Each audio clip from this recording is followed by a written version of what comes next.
There's no such thing as pure freedom in this world. Even the wind cannot blow on forever.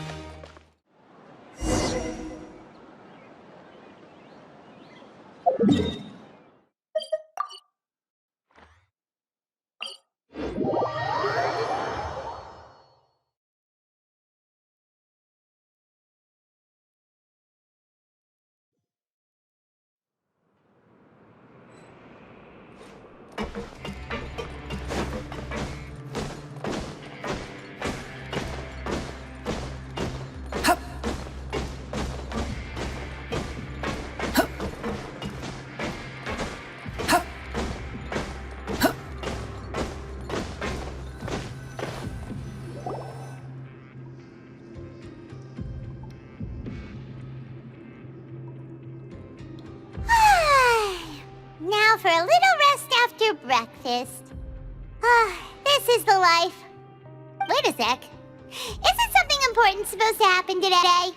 Oh, today's our big day! We're supposed to leave the Fortress of Mirapede! Come on, we've got to go complete the release procedures now!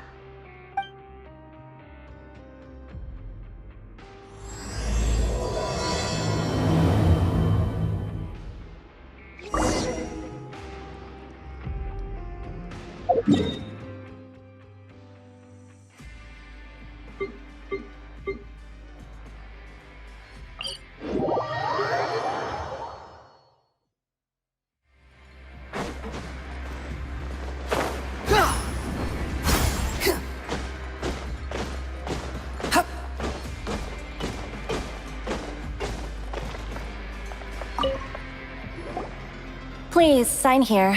This document will be effective immediately upon signing, and you two may exit the Fortress of Mirapede via the regular channels. It's been so long since we've been to the surface. Let's hurry up and... What's happening?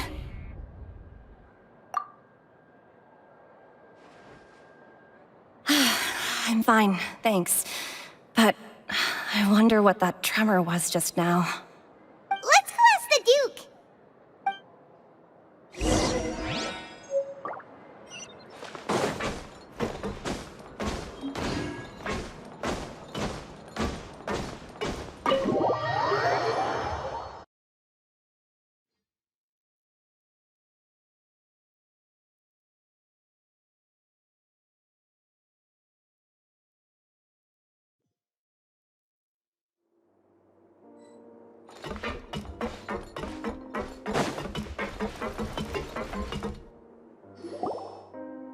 Your Grace?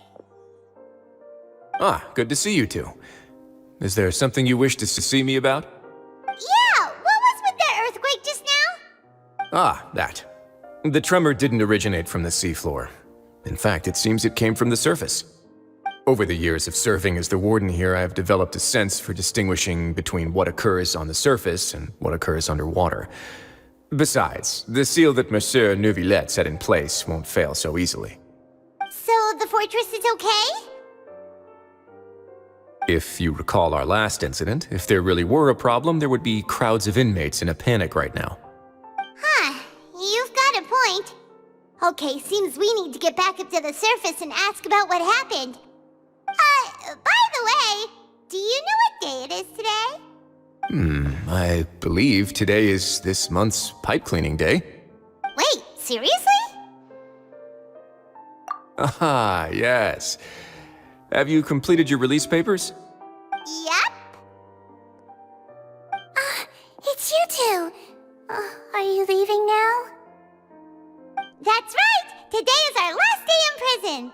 But now that Paimon says that, it doesn't feel like we were confined here. It's actually been pretty nice. Oh yeah, Paimon feels fond of this place now. Then be sure to come back and visit. I'll miss you. If you've signed the release papers, then you're free to go. The guards will escort you out. You're not going to see us off? I knew you'd ask. All right, sure. Let's go. Well, you actually agreed. No worries, you must be busy. Paimon was just joking. Ah, so you do have a polite side, I see. After being down here for so long, I imagine you must feel like you're lacking companionship. Shall I come along too? Yeah, don't worry, we'll come back to see you. Paimon really likes the cafeteria here. The chefs sure do know how to make good grub. I hope you won't be here as convicts the next time I see you. We'll do our best to stay out of trouble. Well, it seems our work in the Fortress of Meripede is finished. That's the end of another chapter in our journey. And since Neuvillette was the one who asked us to come here, we should probably go report to him now. Next up, the Palais Mermonia. You're going to see Monsieur Neuvillette? Please pass on our kind regards. I'm sure just your regards will do, no? I believe it would be the polite thing to do. You're right. I've heard the Palais has been terribly busy these days. Tell him that I hope he hasn't been overwhelmed by the recent string of troubles.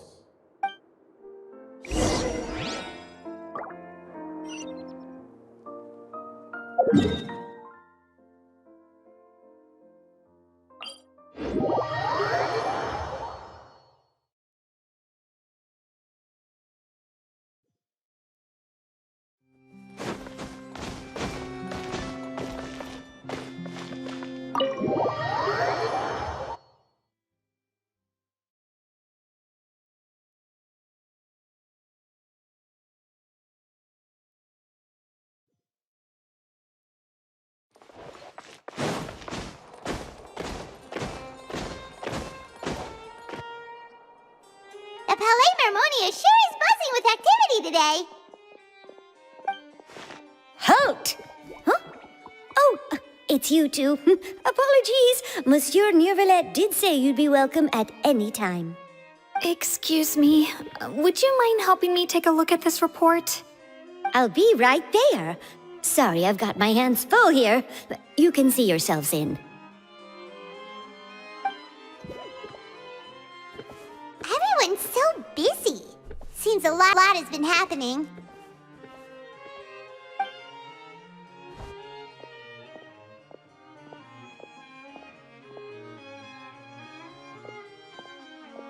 Neuvillette! Hello. You've come at the right time, but you'll have to wait for just a moment, as there are some urgent matters I must tend to first. In the meantime, please, have a seat. If you'd like to have something to drink, let the Melusine outside know. That's all right. We just ate. Very well, then. Let's take a break over there while we wait for him to finish his work.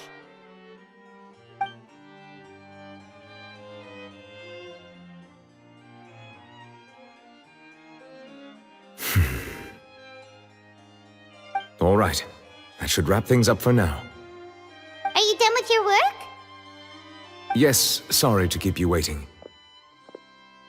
Today should be the day you were released from the Fortress of Meripede, and it appears that you have managed to complete all the release paperwork. That's right, and we came here to see you right away.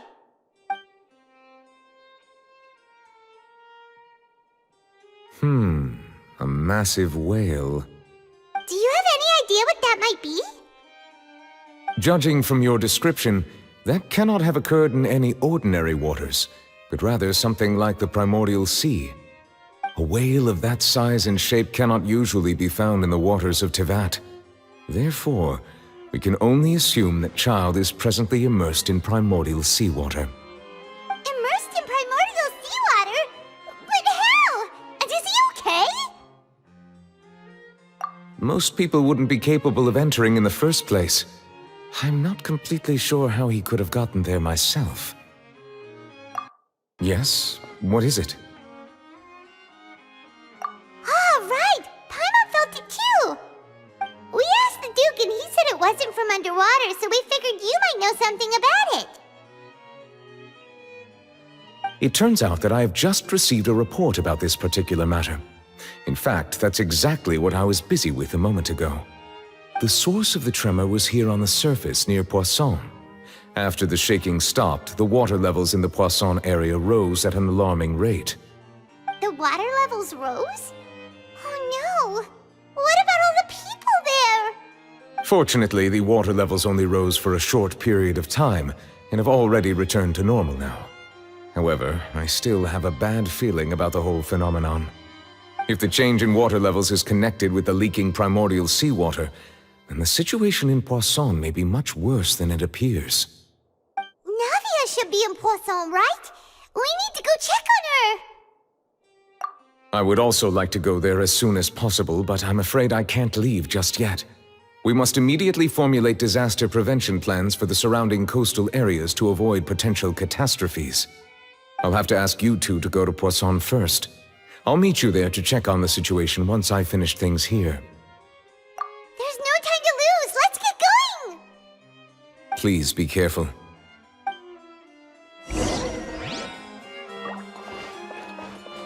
Quick, follow.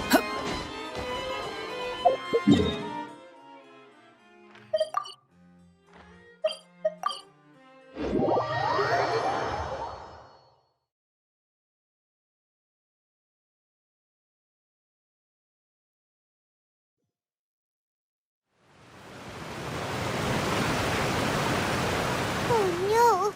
What happened here?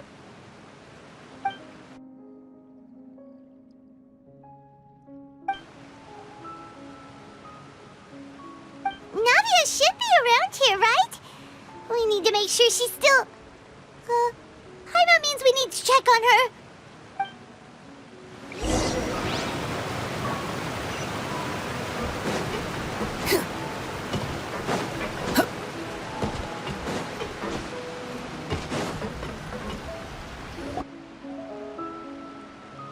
We haven't seen a single soul all the way here. Oh, this is getting scary.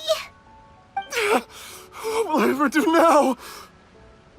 Look, there's someone on the roof over there. Just stay put! We're coming up! Watch your balance! All right, just hurry!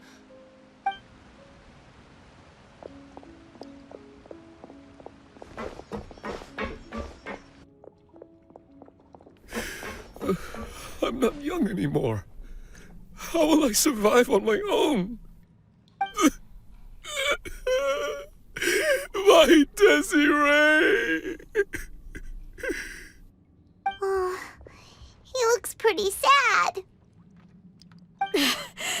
My leg! My leg! How could this have happened? It hurts! Just hang in there. Help is on the way. You can hold my hand if it makes you feel better.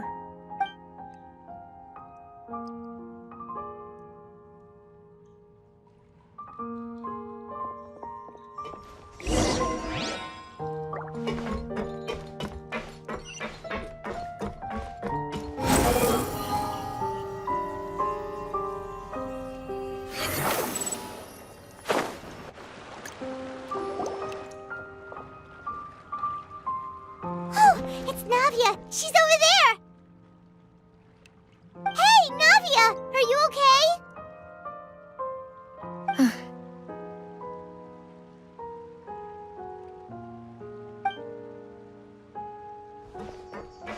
You're here. We heard there was a situation in Poisson, so we came as quickly as we could. Yes. As you can see, the water level suddenly rose. It caused quite the disturbance, in fact.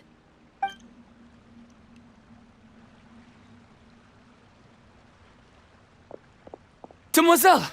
There was a wounded resident next to a building southeast of here. We've already transported him to safety, but we've run out of medical supplies. He's wounded? How badly? He fell, so it's probably a broken leg. He's pretty shaken up. When the water level rose, he desperately climbed up to the roof. Once the water receded and he saw the ground, he became terrified and eventually... He jumped down then. Find the leader of Squad 1 and tell him to take the wounded resident to see a doctor. He should know where to go. Understood. I'll take over his search and rescue mission in the meantime. All right, you'll be in charge. I'm sorry. Where were we? The situation in Poisson? Ah, right. Allow me to explain. A little earlier, we suddenly heard a loud noise. At first, everyone thought that something might have exploded in the waterways. But before we knew it, water started pouring out from everywhere. The rushing water seemed a little odd, almost like the unique color of primordial seawater. Some people didn't realize the danger and thought it was just ordinary water, leaking from somewhere. Everyone on the street who happened to be close to the water didn't have a chance to escape. As the water levels rose, they suddenly disappeared. They were all dissolved. Those who realized what was happening started to flee in a panic, desperately trying to get to higher ground. Many were injured in the stampede, and some people fell from significant heights. The Spina di Rosula initiated rescue operations as quickly as possible, but there have been a lot of casualties. Fortunately, the water began to recede after some time, and the chaos came to an end. The water that flooded the area contained primordial seawater, so the lower levels of Poisson are still hazardous. To ensure everyone's safety, I've asked the people there to leave as soon as possible. No one knows if this could happen again. All we can do for now is try our best to help evacuate the residents. We still haven't completed the head count, but we'll have some numbers soon. How awful. And all of this just came out of nowhere. It was quite frightening indeed. I only wish that everything that just happened was a bad dream. Is there any way we can help, Navia? Thank you for being so willing to help in a moment of crisis like this. You don't know how much it means to me. I really can't express how grateful I am.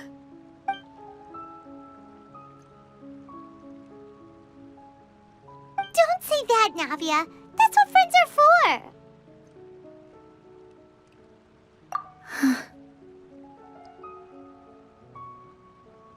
Demoiselle!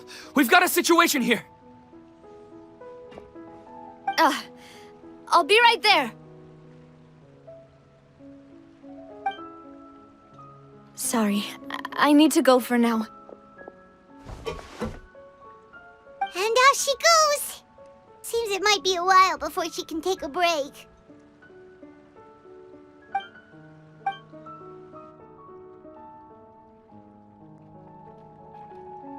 Okay, the wounded are being tended to, and we finished a preliminary head count.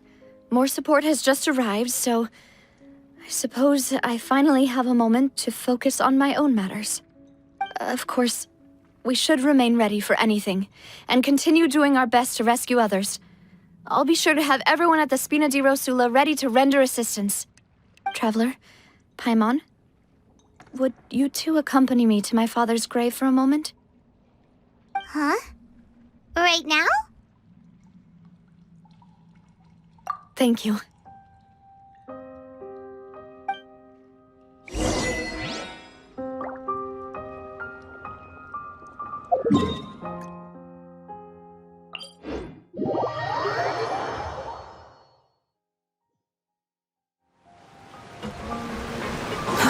Too slow.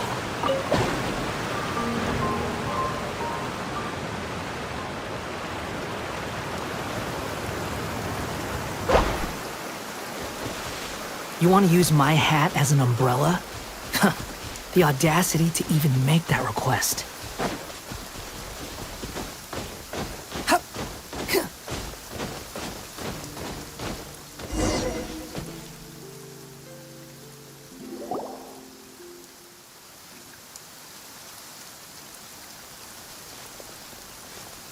Not a lot of people here, huh? Well, given the time of day and the whole situation in Poisson, Paimon doesn't think there'd be a ton of people here visiting graves. Right. That's how things are now. The living are so exhausted that they've no strength to spare any words for the dead. Navia?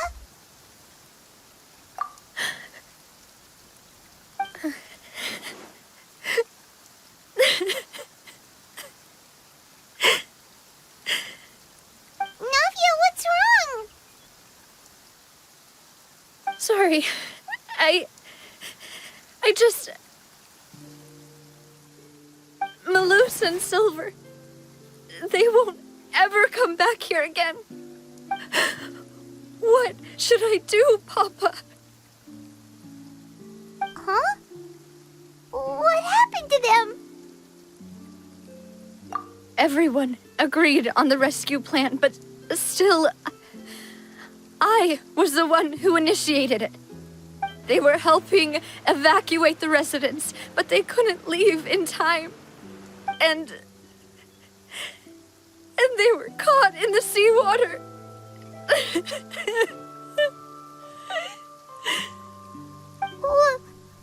What should we do? I've known them for so long. And I know they weren't afraid. But I could at least hold a funeral for my father. And I know where he rests. But as for Malus and Silver, they're just gone. I just can't.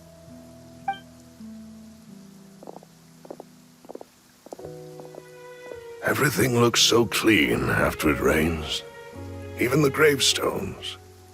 I didn't expect that you'd enjoy a glass of red wine in front of Master Callus's grave. I can understand. Besides, the scenery here isn't half bad. See, it's not just me. I always want to bring something when I visit Papa.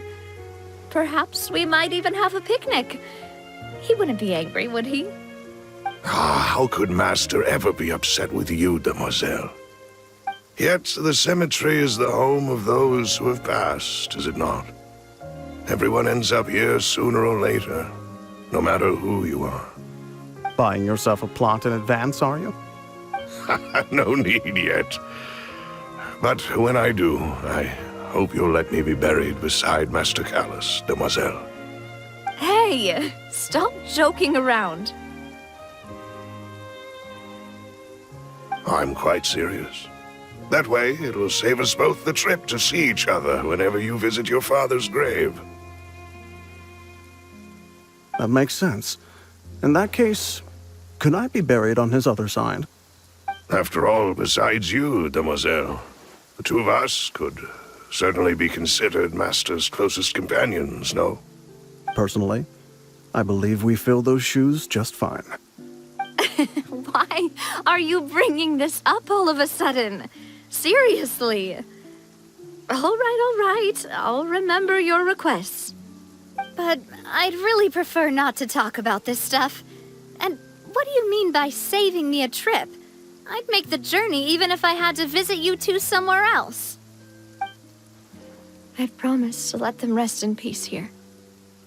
But here I am breaking that promise. I'm sorry for letting you see me in a mess like this. I don't usually cry, really. Paimon doesn't know how to help you feel better. But, well, she understands how you feel. I had always thought I could make my wishes come true. But now that I think about it, that never solely relied on me.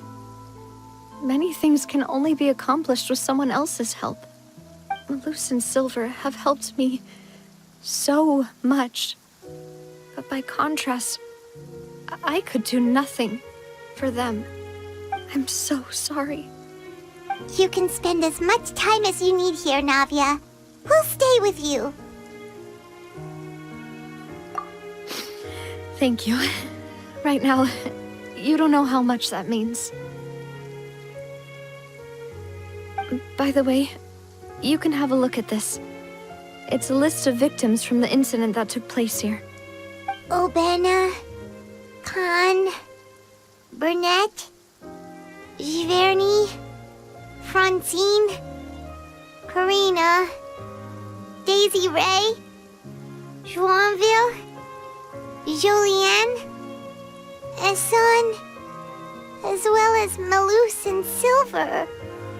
So, everyone else is safe. But still... It's okay. I know what you're thinking.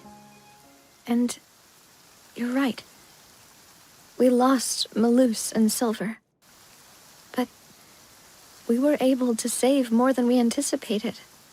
The overall outcome indicates that the cost was worth it. Right! Don't think that way, Navia. One person might be saved at the expense of another, sure, but that isn't something we should ever consider a trade. Malus and Silver were not the price for saving anyone. They're heroes. You're right. Thank you, Paimon. What you said just now was pretty amazing, actually. I'll remember your words. Oh, really? Seems you've become more eloquent in the time since we last met. The knave? What are you doing here? Is everything going well on your side? Yes, my people are carrying out the mission according to your request. All the residents of Poisson have been evacuated, and we're preparing to relocate them to higher ground. As for these supplies, we have everything taken care of. There is no need to worry. Thank you very much. Wait, do you two know each other? We just met recently. Right, Miss Navia? Usually, I would call this a coincidental encounter. That doesn't quite fit this time. Besides, it never even crossed my mind that a Fatui Harbinger would come looking for me. Thanks to the Knave, Spina di Rosula received generous support from the Fatui, which allowed us to complete the rescue and evacuation work so quickly. Mutual aid is essential to fostering positive developments. We were already in the area, in any case, so it was nothing. That said, I must say that you're a lot sharper than you let on. I'm sure you understand what I mean. I apologize for all the ways in which I tested you previously. We've never worked with a Fatui before, and it's extremely important for us to know who we're working with. My subordinates have reported that Fatui soldiers have been observing water levels and taking head counts in various locations. I hear that they've also prepared a large amount of emergency supplies. I'm quite surprised. This is nothing to brag about, nor do I intend to. It is simply the way of powerful organizations to act forcefully, whether they are doing good or ill. You've witnessed that firsthand, in any case. As I've told this traveler before, I know of the prophecy, and I intend to prevent the impending disaster. Lending your organization a hand was a natural first step in accomplishing that. As such, do not be troubled by this token of our sincerity. Perhaps one day, you'll also be able to help me in the same way. Without your help, there would have been many more casualties. I won't forget your kindness. Furthermore, I sincerely regret what happened to Malus and Silver. I only wish that my people could have arrived a little earlier to prevent this from happening. Don't say that. You and your subordinates did everything you could. As Paimon said, Malus and Silver didn't choose to sacrifice themselves for any specific person. And they weren't the price paid for other salvation. They chose to become heroes themselves. I've never liked hearing people put it that way. It's like trying to relieve pain by saying some noble-sounding words. But right now, there's nothing more suitable. They really did become heroes. You're right. I'm sorry for your loss, Miss Navia. Water is life to Fontaine's people, and it also spells disaster. It's no wonder that people always say that prophecies represent fate. Fortunately, I've never been one for such opinions. So, you're one who will try to change fate, then? Of course. That is why I'm going to Hotel Bouffe de Thé. I still have some things to take care of, and the children need my attention. By the way, Traveler, Paimon, one more thing. Alright, then we'll just... Huh? This isn't right. Paimon thought you would ask us to walk with you for a moment so you could tell us something in private. That is a clever and useful conversation technique, which I do like to use when necessary. But there's no need today. It would not hurt to have Miss Navia listening in. Traveler, I'm sure you remember that I said we could work together when we had the chance. You and I both know that there may be issues with the Primordial Sea. Previously, it was the Fortress of Meripede's sluice gate, and this time it was the water levels in Poisson. These are both signals. Indeed. Allow me to share the latest intel I've received from the House of the Hearth's intelligence network with you. During some recent investigations, a child claimed to have discovered some ruins near Poisson. The ruins date back to ancient times, and seem to be worth investigating in many ways. Judging by the dating of the ruins, they may be related to the prophecy and the coming crisis. The situation is becoming more urgent, so any pertinent information will prove extremely precious. My people initially came to prepare for ruin exploration. Unexpectedly, this disaster struck, and at present, we're all busy prioritizing the rescue effort. So that's why the Fatui were already in Poisson. I wanted to take the children along, but unfortunately, Linny, Lynette, and Fremine have all been dispatched to higher ground to assist affected residents. Linny told me that outside of the house, the person they trust most is you. Which is why I want to give you this task. The House of the Hearth's members see each other as family, but Linny, Lynette, and Fremine said that they also see you as such, even though you are not from the house. I'm sure you already understand how earnest they consider their friendship with you to be.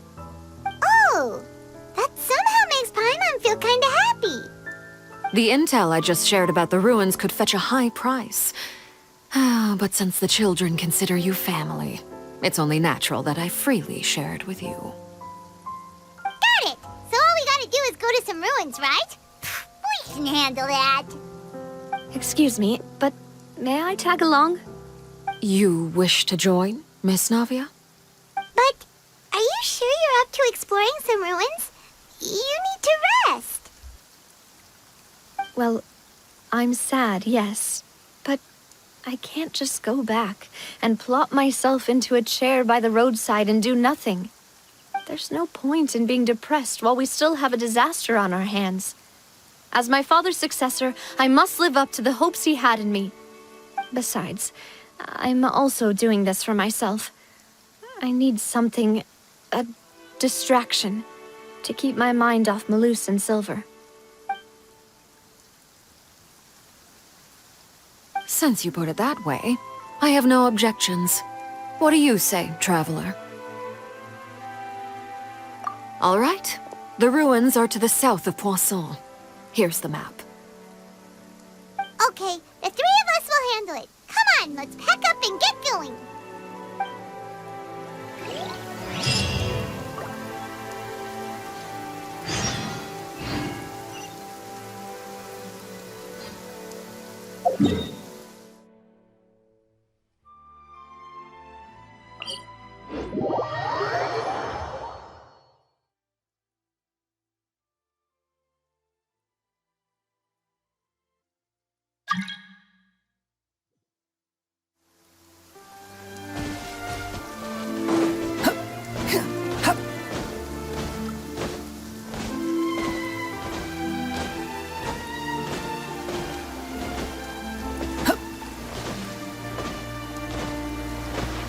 The wind rises.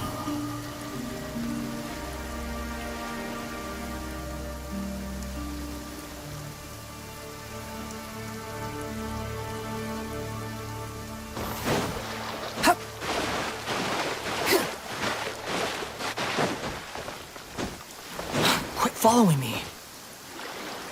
So, are these the ruins the knave was talking about? Whoa, talk about old. They seem to be pretty ancient, all right. Let's go in and have a look. Just be careful.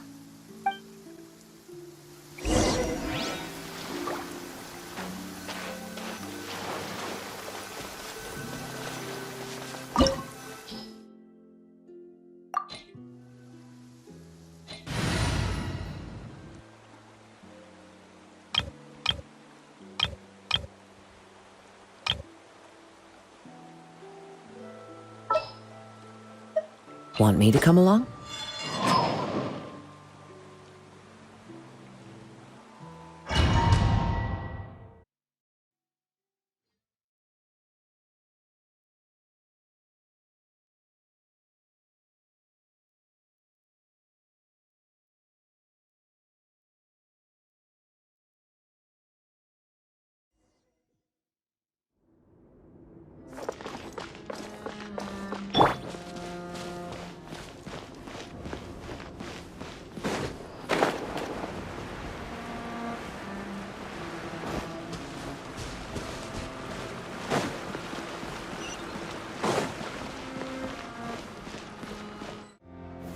Solidify!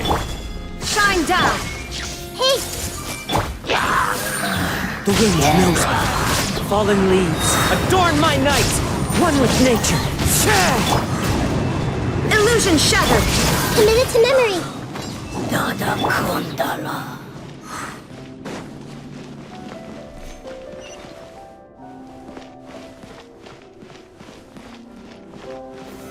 Stabilize! What? The floor here isn't safe.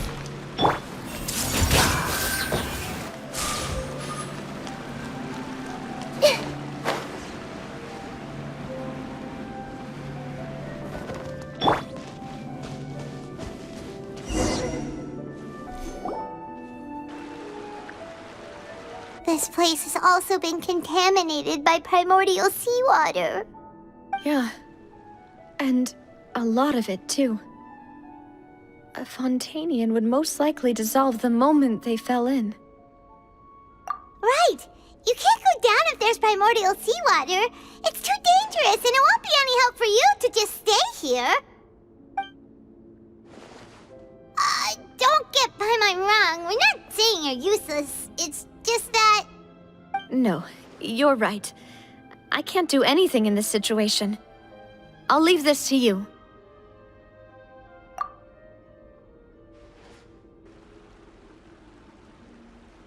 That complicates things. Maybe the only way left is forward. In that case, do you want to wait for us here? The water levels here are unstable, and there's a chance the water will rise. So staying here wouldn't be safe either. I'll go together with you. Perhaps we'll find the exit just up ahead. All right. Come with us for now then, but please be careful.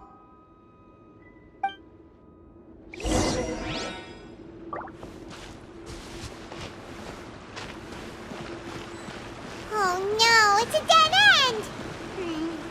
Let's try climbing over from the side.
There's something wrong with this bridge!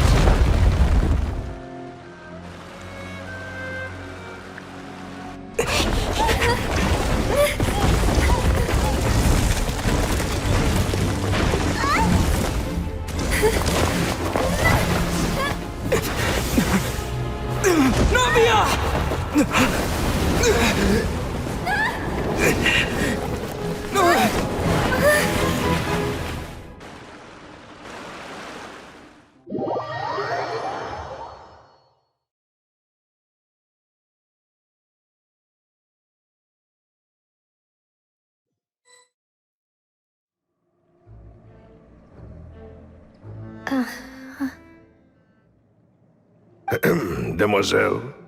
Huh? Demoiselle, what are you doing here by yourself? Would you be standing here till dark if I hadn't come to get you? Maybe she just wants some time to herself, Malus. Oh, was I sleeping? Yes, it would appear so. I must be tired. That's quite possible. However, you were the one that suggested we go out for a walk. Oh, right. I nearly forgot. It must have slipped my mind when I dozed off. I haven't had a nap today yet. Have I? This is a familiar feeling, yet something's a little strange. Is something the matter, Demoiselle? Oh, no. No, I'm fine. I was just trying to recall why we came out for a walk. Do you remember Mr. Giverny? He'd requested our help before with foreign merchants who had a debt dispute with him, and we'd resolved the matter not long ago. We were headed to see how things were going with him at the moment. Ah, right. Yes. I remember now. Oh, Miss Navia. Ah, Mr. Malus, and Mr. Silver, too. It's good to see all of you. How have you been? I've been great. Thanks to your help, those bothersome merchants finally realized that I wasn't the one they were looking for. Why, I wasn't even the guarantor for that person. They were knocking at my door day and night. Even my neighbor, Obina, was getting fed up with them. Sometimes force is required to calm someone down and get them to listen to what you have to say. That's right. Oh, by the way, Burnett, what was it that you wanted to give to Miss Navia again? Oh, yes. One moment, I have it right here. Miss Navia, these are some flower seeds that I prepared. Please take them. They're a very good variety, and they'll become very big and beautiful once they bloom. I don't know what we would have done without your help, so this is a little token of our appreciation. I hope you won't refuse. Ah, did you cultivate them yourself? Thank you so much. I'll certainly take them. Malus, we do still have some empty flower pots at home, right? Why, we can have as many pots as you'd like, Demoiselle. Perfect. In that case, we'll swap out some of the decorative plants for some of Mrs. Burnett's flowers. Very well. Wait. Something seems to be off here. Excuse me, madam. If I'm not mistaken, your name is Burnett, correct? That's right. Is something wrong? No, it's nothing. This is the first time we've ever met, but your name seemed familiar to me. I must have heard it when I was discussing things with your husband previously. I've heard this name before. Sometime recently, I'm sure of it. And why are there so few people around here? Where did everyone go? We must mind the time, Demoiselle. We still have important things to attend to today. Huh? We do? Like what? Well, now, did you forget? Miss Navia, here you are! I've been looking for you. Please, come to the Opera House. Your trial is about to begin. My trial? Wait, why would I need to go to the Opera House? Yes, she's right, Demoiselle. It's just about time now, so we should get going. Oh? All right then.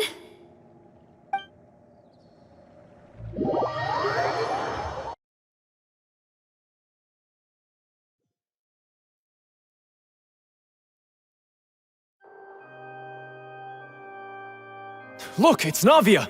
She's here! And her two attendants are with her! Goodness, everyone's finally here. sure are a lot of people here to see the trial. And they all seem to be oddly excited about something. I even know some of these people. Karina, Desiree, Joyville, Jolien, Essen. Why are so many people here? And why do I have no recollection of this case? And as for the judge... huh? Where's Monsieur Neuvillette? Please sit in the defendant's seat. Don't worry, Silver and I shall accompany you. All right. But are you sure you can stand behind me? Typically, it wouldn't be allowed, but today is an exception.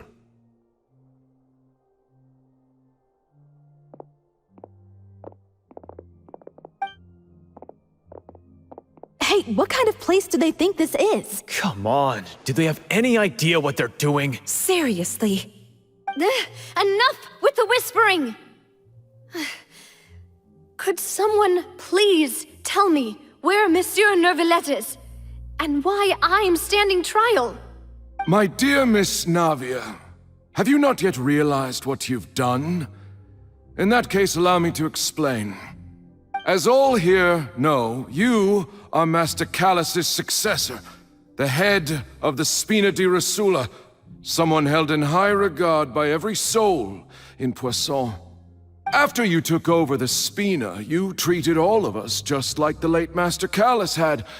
If anyone in need reached out to you for help, you responded.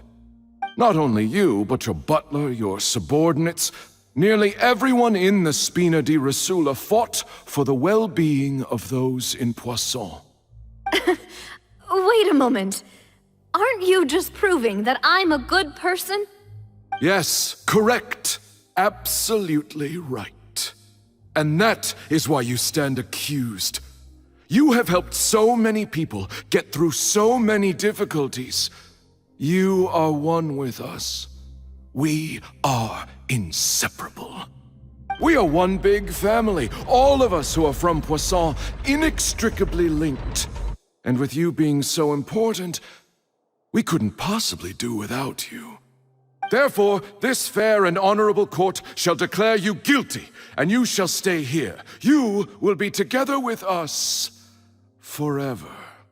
Huh? What are you saying? Everything you have said is correct. I have indeed done a lot for my hometown, and I would be willing to be with you all, but what is the purpose of having me stand here like this? What is there to discuss? Ah, well, if that's what you think, then I have no further comments. How wonderful, Miss Navia!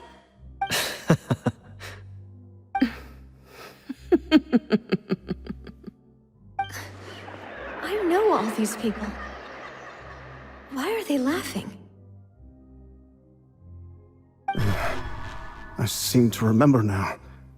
Yes, I get it. This trial is... Wait just a moment. This isn't right! Malus? What was that, Mr. Malus? Our conclusion is very clear and unanimous. Let the court judge her now. She's guilty! Stay here, Navia! You're one of us! Demoiselle, don't admit guilt. This trial means to keep you here forever. I wish to exercise my right to defend Our Lady. Mr. Joinville, you only know of Navia's goodness, but nothing of her utterly independent mind. She was born a free and independent spirit. She has never been tied down by anything. Indeed, even the death of Master Callus couldn't stop her.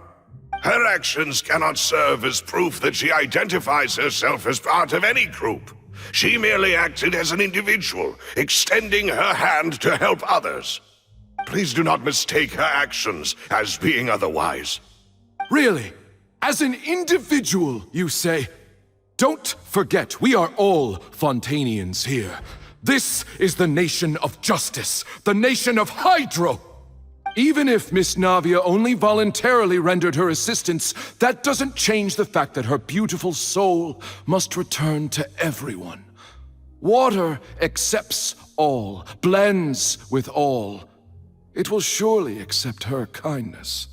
Everything is measured here in the nation of Hydro, and in the end, everyone shall meld together. Thus, when a unanimous opinion emerges, that opinion represents justice. Now I speak for everyone. Our opinion is consistent. Navia should stay. We and Navia are one. And you would call this justice? Preposterous. You are merely jealous that Demoiselle still has a chance to exist as an individual. Have you forgotten how much you all once longed to become individuals, to become independent? Do you mean to defy our justice? If your justice is flawed, then why should we acknowledge it? As you said, we can also have our own justice. Silver and I shall defend Demoiselle. And that is how we will enforce justice. Ugh, my head... It hurts. Demoiselle. Silver, it hurts. My head is spinning. All I can see is stars swirling in front of me. I remember now. Everything that seemed odd from the very beginning.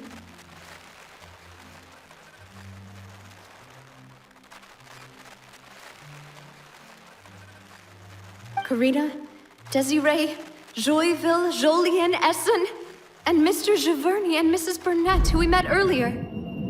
Even Malus and Silver. I don't want to admit it, but they're all dead. Don't be afraid, and don't admit guilt. We will protect you to the very end. Absurd! Who are you to say that she cannot be judged? We are the majority, and in the nation of trials, the majority is absolute justice. We are the will of all. Don't let them escape! We shall keep Navia here with us! Mr. Malus and Mr. Silver, must you be so stubborn? How could the two of you possibly hope to stand against the collective? Do not resist. This judgment is fair and just. Navia belongs to us. After all that happened, she should not be left alone in Poisson. What are you saying? No more excuses! He says we're jealous. Jealous? How could she possibly be an independent individual? What's with these people? Who's jealous of her? She belongs to us! Miss Navia, she... Silence! That's...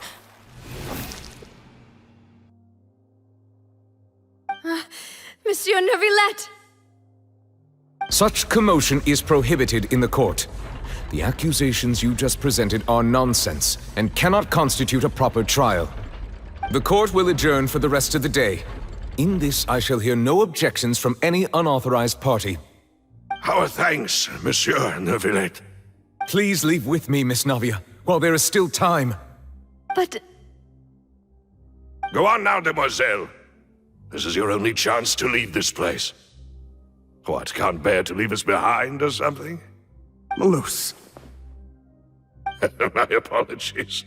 I couldn't resist making one little joke once I realized that this shall be our last goodbye. Malus... Silver... Quickly, you must come now! Goodbye, Demoiselle. Farewell.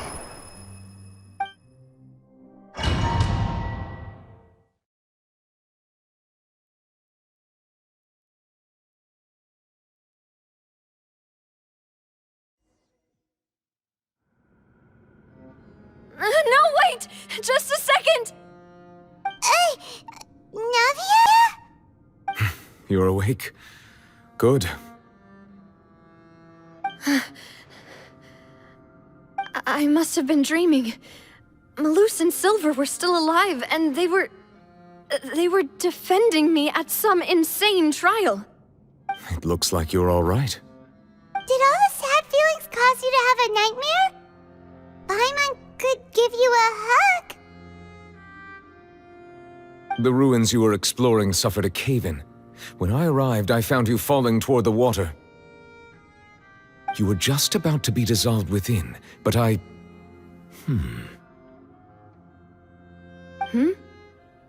What is it? I think I saw 2 Oceanids protecting you.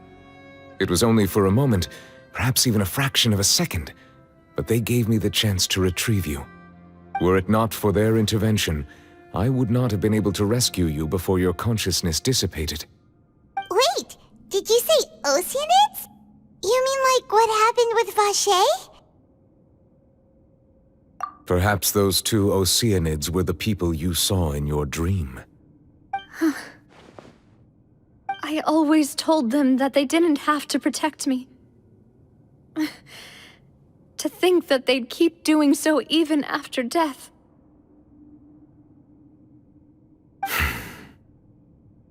Please come with me.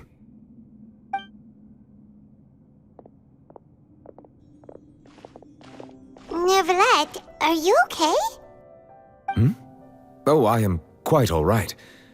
Perhaps there's something we could chat about? Why do you look so stiff all of a sudden?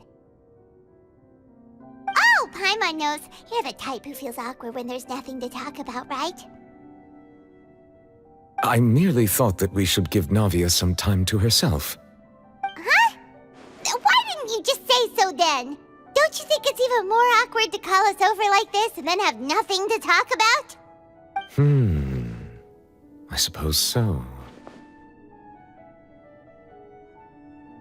Ah, Sigewinne. I hope all is well with her these days. Her work in the Fortress of Meropide has not been too much for her, has it? No way, don't worry. She's doing fine down there. She's an amazing head nurse. I see. Well, that is good. I have always worried that Sigewinne would need a lot of time to understand the world of humanity, just as I have. Oh, and the Duke also says hi. Even though Sigewinne made him do that. He hopes that you haven't been overwhelmed by all that's happened lately. Thank you. I have indeed been busy lately, and I also hope that everything is going well in the Fortress of Meropide. He still doesn't know what to talk about. Let's chat about something else then. So, Neuvillette, you're probably quite the swimmer, huh? Yes, of course. This isn't going anywhere. Let's try something else. How did you find these ruins? Did the knave tell you? Yes, in fact. I had arranged to meet you in Poisson, but when I arrived, I discovered that the Fatui were helping the residents evacuate. They had even transported a large quantity of supplies to the area. Amid my astonishment, I ran into the knave, and we had a chat. She informed me that she had asked you to investigate the ancient ruins here. Yeah, we originally planned to meet up with you, but we thought you might still be busy with all those official documents. We didn't think exploring the ruins would take very long, and who would have thought you'd wrap things up so quickly?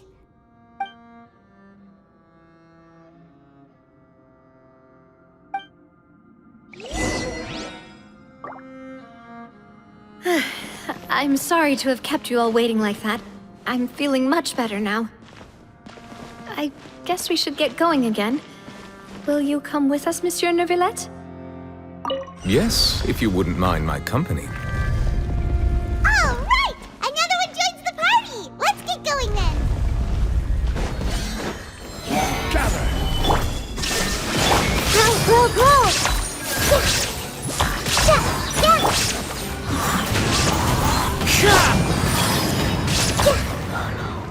Dada Kundala.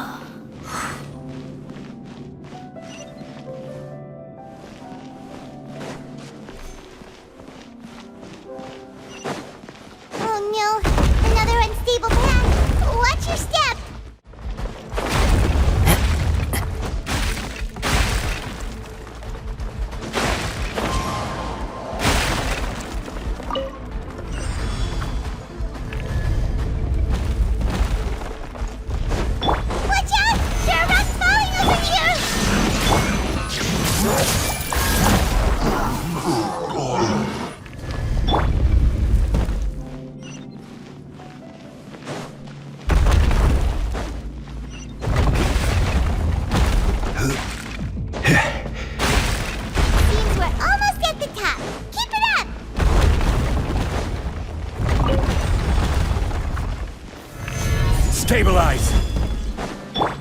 Illusion shattered! The wind knows me.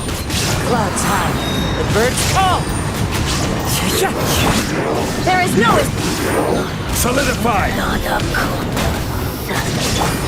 Committed to memory.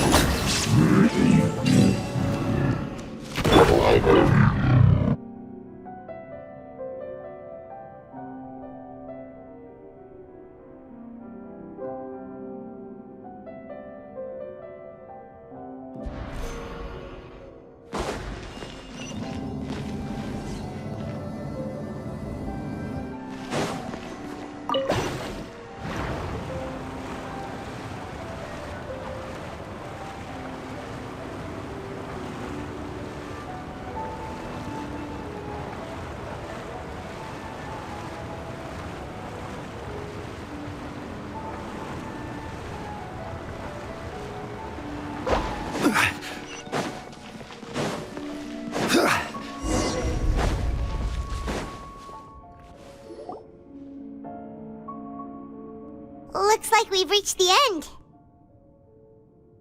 This is the place. There should not be any other hidden spaces in the vicinity.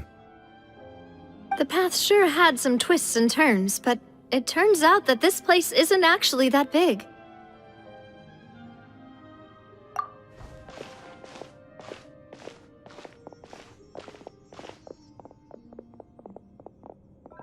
Stone slates. It seems like they were put here as an offering. Could we take them down and have a look? Perhaps we should just leave them be for now. There are 4 locations in total, but only 3 stone slates. The slate that should be in the first empty spot is missing. The surrounding walls also show signs of damage. There's something written below. Let Paimon see. Reason dictates that this nation be destroyed.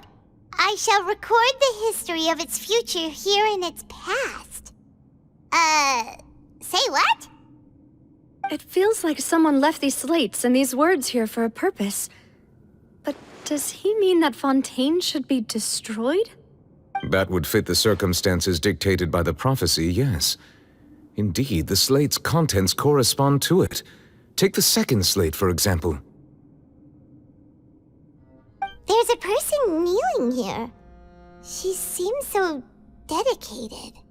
And there's a whole bunch of other people behind her doing the same. She's facing this... what is this? Some kind of island in the sky? And is that Lady Furina in the third image? Did the Hydro Archon fall into the water? And is that a ring of people around her? Paimon doesn't quite get it. Are they all in the water? The fourth image. I know this one.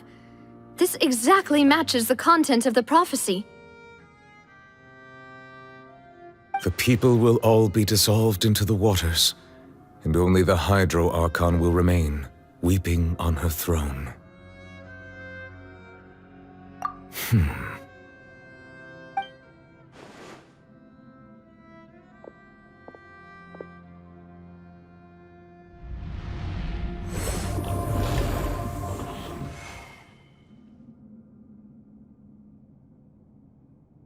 More information should be hidden in these slates, but I fear I cannot easily uncover it, most likely due to us missing the first slate. I am very sorry. Don't blame yourself, Monsieur Neuvillette. Deciphering ancient stone slates isn't one of your duties. Ooh, Paimon's getting the chills just looking at these slates. This says that it's the history of the future, right? That means the prophecy's sure to come true. I really hope it doesn't mean that. Still, Paimon feels like these images are kind of weird when you look at them together.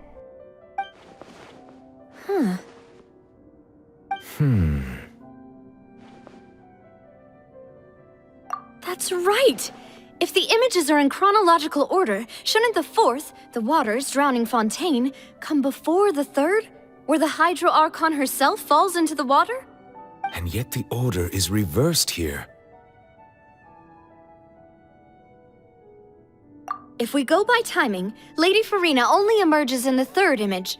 That means that the person in the second image might be the previous Hydro Archon. Egeria, then. I had never met her, but her appearance here does match the records. The previous Archon kneeling before the floating island in the skies, as if confessing a sin. Did she herself commit that sin? And if not, why would she be in such a posture? Also, I'm still wondering why these ancient stone slates are here at all. Judging from their contents, could this place be the origin of the prophecy?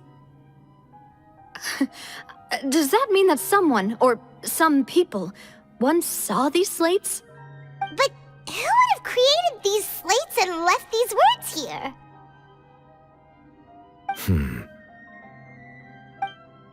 It seems that any further clues will have to come from Furina. In that case, there's no time to lose. There's nothing else to be gained here, so let's head back first. Yeah, we better get somewhere safe for now.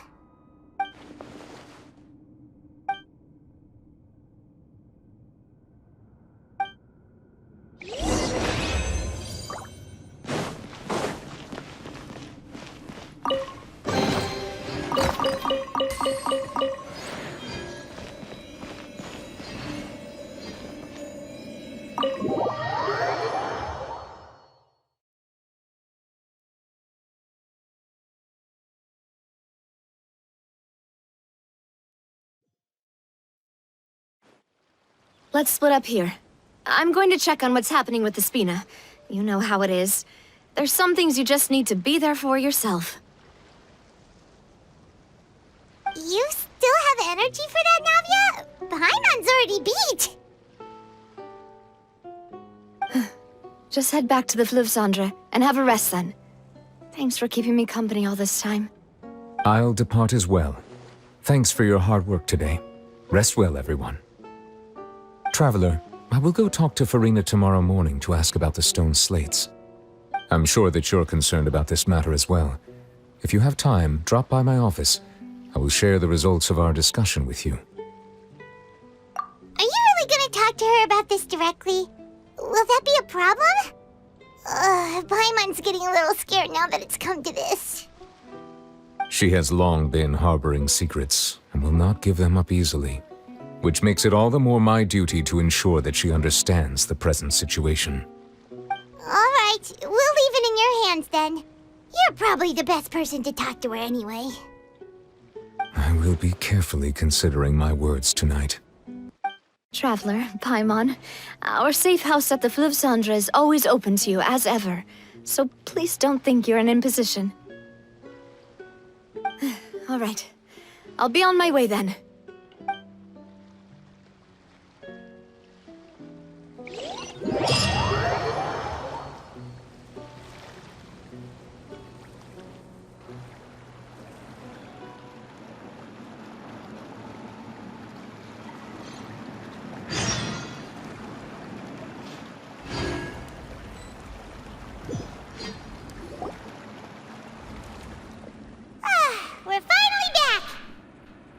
Welcome back.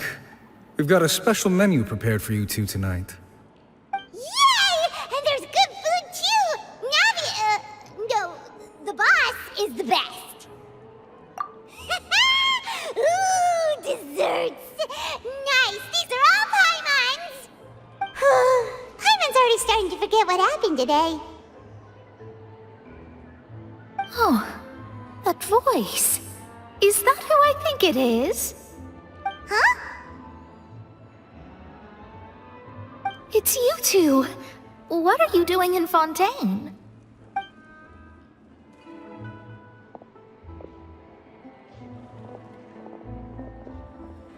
Mona?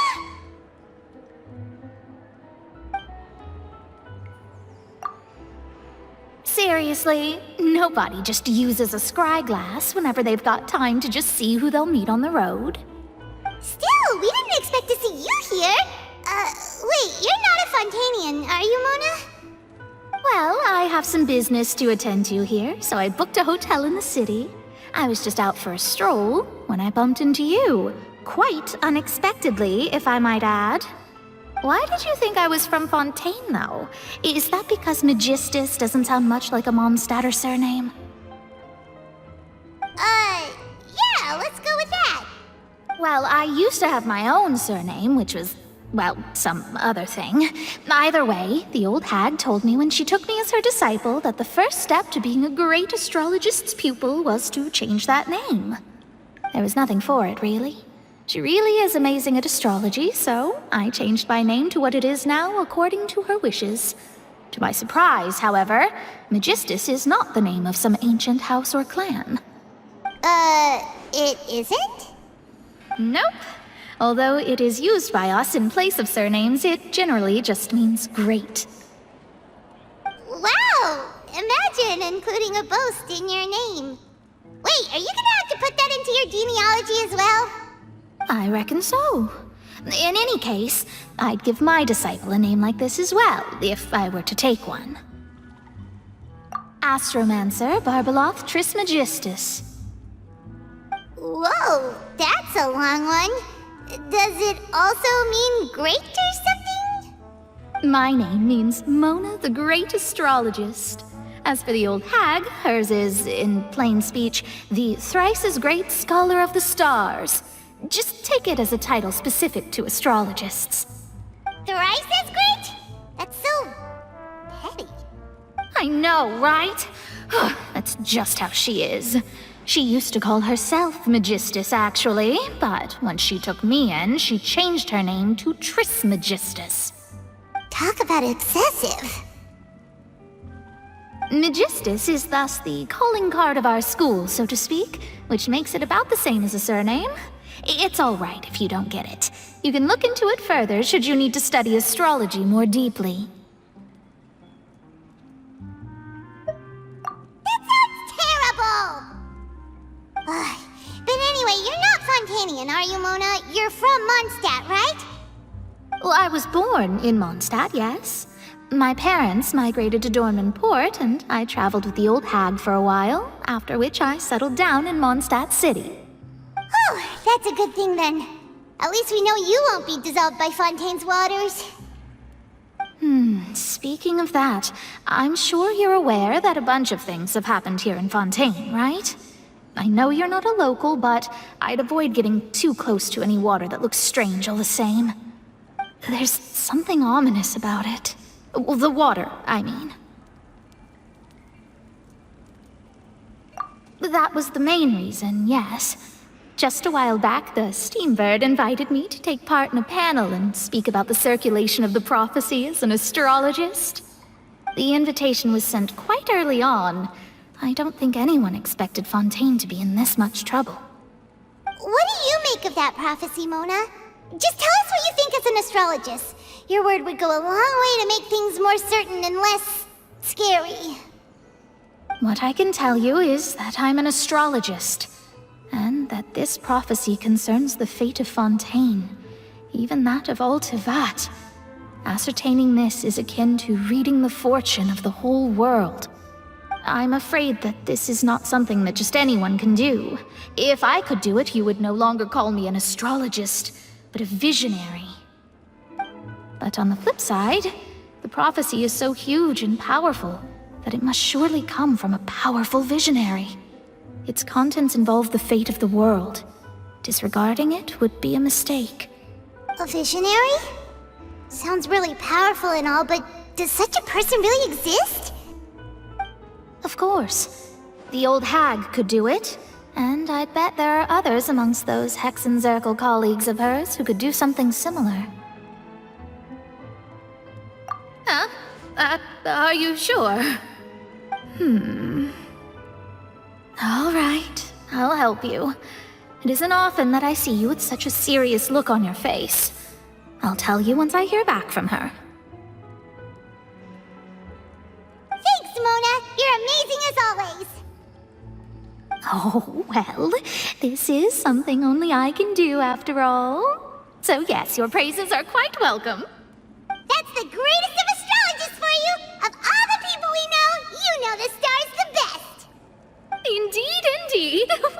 That's the spirit. Oh, sorry. I came to see what all the commotion was about. If there's anything you need, do not hesitate to inform the Spina di Rosula. Oh, whoops. Guess we were getting a little too carried away there. Well, I'll go tend to my own business now. If I receive any news, I'll be sure to come find you two again. And there she goes, quick as rushing water. And here we are with the Spina guy giving us suspicious looks. Right, but we were able to recruit Mona's help, didn't we?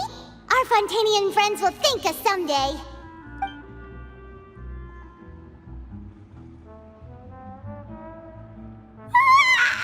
Good morning. To be honest, Paimon's still feeling kind of sleepy. But it's time to get up, Traveler. We agreed to go see Neuvillette, so let's pack it up and get going.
Too slow.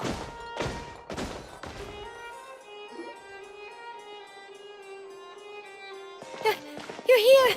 Finally! Is something wrong? Monsieur Neuvillette and Lady Furina, they seem to have gotten into a dispute. Please go see for yourself.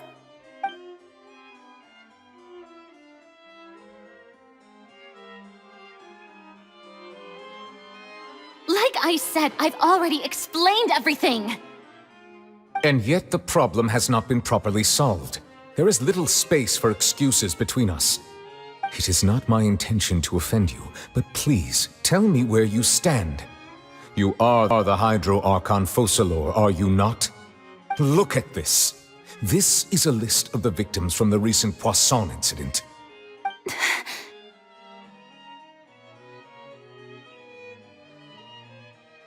You mean... they're all... We did not arrive in time to avert this disaster, and I will not have it happen again.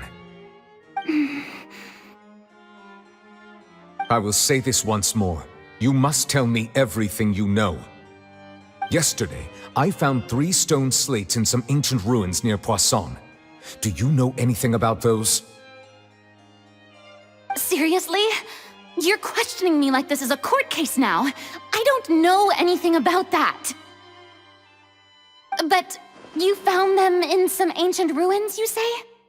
That's correct, which is why I came to ask you some questions. There should have been 4 slates, but one of them was missing. The other 3 feature different images that seem to correlate to the prophecy. The prophecy? The second of these slates depicts the previous Hydro Archon Egeria kneeling before a floating island in the sky, as if confessing something. Do you know nothing of this either? I don't. I've never seen such slates. I'll ask you again. Do you really have no information regarding the previous Archon?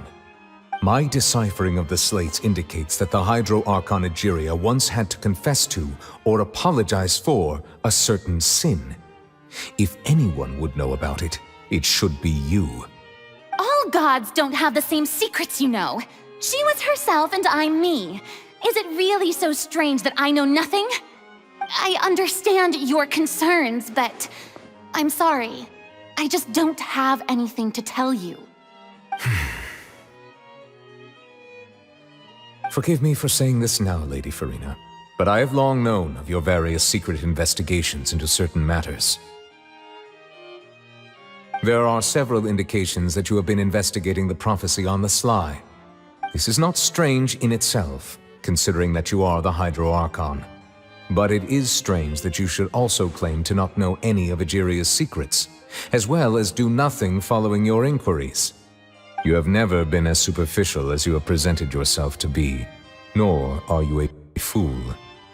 And yet, your behavior is very inconsistent.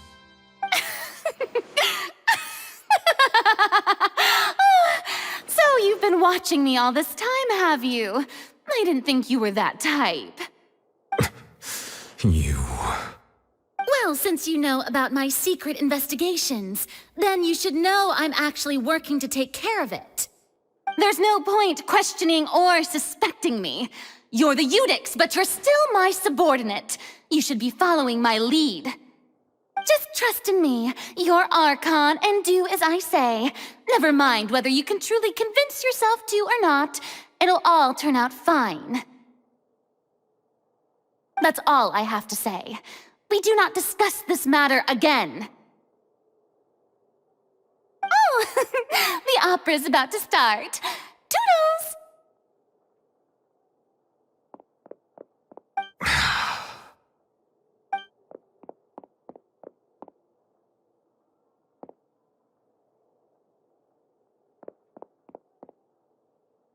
Did Furina not notice us standing by the door? Wonder what's up with her. She was smiling. She didn't seem in the mood to care if we were listening in or not.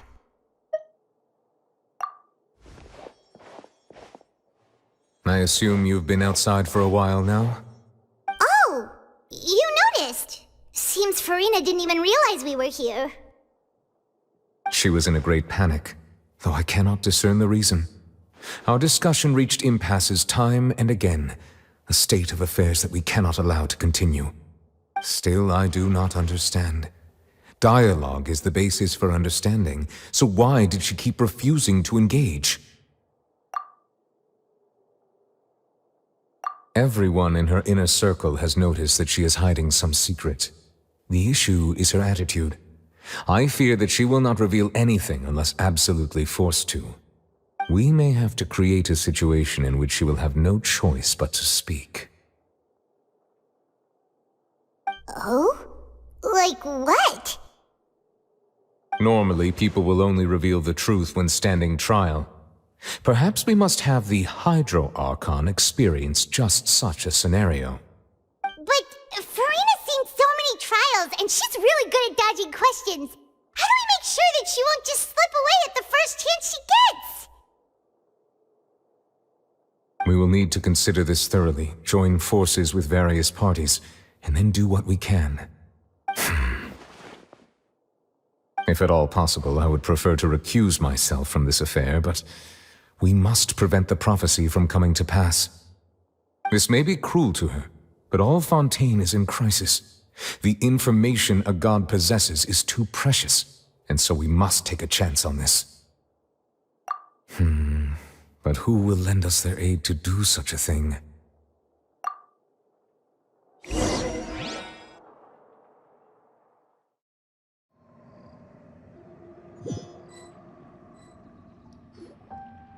Well, that's everyone, huh? Speaking of which, it was pretty smart of you to think of hiding here. Poisson was just involved in a disaster, so it's presently devoid of people. That naturally makes it the best choice. And here you are drinking tea like it's the most natural thing in the world, huh? That's what families should do. Sit and enjoy a leisurely time together. It's nice to enjoy tea here, you know? Care for a cup? Lend me your ears, everyone. Or perhaps one of you might like to start us off. How about you, friend?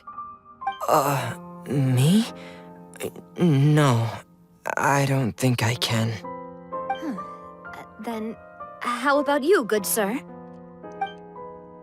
I fear that I will cause the mood on this boat to become as somber as it is in court. Well then, I guess we're lucky we've got a local like me to organize things. Wonderful, the spotlight at last. I guess I'll be facilitating things from here. That was a little long-winded, don't you think? Oh, you might be right. Anyway, to cut to the chase, our friend here, the Traveler, has brought us together to discuss something. As for what that is, well, let's start by saying that we'll be pooling our efforts together to create a series of traps. Oh, how intriguing. Well, it's just an expression, really. One that I just learned from Chlorand, and used on the spot. So, let's invite her to explain in detail. A round of applause, please. Huh? Didn't you say that you would be facilitating this? Oh, come now. Your work doesn't involve much public speaking, right? This is a good chance to practice. You might even pick up some fancy oratory tricks to impress your boss with in the future. I see. And what does my boss say? He is glad that you consider him your boss. Do go on.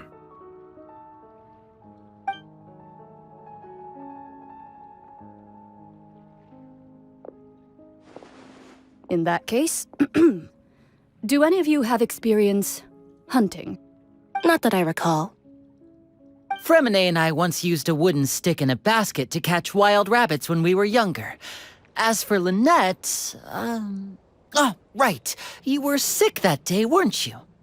I've also gone diving to catch some fish before. Does that count? I'm afraid not. You may or may not have heard, but Fontaine once played host to a group known as the Marechaussee Hunters. Though that was their name, they did not hunt animals, but rather various monsters left behind by the ancient dynasty of King Remus. Today, Fontaine's monster population has already thinned greatly, so the hunters have blended back into society, taking up arms in other lines of work. They even left a unique methodology of hunting in their wake. A trap comprises of the following components: bait, a trigger, and a containment device. Sometimes a lethal implement will also be necessary to deal with the prey. So, if we were to build a trap together, right now, what would you choose to build it with?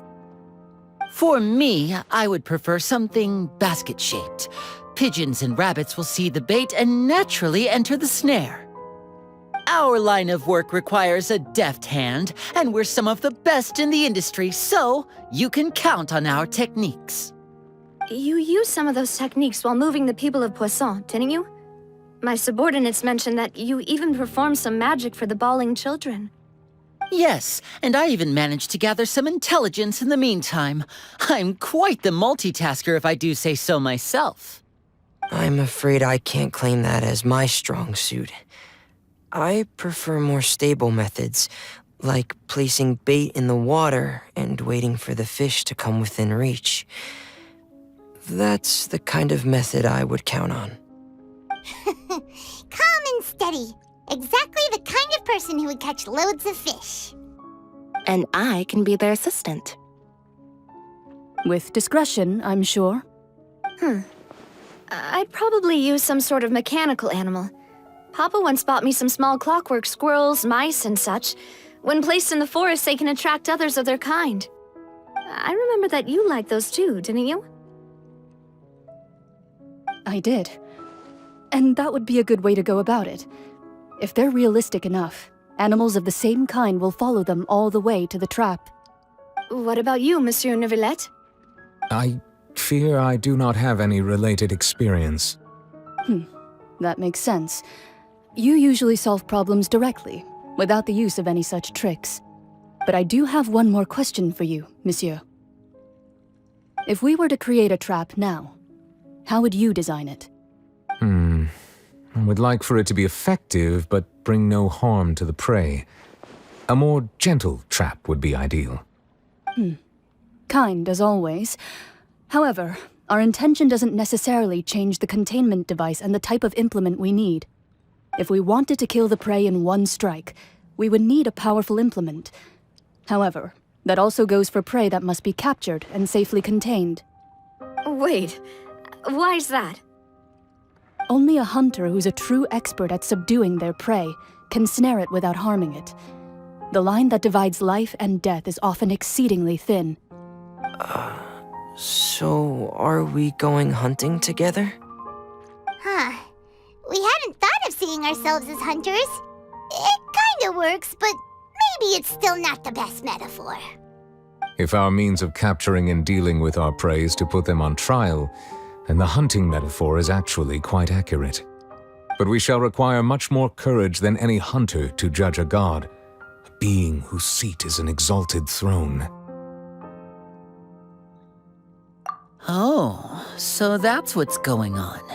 Sounds very interesting.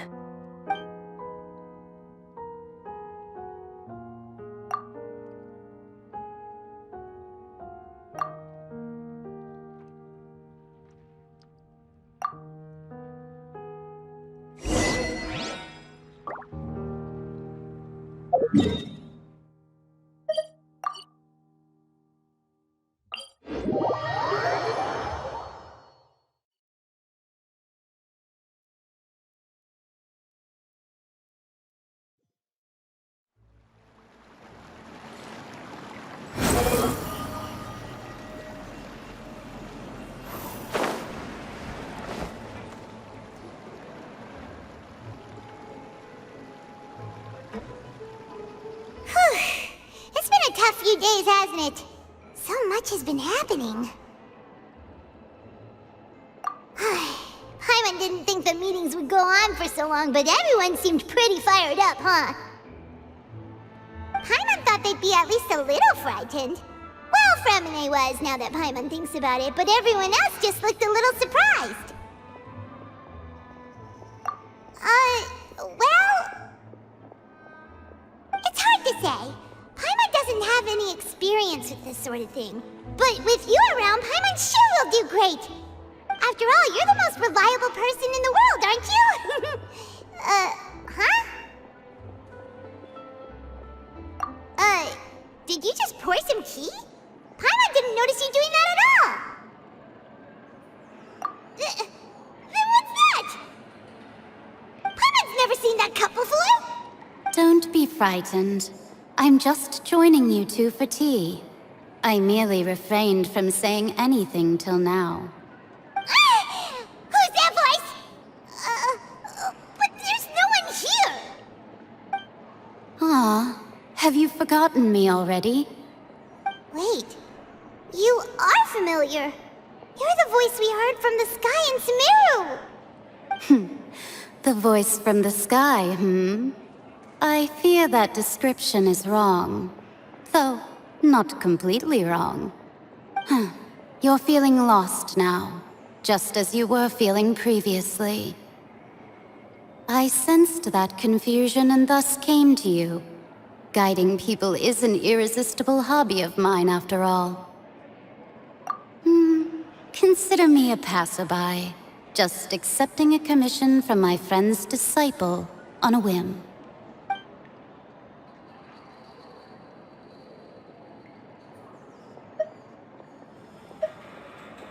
The prophecy.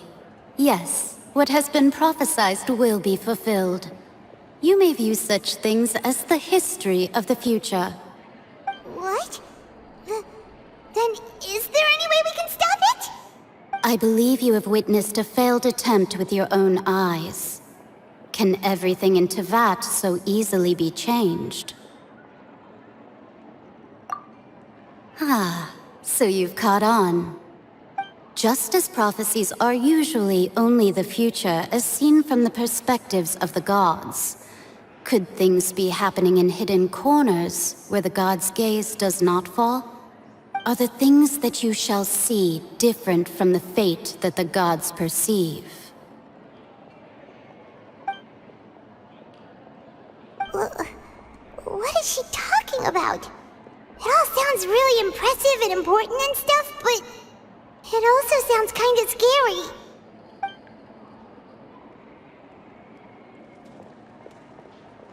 I believe that you understand, right? Some things are insignificant, but others you must reach out to change. Ultimately, fate shall serve as your only guide, no matter what will happen in Teyvat's future. All you need to do is to play your part. This was good tea, by the way. Thank you for your hospitality. Well, that'll be all for today. The voice. It's gone.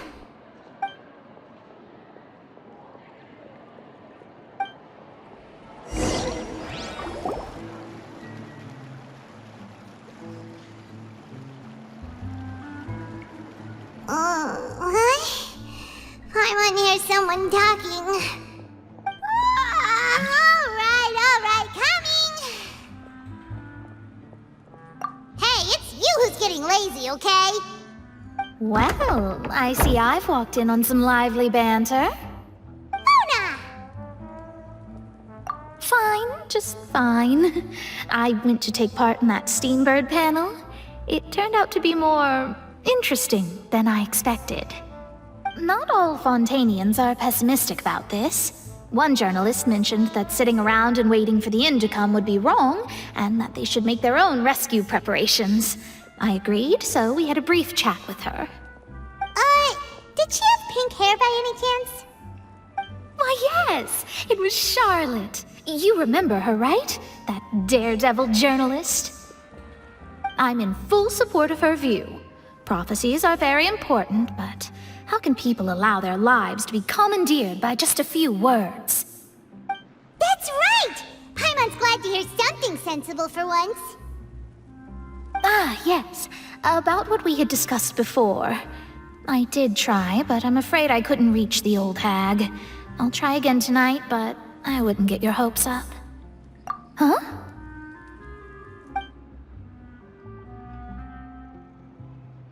Goodness gracious. Are you serious? She said that even the god's gaze has blind spots. Pretty bold if you ask Paimon. Most people would believe the gods to be all-knowing, right? The Hexen Circle members are certainly anything but ordinary. As for the mage named N, the old hag has mentioned her a few times. She said that N's sense of direction is incredible, and that she loves guiding those who are lost.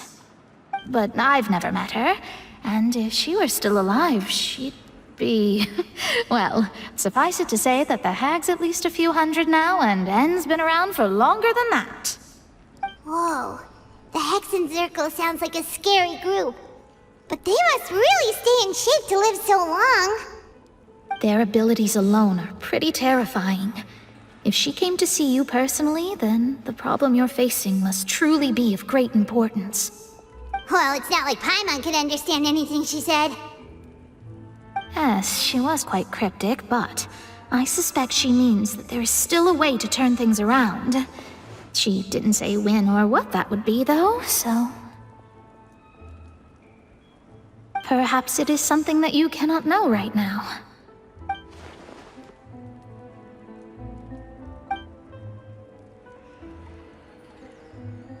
Traveler, Paimon, are you two all right? Oh, we're fine. We're just a little down right now. It kind of feels like the end is coming, you know? I see. I feel that same sense of desperation, too. I guess you could consider me someone who has often witnessed fate. So far as I have seen, it cannot be swayed. But even so, I still hope for, and believe in, miracles. Astrology is eternal and rational, but fate may not be.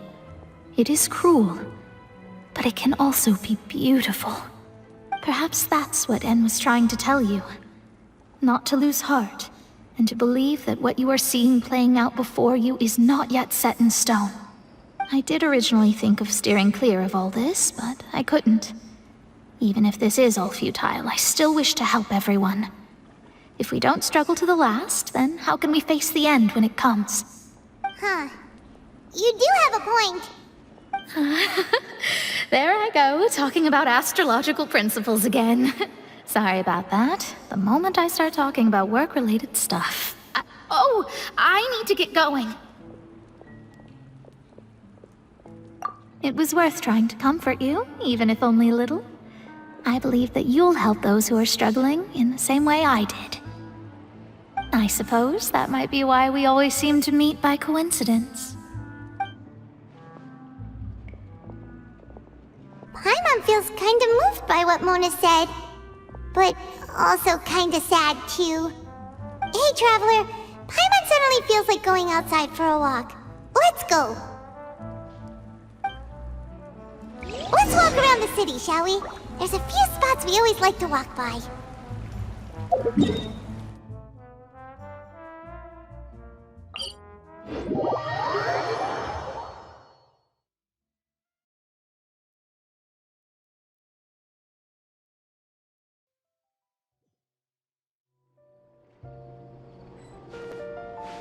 Quick, Squall and Fury!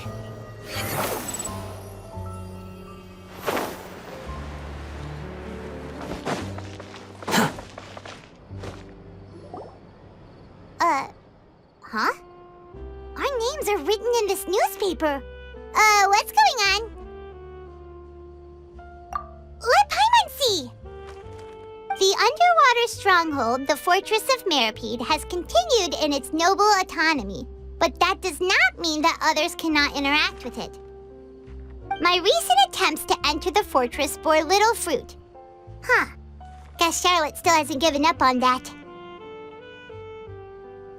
Thus, did an Outlander friend become the focus of this report, a blonde adventurer with their white fairy legends trailing in their wake. It is said that this mysterious traveler once visited the underwater fortress.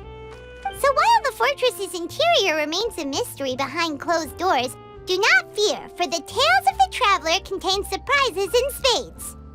Journalist Charlotte's biggest scoop yet, the Traveler's Trail, World Walker. Huh. Charlotte took so many awesome photos of us and we never even noticed her! She hasn't been able to get a hold of anything at the fortress, so since we're easier to find, she's using us as the subject matter instead?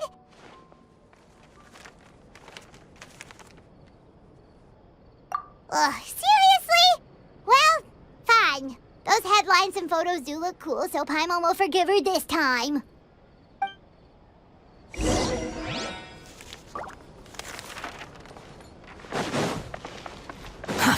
Too slow.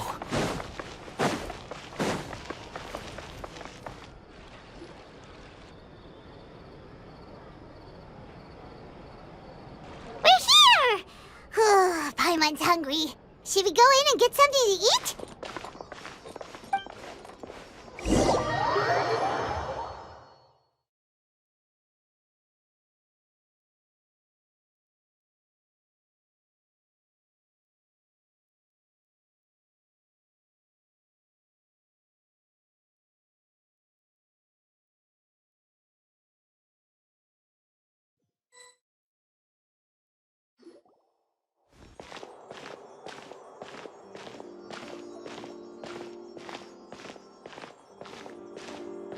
Hey, quick!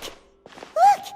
That's the limited edition only 16 slices a day cake!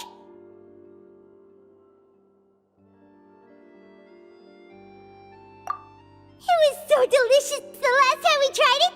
Despite the tense situation we were in, let's give it another go! I'm sure it'll be great!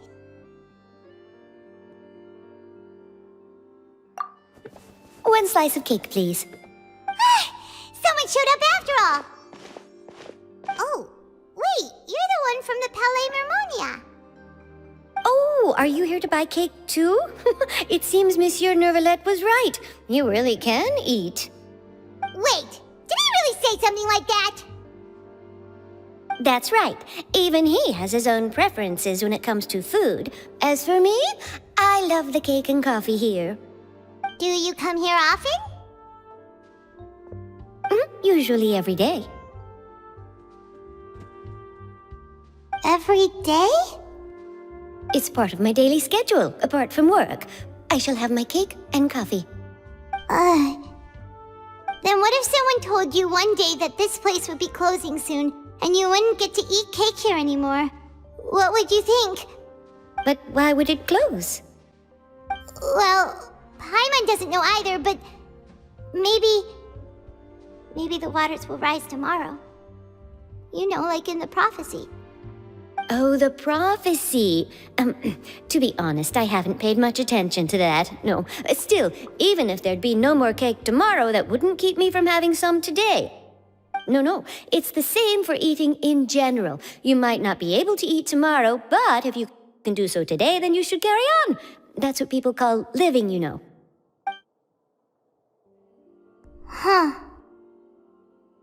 Don't be sad. Excuse me, could I have 2 more slices of cake to go? These 2 slices are for you. Sijuin said that this kind of expression you're making is what humans call being sad. Oh, you know Sijuin? I sure do. She was born before me, and she sometimes comes to the surface to teach us things about humans. She said that humans are creatures that are saddened easily, yes, and you can only lift their spirits by feeding them delicious food. So please try the cakes here. I've got something else to do, so I'll be going now. You two try to stay in a good mood after eating, all right? Bye.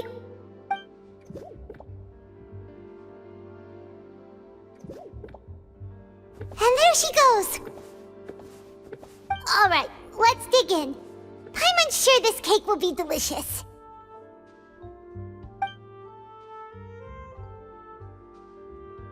It's more delicious than last time, and the flavor gets even better with a sip of tea. It sure would be nice if we could come again tomorrow.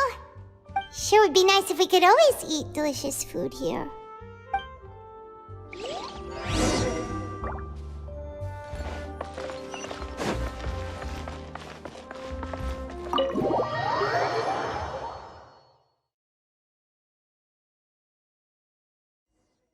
Oh, we're near the Steambird office.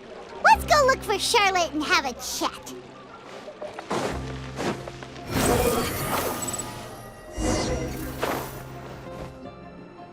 Wow! If it isn't the Traveler and Paimon! Oh, have you seen the article I wrote about you? Ha! You've got some nerve! You just used us to make some quick mora! Oh, you needn't worry about that. I heard that you were in Poisson some time back, so I sent you a letter to discuss just that. It appears you didn't receive it, though. It's all right, though. I've set aside the amount intended for you. I've even set the table with some food. Really? Oh, you're the best! You're almost a little too easy to win over, Paimon. If I were a journalist with ulterior motives, you'd be in trouble now, you know. Oh, Paimon knows you're not like that.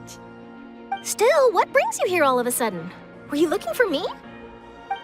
When Mona mentioned you, we thought of coming to see you at work.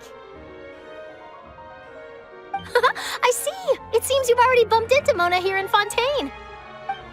So she mentioned me? What did she say? She said that you're a real daredevil of a journalist. Nice. In which case, can this daredevil journalist dare to request an exclusive interview with the legendary Traveler and Paimon? Huh? So your article in the paper today doesn't count? Oh, of course it doesn't. That was more like live photography. What I'd like to do is dive deeper and ask you to talk about the things you've seen and experienced. Yeah, are we even qualified enough? Why not? If I say you're worth an interview, then you're worth it. But not right now, of course. I'll need a few days to prepare. Oh, in that case, we'll just chat when you have the time then? Oh, so that's a yes? Ooh, splendid! I'll tell the editor-in-chief immediately. I'll have to apply for lighting, a venue, some props, and... Whew, so much to get done now. Talk to you later. Wait, Charlotte, Paimon's still got a question for you.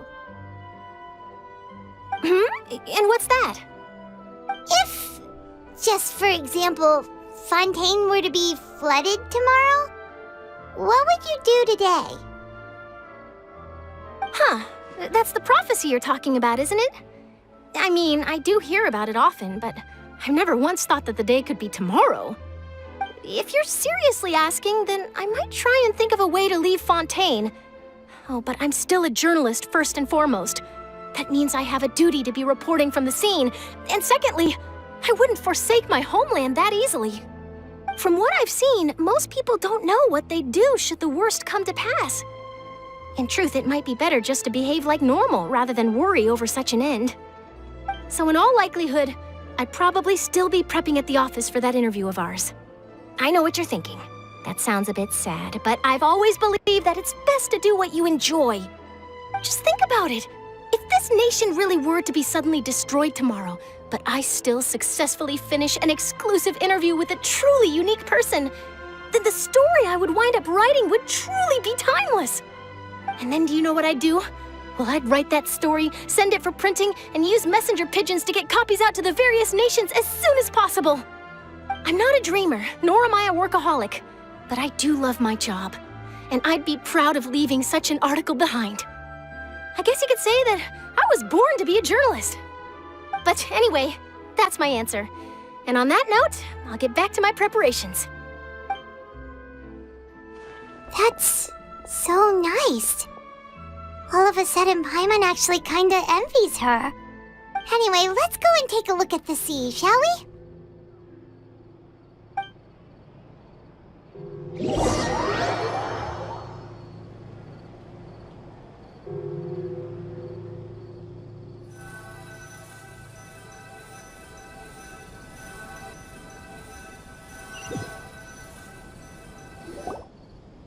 The sea breeze and scenery can be a pretty soothing combo, huh?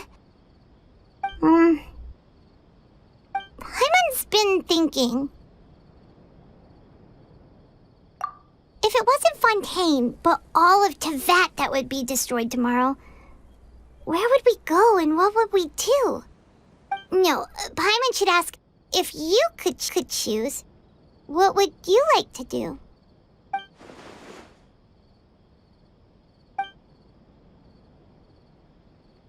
We've always been moving to the next destination, so we haven't spent much time thinking about these kinds of things. We didn't have to either, with us always being on the road and whatnot. You mean, still traveling?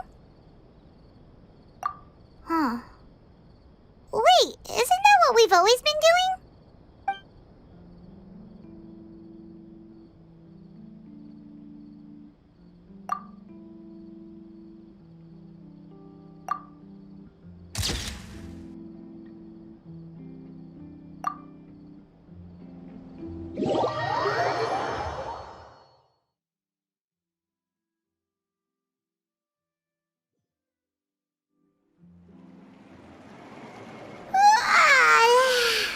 Feels like you'll grow mold if you stay here long enough. But it's still better than the Fortress of Meropide, that's for sure. It's not only damp there, but salty too. Ah, so the two of you are still here. Wonderful. Oh, you're from the Palais Mermonia, aren't you? Yes, I'm Isadora. Monsieur Neuvillette sent me to look for you two before. I heard that afterward you went to the Fortress of Meropide.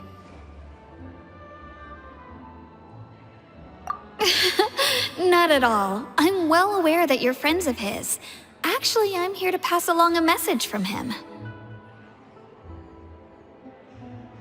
Yes, inside the Opera House. The Maréchaussée Phantom has declared the incident a small-scale riot. A riot? Well, that said, I don't personally think it was that serious. Lady Furina was watching a performance at the Opera House, and while she was resting during an intermission, some other audience members suddenly started harassing her, loudly accusing her of doing nothing about the prophecy crisis. And before she could respond, others started to join in. The crowd continued to grow, and protests against the Hydro Archon started to break out. So people have started to put the blame on Furina. Guess they finally found an outlet for the pressure they've been under due to the prophecy. I agree. People will naturally rely on gods, as is customary. But the moment people feel threatened, gods are also the first to be blamed. So what happened after that? Is Furina okay? Seeing that the situation was spiraling out of control and that further argument was pointless, she claimed that she'd gotten tired of this and left in a hurry. the Marechaussee Phantom had their hands full maintaining order and did not catch where Lady Furina had gone. Only when things had stabilized did we realize that she had gone missing. So, you mean she's still missing? That's right. The Marechaussee has dispatched many people to search for her, but we don't have any leads yet. That said, I don't think there's much to worry about. She is a god after all. Even if she were to fall into the hands of rioters, what could ordinary people do to her? Good. Monsieur Neuvillette sent me to tell you about the situation, but he didn't say anything else. Don't worry, this is more than enough to go on. Thanks for keeping us informed. Ah, is that so? Well, all right then. In that case, you two take care. I'll be heading back to the Palais now.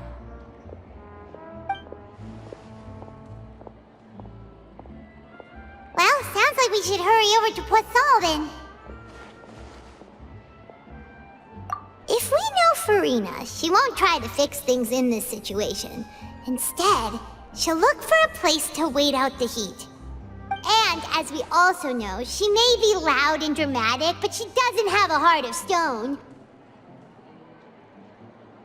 When Neuvillette was talking to her in the Palais Mermonia, and she heard about Poisson, she couldn't hide her sadness and remorse. It would be hard for her to ignore being accused by the public today. Paimon thinks Furina's probably taken the opportunity to slip away to Poisson and try to relieve the sense of guilt that she's feeling. Huh! Well, what do you think? Paimon knows the answer, of course, but Paimon can do the analysis to back it up, too. Cool, huh? In that case, there's not a moment to lose. Poisson, here we come!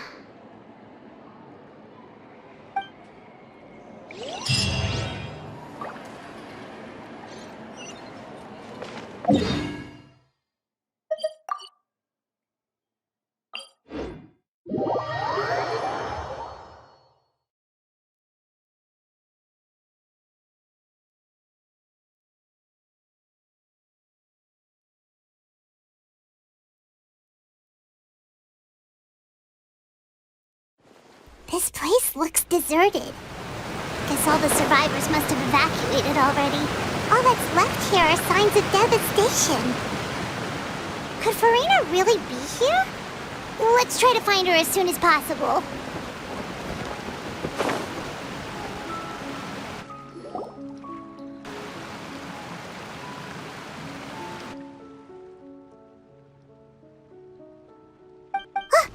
That's Furina, right over there! She really is here all on her own.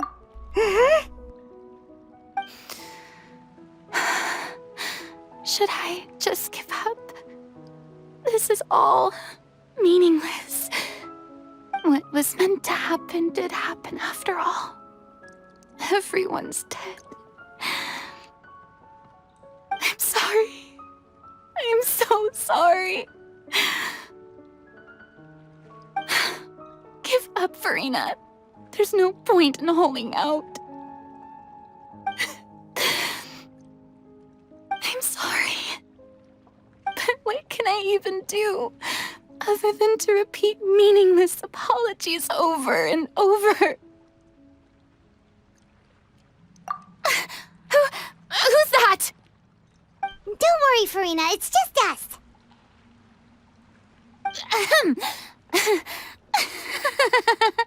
So it is you, blonde traveler from another land. Why, I almost thought you were someone from that mob of my ignorant subjects, come to kneel and beg for my forgiveness. Furina, you were crying just now, weren't you? The tear stains on your face are obvious.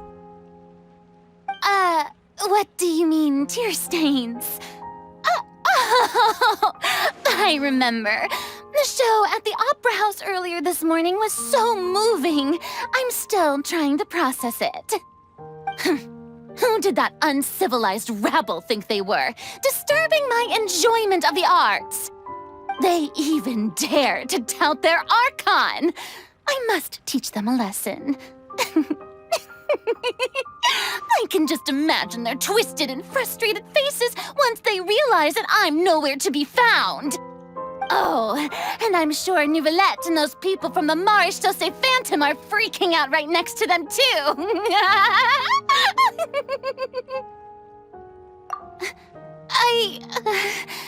Of course not. Hey, there she is! The Hydro Archon's over there! Quick, after her!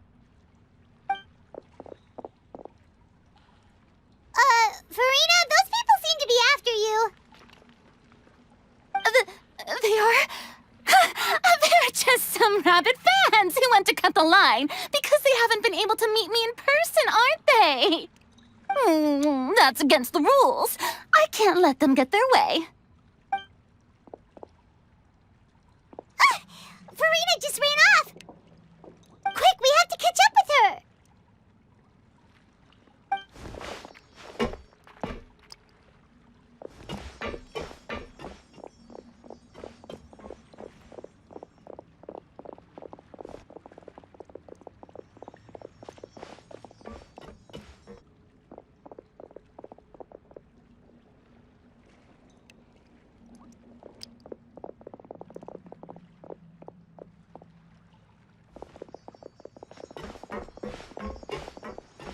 This should be the place, right? Hey, Furina! There's a good hiding spot over here. Quick, come to Paimon before the rest of them catch up to you. What is this place? Hurry, they're almost here! Fine. I suppose haste is warranted. Lead the way.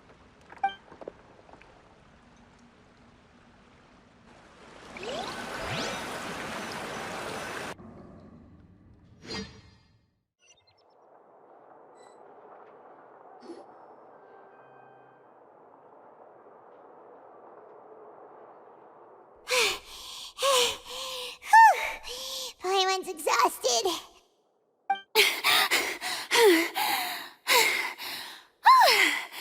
I'm so tired. I totally thought they had caught me. No, I mean, I merely gave in to the sheer enthusiasm they displayed.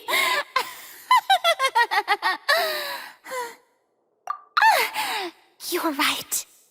Yep, that's a good girl.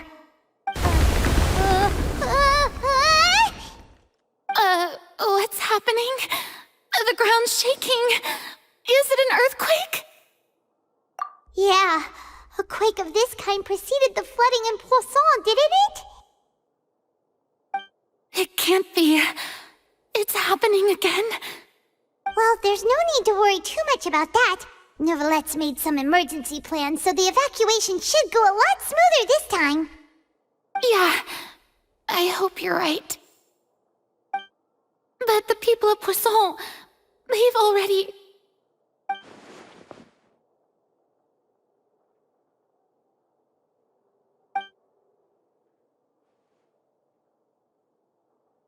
It's true.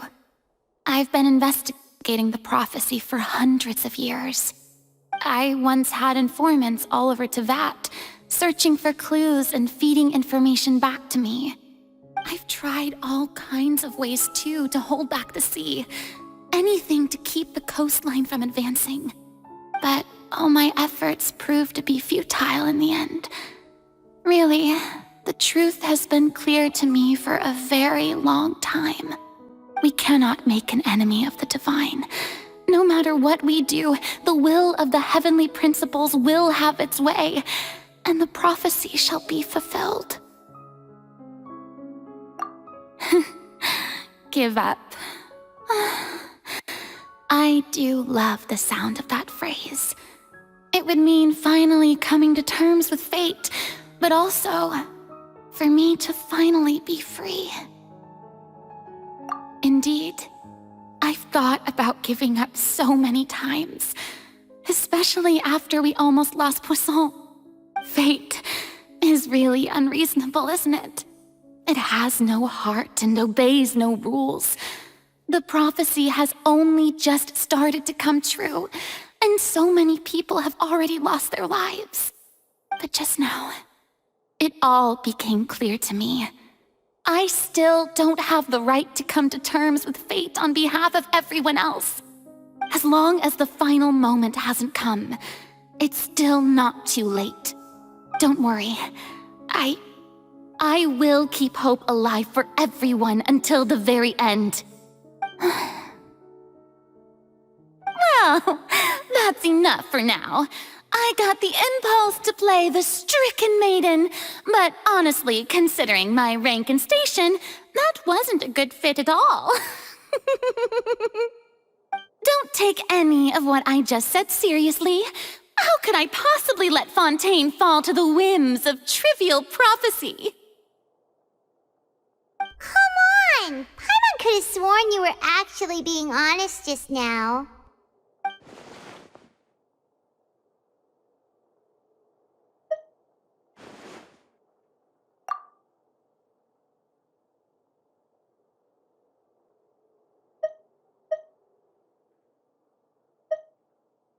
Share my burden. That's impossible.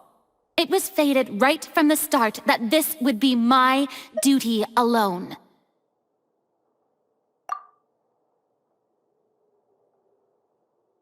A witness.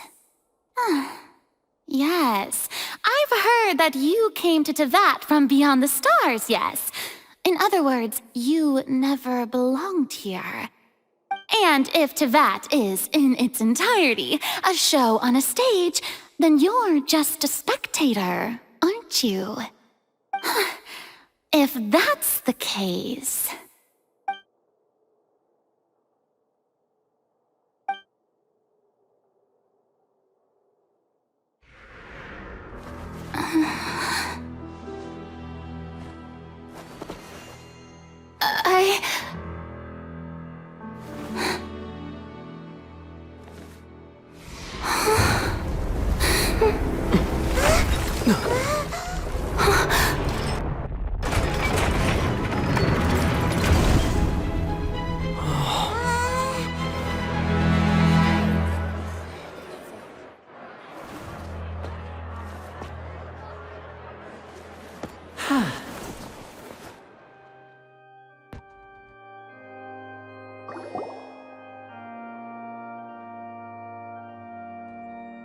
Ladies and gentlemen, this concludes my opening performance. Now, without further ado, we may proceed to the trial of our god. So this is what it is. Yes, you deserve praise for the effort you took to raise the dramatic stakes. Do not forget, however, that I am Focalors, the god of justice, the embodiment of justice itself. Does it not strike you as even the least bit absurd to bring the very concept of justice to trial? May I interpret these words as your refusal to stand trial? In that case, you will have the opportunity to defend your honor through a duel. You would draw your blade against a god? I see. It seems like you have made up your mind.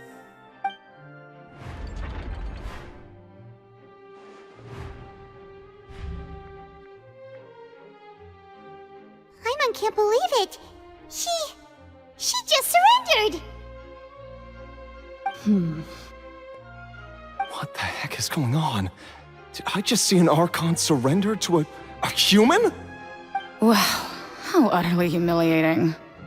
Lady Furina, what is the meaning of this? It would seem that there has been a misunderstanding. To be clear, the raising of both hands is not always an indication of surrender. Looking for excuses again, huh? I raised my hands just now to indicate my acceptance of the trial. No duel shall be necessary. I will admit that I've been running away for a long time. I'm sorry, everyone. I was unable to protect the people of Poisson. It is my duty to stand trial for my crimes. You are not the only ones to be disappointed in me. I, too, am exceedingly disappointed in myself. But now, it is time for the Hydro Archon to show you her courage and resolve. I, Furina, will use this trial to show the world the true meaning of justice! This time, I will protect you. Applaud and rejoice! One of the most outrageous and fantastical arcs known to the opera epiclese is now unfolding before your eyes. Mark my words, this shall be one of the most exhilarating and brilliant shows ever to grace the stage of Fontaine!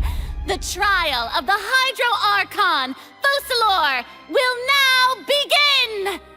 Woohoo! Oh, now we're making history! Why does it feel like Furina just took over the whole thing? Like, come on! Didn't she just get forced to stand trial for her crimes? Also, even though she's still acting super dramatic, she is taking this seriously this time, right? All right, then. Who will be my opponent in this trial? The court asks the prosecutor to please take the stand. Is that so? Very well. Then please speak, witness of Tivat, my accuser and fated opponent.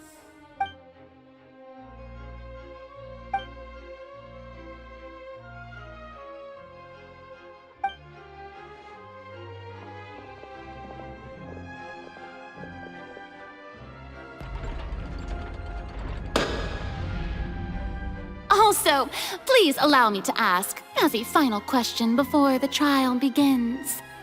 Just how much work did you do to force me onto this stage? Well, we did do a lot of prep after the meeting that day. I can go over the tasks assigned to the Spina di Rosula, since they were rather straightforward and easy.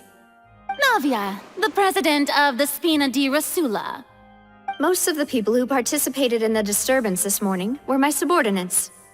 They changed into plain clothes and came to the Opera House as regular audience members, waiting for the perfect opportunity to incite insurrection against you.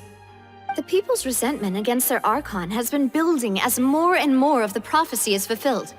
A spark was all we needed to turn smoldering anger into a flame. Moreover, according to our understanding and analysis of you, when something like that occurred, you would likely flee the scene and head to Poisson by yourself. So, we arranged for a second group to lie in wait there. So, you mean, the ones who scoured the settlement for me were also from the Spina? And their goal was to force you to step into the giant magic box so you may personally participate in the greatest magic performance in all of Fontainian history. That's right. That house was a magic box, rather than someone's residence. As the super ultimate version of the setup that I used when I first performed at the Opera Epiclese, the volume of the box was increased by a whole order of magnitude, and the distance it traversed was the entire gap between Poisson and Aranias. Its cargo, of course, was an Archon instead of a human. My thanks, Furina.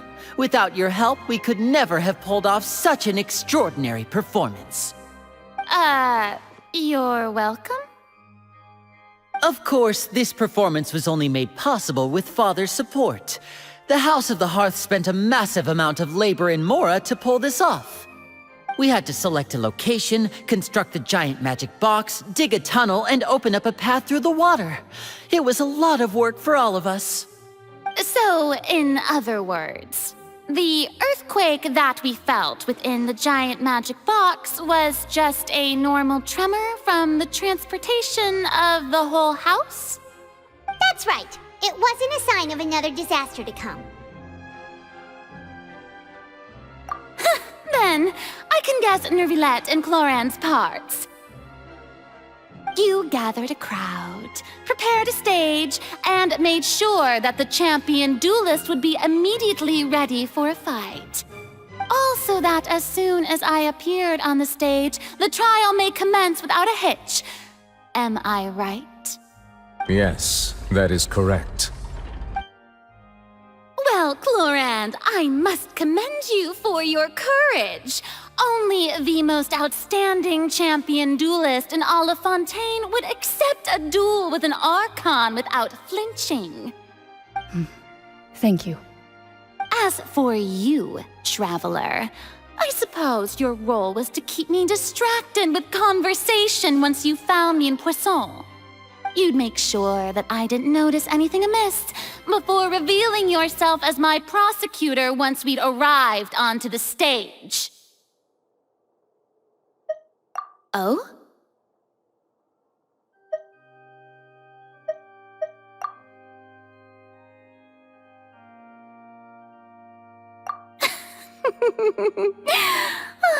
Is that so? Then I suppose I must have missed my final chance. It's fine. It matters not. What's done is done. The stage is already set, so there's no reason to disappoint the audience. Let's see this trial through to the very end.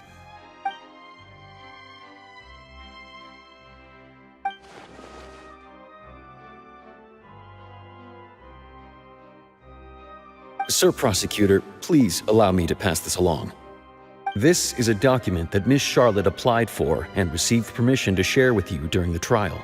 According to her, it should speed up the proceedings. Huh? Charlotte wanted to give us something? Oh, so she's here too! Hey, Charlotte! Oh, let Paimon see.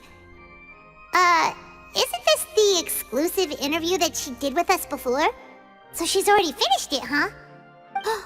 Wait, then that means this document is a perfect timeline of everything that's happened ever since we stepped foot in Fontaine! So in other words, we can refer to this anthology of evidence every time we want to use something from our journey as evidence for an argument! Let's quickly confirm the information in it. Just think of it as a refresher, alright? You defeated the Hydro Archon in the very first duel you took part in at the Opera House. That's one for the history books, all right. I didn't think that you'd wind up getting to the bottom of the case I'd been following all this time. I guess you could also see this as a happy coincidence. This is the first time Monsieur Neuvillette had a difference of opinion with the oratories. Even the Hydro Archon can't figure it out. A Fatui Harbinger. She's an extraordinary person. Her instinct must mean something. The fortress of Meripede was almost destroyed in a single day. That I didn't witness that scene. I nearly lost my awesome friend Navia. To be honest, that still gives me shivers. According to Monsieur Neuvillette, both Child and that whale should have been in the primordial sea at that time. The words of someone as extraordinary as a witch can probably only be truly understood when something surreal happens to you.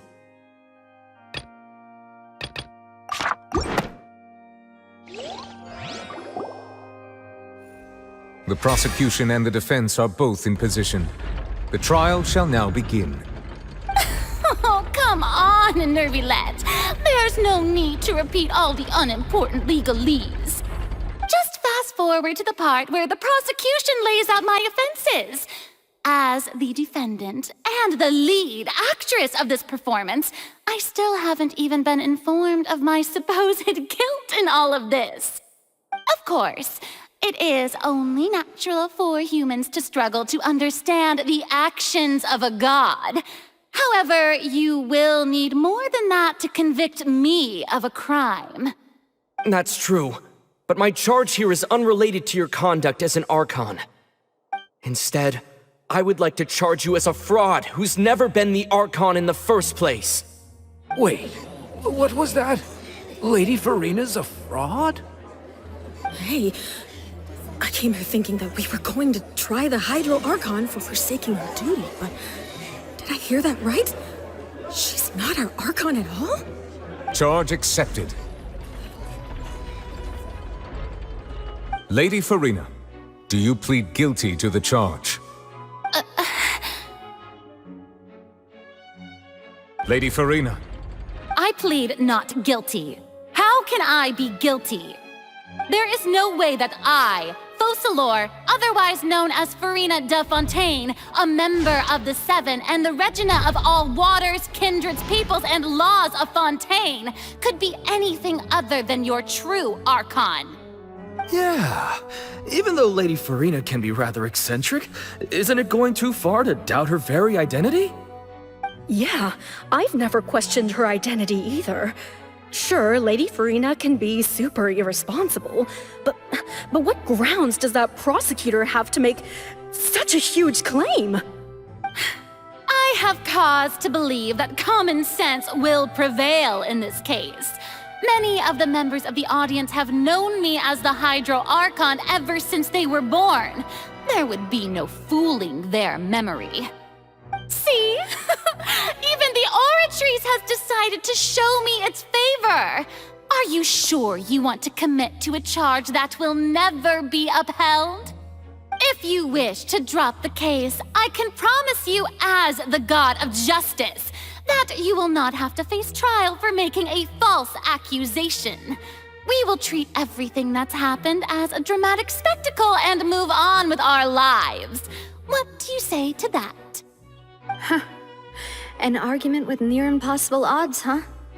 We have to not only refute Furina's claims, but also overturn the long-held beliefs of the people. Well, I tried to give you the chance to surrender. If you must persist, then let me ask.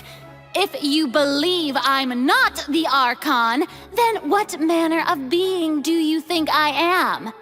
And if I was not the Archon, then how did I manage to live for over 500 years?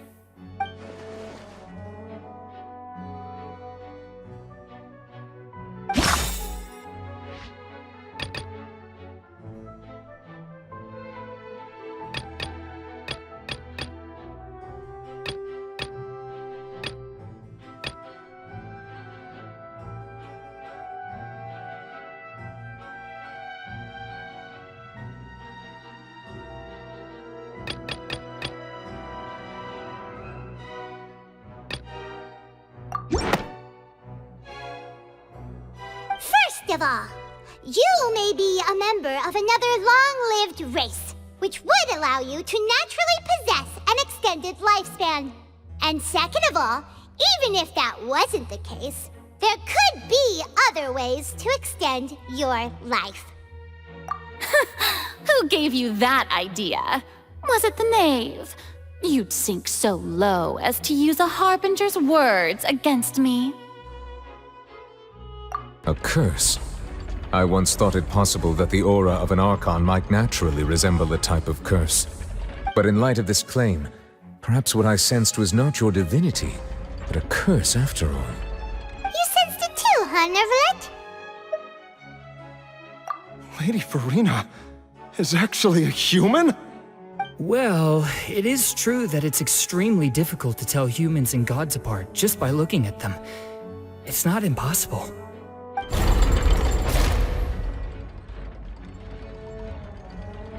Well, don't start celebrating too early now. Even if I have been carrying a curse like you said, how does that prove that I am merely a human being?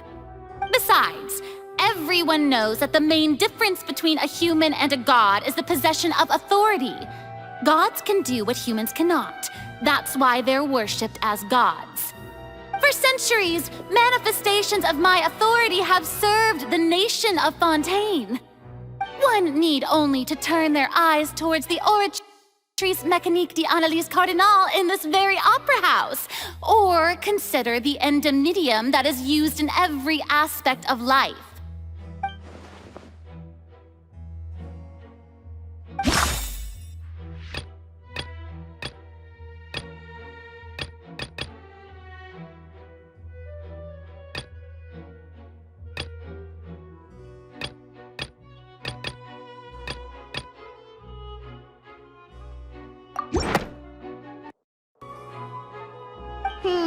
That doesn't sound right.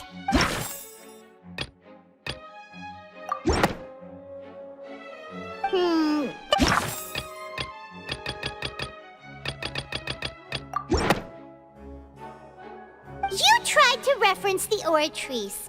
But weren't you as confused as all the rest of us when the Oratrice declared Child to be guilty without any proof? Otherwise, you should have come up with a good explanation for that by now. Didn't I make myself clear at the time? The decisions of the gods are naturally difficult for humans to comprehend. There is no need to provide an explanation. Lady Furina, I believe a reminder of your current circumstances is in order. While the court is in session, the principles of justice and the law must come before all else. While you are an Archon, you are also first and foremost the defendant in this trial. You will prove yourself unable to defend against the prosecution's charges if you continue to withhold vital information against the rules of the court. I never thought you'd use that kind of rhetoric against me. That was no trick of rhetoric, Lady Furina. I've merely reiterated the rules of the court. Rules that all should respect and follow. So, you neither knew why Child was declared guilty, nor did you understand the structure and operations of the Oratrice. Instead of having been created by you, the manifestations of authority you mentioned have been made by the real Hydro Archon, haven't they? The real Hydro Archon? Well, now you're really losing me. It is true that I did not know why the Oratrice gave out a guilty verdict that day. But the Oratrice handed out that verdict unilaterally, and it has been operating independently ever since it was first created. You can't argue that just because a divine creation is flawed, that the god behind it must also be no god at all. She's still throwing out all kinds of excuses. Seems like she's confident that we won't be able to produce proof that she has no power over the Oratrice. My power as an Archon. There are many ordinary citizens in the audience. How can I just carelessly demonstrate the formidable power of an Archon? If that poses a concern, I'm prepared to extend my protection to the audience. You don't need to go that far.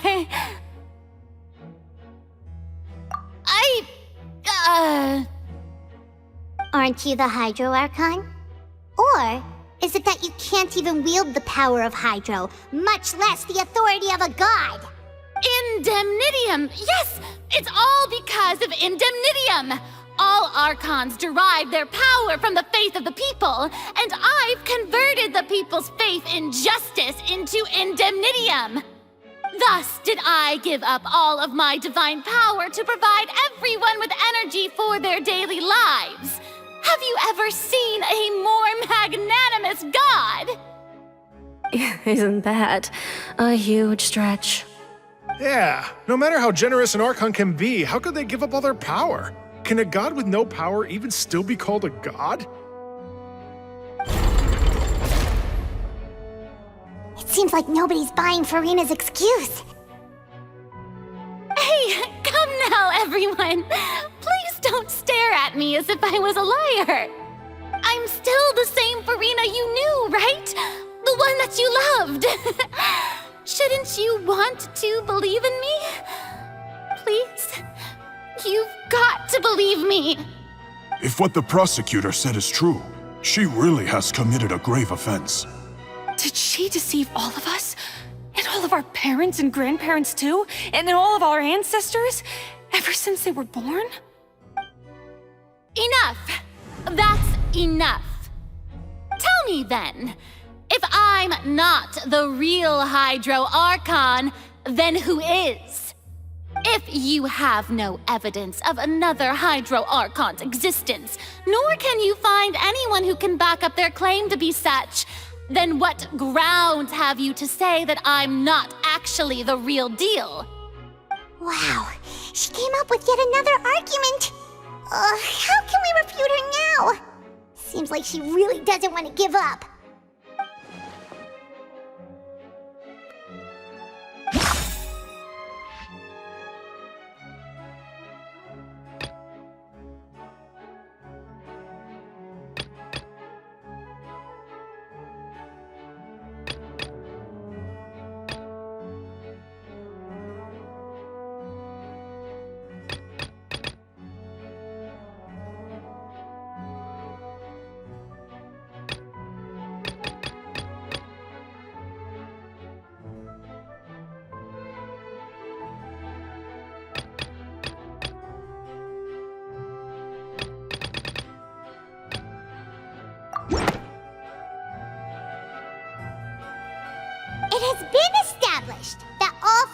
aliens can dissolve in water from the primordial sea.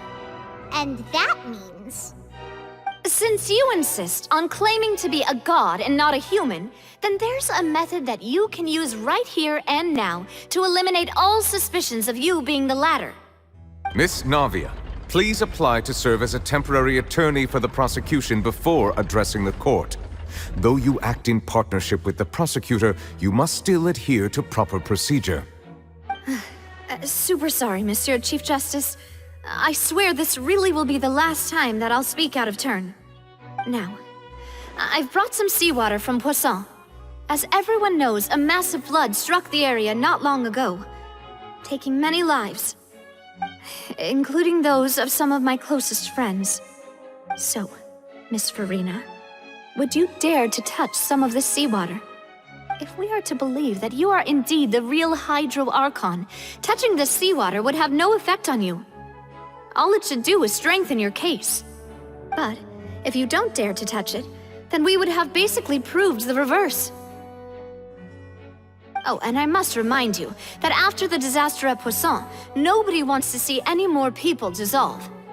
I do hope you'll act prudently and choose the simpler path of admitting guilt. Navia from the Spina di Rasula. The Spina has governed Poisson for many years. I guess her suggestion is valid. If Lady Furina is indeed just a human, she's probably Fontainian like all the rest of us. Would she really dare to try?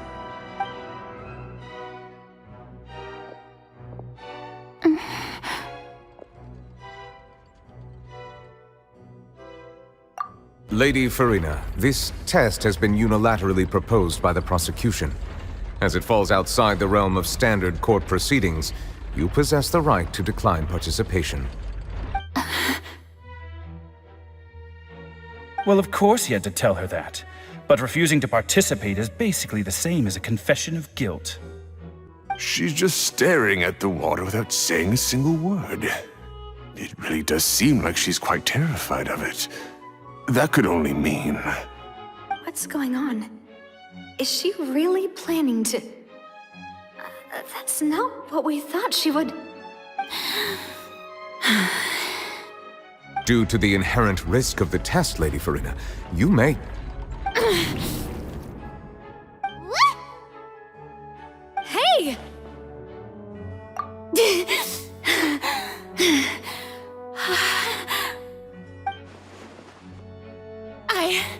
I'm fine! Look at me, everyone! My hand is still here! I haven't been dissolved! Will you believe me now? I really am your Archon! I'm nothing like a normal human who would fall apart as soon as they touch this water! Really? Was this not the most obvious thing in the world? Miss Siegewin? If you are present, Miss Siegewin, please come forward and attend to the defendant. Siegewin? Don't be nervous. It'll just take a few seconds. Let me see. That should be enough. Please announce the results of your evaluation to the court, Miss Siegewin. As everyone doubtlessly saw, Miss Furina was displaying symptoms of hyperventilation and flushed skin. These indicate that she was experiencing the adverse effects of exposure to primordial seawater. The extent to which she was affected is the same as other humans when exposed to primordial seawater of a similar concentration. Thank you, Miss Siegewin. Lady Furina, you may return to the defendant's stand. Oh, wait. What did she just say? I didn't get dissolved! Shouldn't that be enough to prove my innocence? Well, considering your tendency to run from your problems, we did originally prepare a direct sample of the seawater around Poisson. However, after extensive discussion, we exchanged it for a sample that is not concentrated enough to dissolve an actual human. After all, on the off chance that something entirely unexpected might occur, we don't want anyone else to lose their life to the sea. Yeah, so out of regard for Furina's life, you secured a low-concentration sample and asked the head nurse to serve as an expert witness. It's a great thing that the direct sample wasn't actually used. Furina could have... I can't believe you.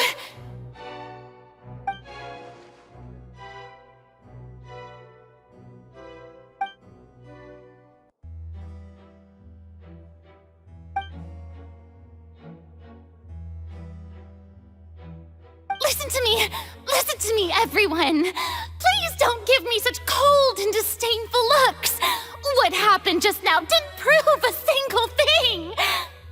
Think about it. How can you conclusively prove that an Archon can't also be affected by the primordial seawater? Also, if I was really just a human, why would I dare to just put my hand in that kind of water?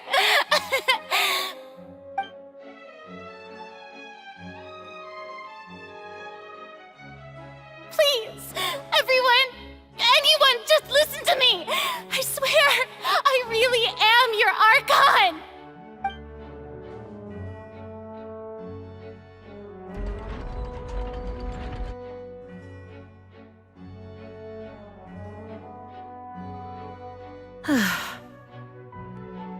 I don't think anything she says at this point will sway anyone.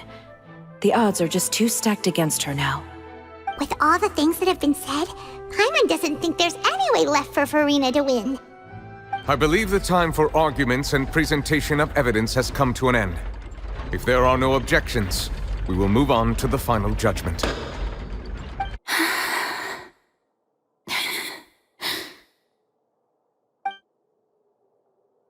I don't think anything she says at this point will sway anyone. She's too stacked against her now.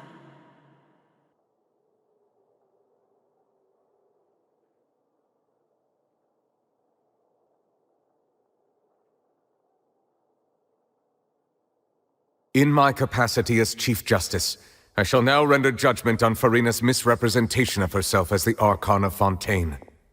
As a human who knowingly deceived her fellow citizens, Furina is guilty.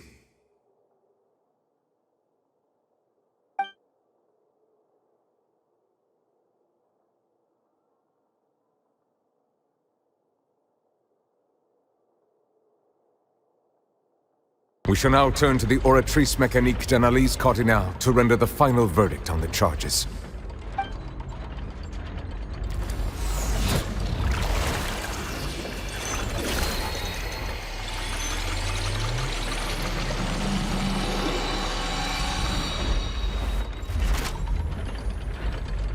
According to the judgment of the Oratrice Mécanique d'Analyse Cardinal, Furina is... Well, what's wrong? What's the Oratrice's verdict? No, the Oratrice also displays a guilty verdict. Isn't that correct then? However, the exact wording of the verdict is thus: the Hydro Archon, guilty, to be punished via the death sentence. The death sentence? That's actually one of the available sentences? I've always thought that it was just a myth. The one and only time the death sentence has been handed out at the court, and it's been given to the very person we've worshipped as the god of justice? What an unexpected twist. Furina's been sentenced to death by the Oratrice? We just wanted to use the trial to show her the seriousness of things so she'd tell us the truth. How did things escalate this quickly? This outcome is indeed quite strange. According to Fontaine's current definitions of justice, as well as its recommendations for criminal sentences, is this sentence really appropriate for the crimes that have been committed? Yeah! Even Fauché wasn't sentenced to death by the Oratrice. You know, the real evil mastermind behind the serial disappearances case. Indeed. Not only is Furina's sentence overly excessive, the very point of our trial today was also to prove that Furina has never been the Hydro Archon in the first place. But now, the Oratrice seems to have deliberately invoked the title of the Hydro Archon. What does this mean?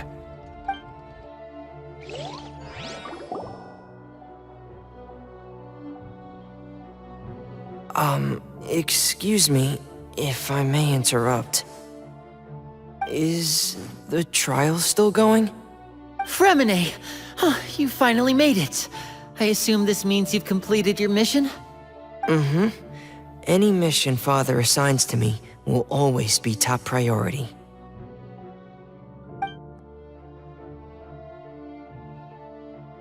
Is that the first prophecy slate? Huh. So the knave privately arranged for Fremine to try and find the missing slate. I looked everywhere and finally found it at the bottom of the sea. It took me a long time to get around some dangerous stretches of water. But has the trial already concluded? Then doesn't that mean I've come too late? Oh no. Father will be disappointed in me. Thank you for your hard work, Mr. Fremine. Please allow me to review the record left on the slate. Traveler, I believe that you have already seen the other existing slates, and would like you to come here and confirm their contents.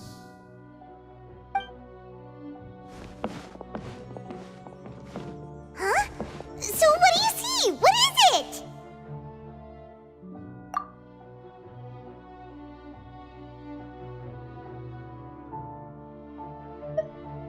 I believe I have now made sense of the Hydro Archon's crime. It has to do with Fontaine's lost history. Huh? Isn't the Hydro Archon just guilty of deceiving her people? Oh, wait, no, that's Furina, and we've already proven that she's not the Hydro Archon. So when you say Hydro Archon, do you mean the real Hydro Archon we've been kinda talking about? In truth, everything that you've encountered in Fontaine up until this point can be traced back to the contents of these stone slates. However, I'm uncertain as to how much sense they currently make to you. Okay, let's try to recall the contents of the other 3 stone slates. Paimon will do her best to help you remember.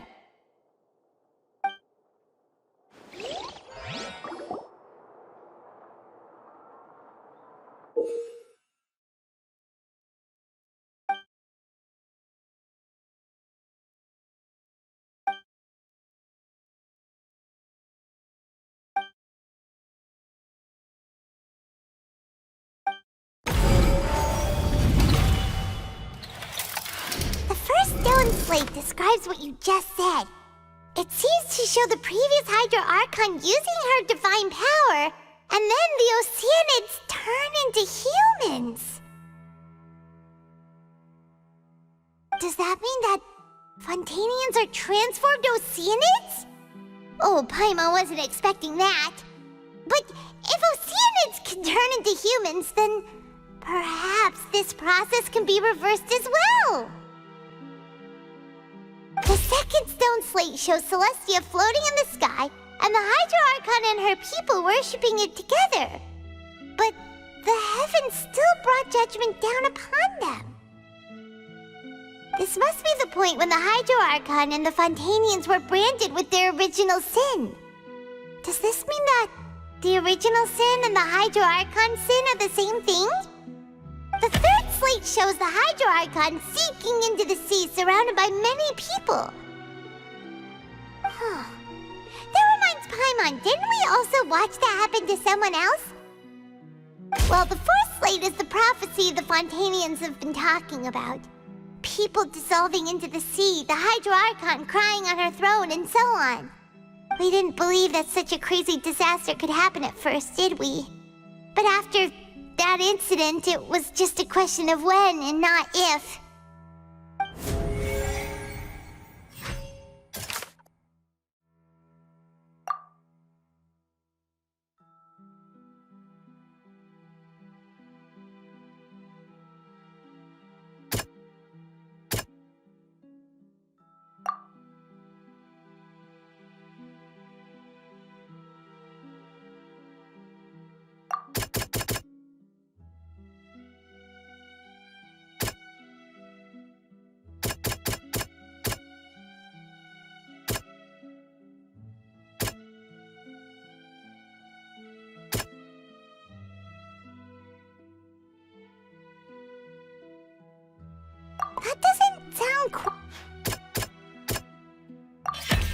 We know from the case of the serial disappearances of young women that Fontainians can be dissolved in primordial seawater, and the first stone slate tells us that long ago, the Hydro Archon used her power to turn Oceanids into humans. This might be the reason that Fontainians can dissolve.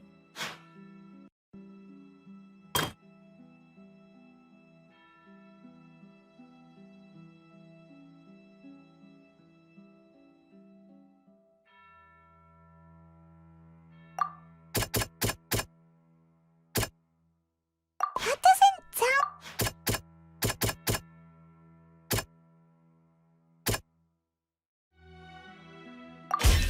The prophecy from the stone slates found its way into society, but not many people believed it at first. The fortress of Meropide was nearly flooded with primordial seawater, which we know can cause Fontainians to dissolve.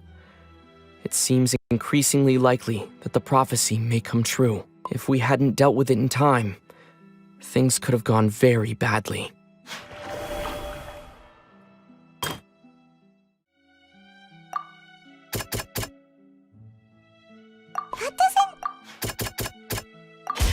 Perhaps what is about to take place has all happened before. The true sin of the Hydro Archon that Neuvillette mentioned, and the original sin cast down on the people of Fontaine by Celestia, as recorded on the stone slates.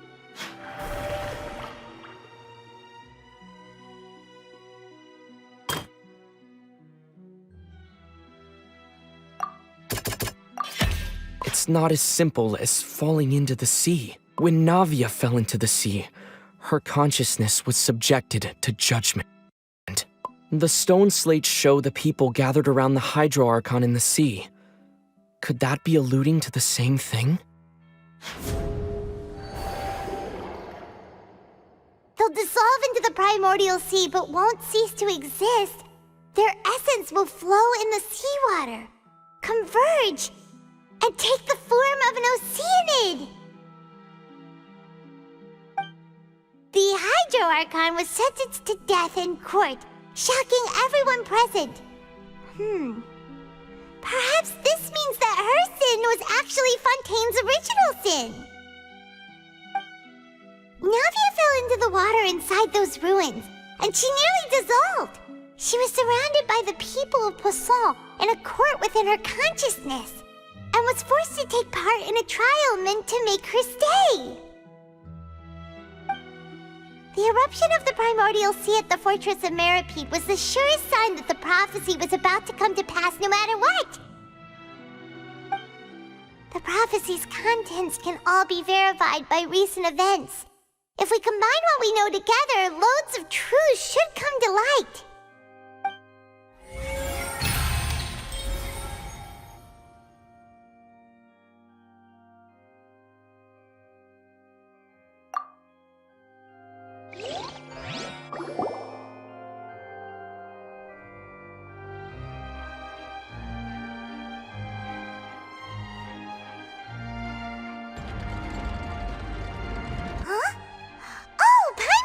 Now, so that's how you can make sense of it. But then it feels like we're going to have to share some truly shocking revelations. Let's hear them.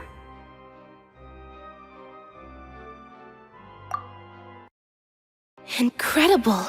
Linny, did you hear that? We're not real humans. All Fontainians were originally created by the late previous Hydro Archon, with Oceanids as their basis.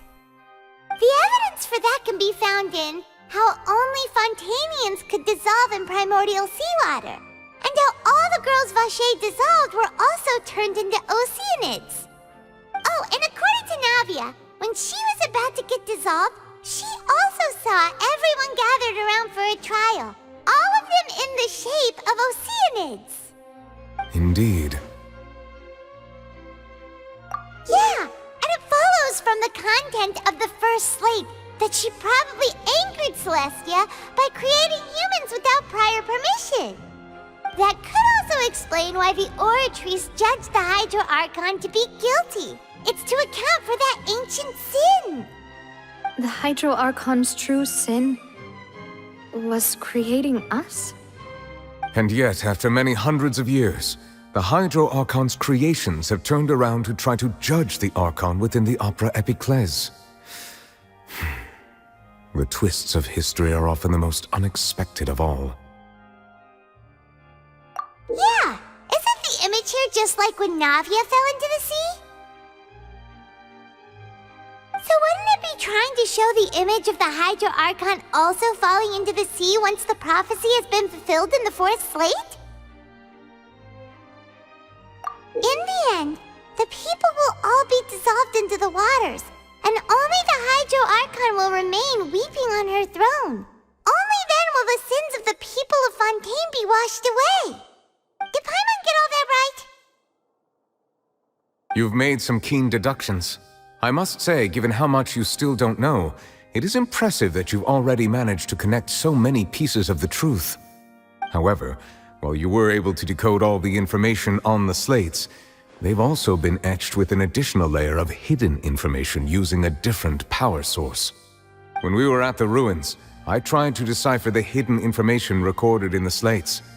But since we only had 3 slates at the time, I was unable to come to a full conclusion.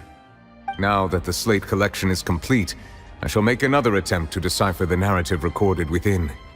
If everything goes well, we should finally be informed of the unadulterated truth.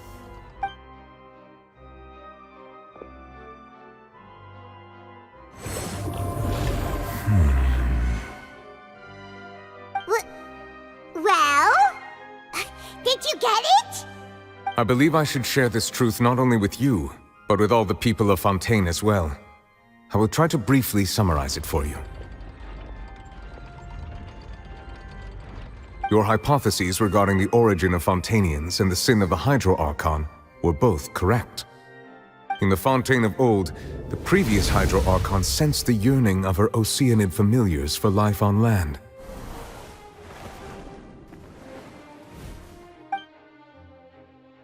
The Oceanids were enamored with the beauty and romanticism of human beings, and wishing to have those experiences for themselves, expressed to the Hydro Archon their desire to become of a similar kind. However, even though water as an element is intricately linked with the power of life, the Hydro Archon, as one of the 7, did not possess the authority to create a new form of human life. Not one to give in, she eventually found a way to create permanent humanoid bodies for her familiars by appropriating the power of this planet's primordial sea. She poured primordial seawater into the Oceanids' blood vessels, creating humanoid mimics in the process. But if Fontainians were to ever come into direct contact with water from the primordial sea, the power within their bodies would escape these artificial restraints and return to the sea. As a result, their forms would collapse, and they would be reverted to their original forms as Oceanids. Of course, the Hydro Archon never received permission from the heavenly principles to create a new human race. And thus, the Hydro Archon and all of her creations came to shoulder the original sin of appropriating the power of the primordial sea. That is the true history of how the people of Fontaine first came into being. So we were all Oceanids before we turned into human beings? That's way too much information for me. I think I'm just going to pretend that I never heard a single thing. Wait, but if that's the truth, we can't let the Hydro Archon be sentenced to death. After all, her only sin was creating us. This really might be too much information for your regular Fontainian, but it does answer a lot of our questions. Alas, your hypothesis regarding the 3rd and 4th stone slates was inaccurate. The slates' respective positions are, in fact, correct. A key point of the visual on the 3rd slate is how all the individuals depicted in the water are humans rather than Oceanids. They have not been dissolved, which implies that the water depicted in this slate is not water from the primordial sea. The nation of Fontaine is the nation of Hydro, as well as the nation of trials and justice. Instead of being the literal element, the water in the scene symbolizes judgment and justice. You may also recall Navia's experience. When she fell into the sea, her consciousness was surrounded by that of many others who intended to hold a trial to determine her fate. Therefore, the meaning of the third slate is that the people of Fontaine shall try the Hydro Archon at the Court of Justice. Yes, it refers to our present situation. I think I'm following now. So, what you're saying is, even though we decided to put on this trial to avoid fulfilling the prophecy, in truth, everything we've done has happened exactly as the prophecy foretold. So now, it seems, we're the ones making sure it comes true. What should we do? Huh. No matter what, the prophecy will be fulfilled. Is this what it feels like to be a prisoner of fate? If that's the case, does that mean the scene in the fourth slate will also be fulfilled soon? Traveler, I would like to point out another small fallacy in your deductions. About the fourth slate, you probably thought that the eruption of primordial seawater beneath the fortress of Meripede served as the surest sign that the prophecy was about to come to pass, yes? However, I believe that rather than being a sure sign, that eruption could in fact only be a small warning of something far worse to come. As for the root cause of the catastrophe, I believe you've already encountered it once before.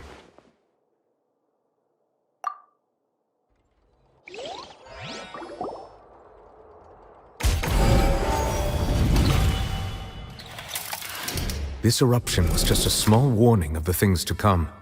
We must find the root cause of the disaster.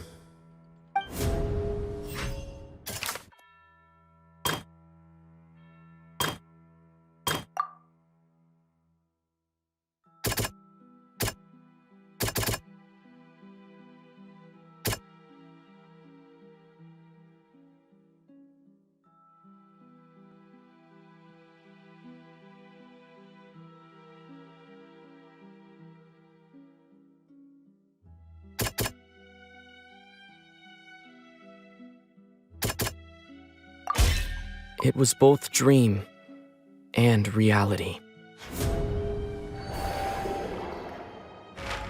If we're talking about a true culprit, that could only be that thing inside the primordial sea, right?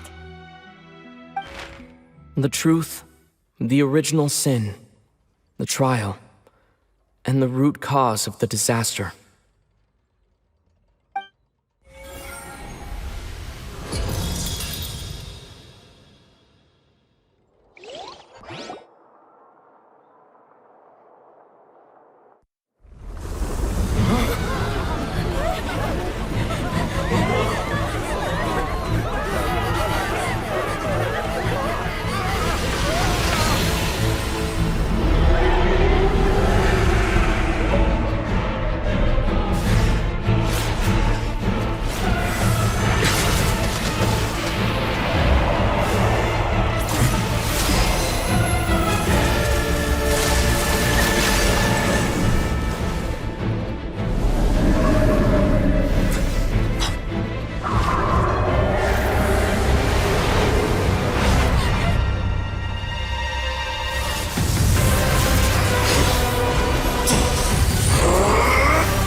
That was way too close!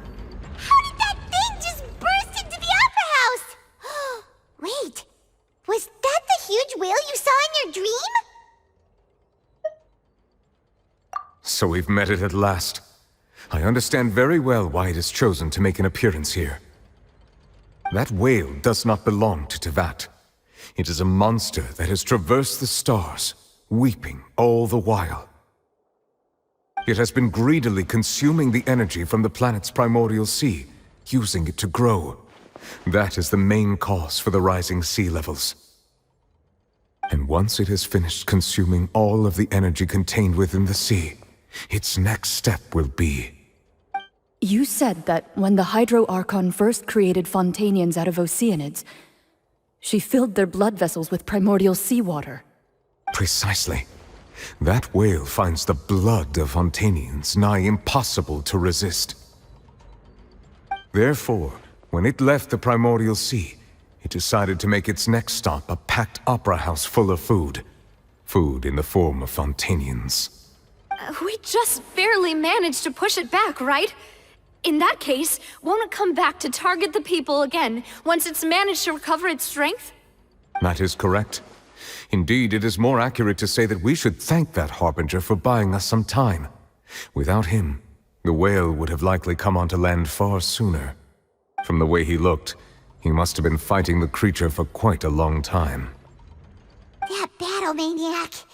We've always known that he had a special connection with that whale, but we definitely didn't expect it to help us out like this.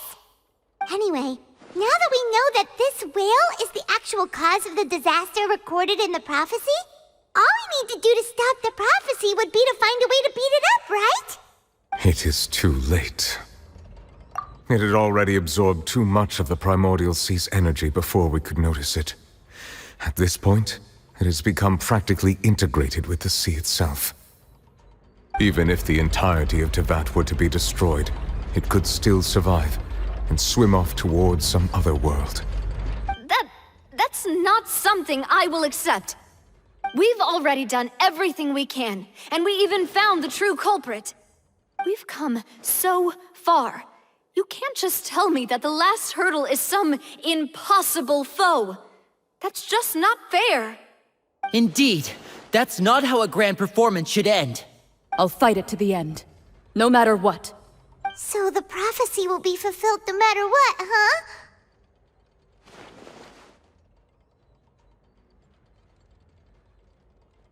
The prophecy. Yes, what has been prophesied will be fulfilled. You may view such things as the history of the future.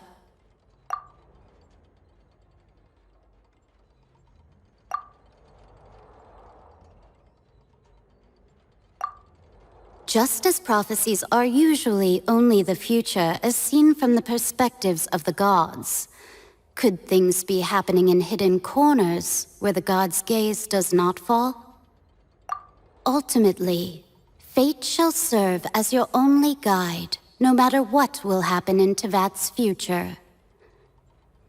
All you need to do is to play your part.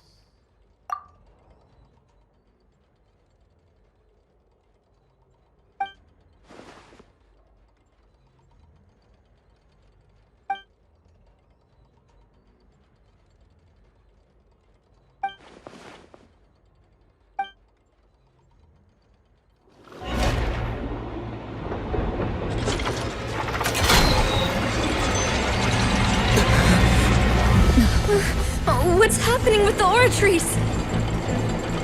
I believe it is preparing to carry out the death sentence.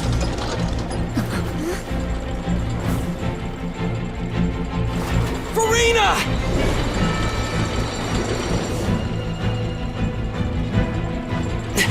No, I still need answers.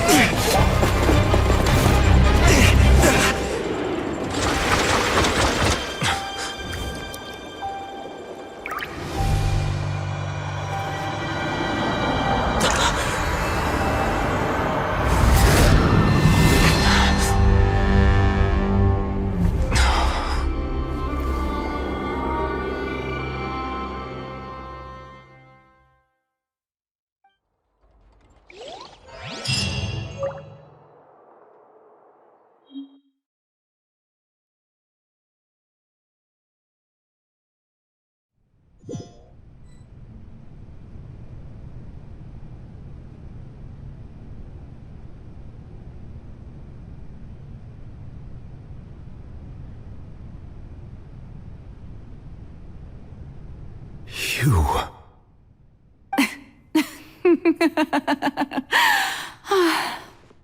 Sorry. That shocked expression on your face is just too amusing. I couldn't help myself. You are not Furina. Who are you? The sweet sound of bewilderment. Marvelous. A sure sign that my attempt to deceive everyone was a resounding success. But to answer your question, I am Focalors. You know, the god. Focalors? Why did you deceive us? Oh, that wasn't my goal, of course. Goodness, no. But I had to fool everyone else too, if I was to stand any chance of deceiving the heavenly principles. Deceiving the heavenly principles? It's all because of that pernicious prophecy. Dreadful, wasn't it? Everyone doomed to dissolve. Fontaine condemned to be flooded. One was not amused. In fact, one was positively bemused when that problem was thrust upon me by my dearest predecessor. That's the former Hydro Archon Egeria, for the uninitiated. It hardly gets more disastrous than a preordained national catastrophe, now does it? She knew full well that the prophecy would surely come to pass. And as one of the seven, she also knew full well that one defies the heavenly principles at one's peril. So yes, as you have no doubt surmised, it was a rather impossible situation that I found myself in. I spent a terribly long time mulling it over, alone on the ocean floor. And I was almost growing barnacles by the time I finally realized there was only one possible solution to this confounding conundrum. I had to outwit the heavenly principles, allow the prophecy to be fulfilled, ostensibly at least, while saving everyone at the same time. I'm a genius, I know. I can only assume that's why Egeria chose me as her successor. Although, looking back now, it was hardly the inheritance one dreams of. Between the task of saving the nation, the quotidian duties of the Hydro Archon, and not to mention the original sin of creating a new race of humans, I dare say she left me quite a colossal mess to clean up. But one can only play the hand one is dealt. I did not choose this, any more than I chose to be one of her Oceanid familiars. So you were also once one of the Oceanids, transformed into a human by Egeria's hand? Yes, I was. I always dreamed of becoming human. And I still do, even now. In my eyes, to be human is to be part of the greatest opera ever known. After becoming a god, I separated my divinity from my body and spirit, leaving behind only a self that was as naive and bewildered as my past self on her first day as a human being. The me you see before you now is that divinity. And the human counterpart I left behind, I named Furina. She could feel joy, sorrow, and everything in between. She could be as vain and conceited, or as meek and vulnerable as she wished. Her strengths were of a kind only a human could possess, as were her shortcomings. But in my eyes, Furina's humanity was what made her perfect. She was perfectly human in every way. The person I always wanted to be. Anyway, so then I cursed her. All part of the plan, of course. The plan to deceive the heavenly principles. Do you still remember the final scene of the prophecy? The Hydro Archon alone, weeping on her throne. In order that the prophecy might appear fulfilled, I invited Furina to be an actress, to play the part of the Hydro Archon in the prophecy. Under the curse I placed on her, so long as I, Focalors' divinity, continued to exist, she could not die. But nor was she free to live her life in the pursuit of happiness. Instead, she was forced to take the stage in the Opera House, to embrace the role of leading lady, to forever play the part of the god from the prophecy, all to create a deceitful appearance of that prophecy coming to pass. I suppose now you probably understand why your court is called the Opera Epiclese. But Furina is only human, isn't she? Even though she has had a long life, her mind is no stronger than that of any other ordinary human being.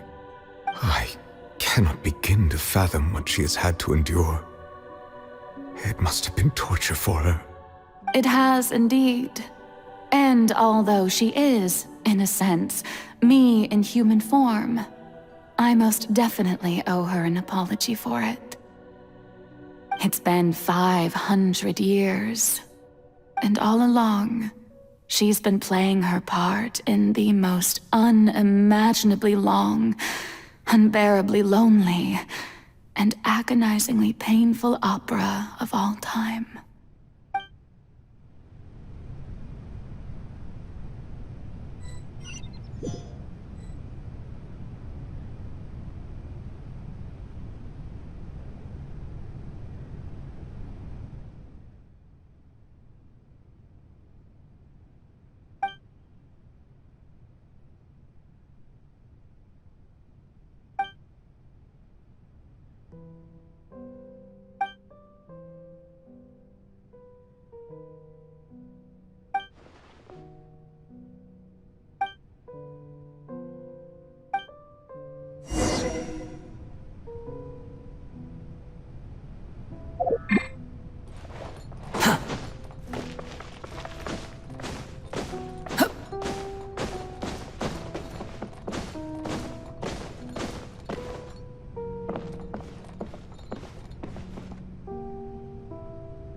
Oh, who permitted you to come onto the stage?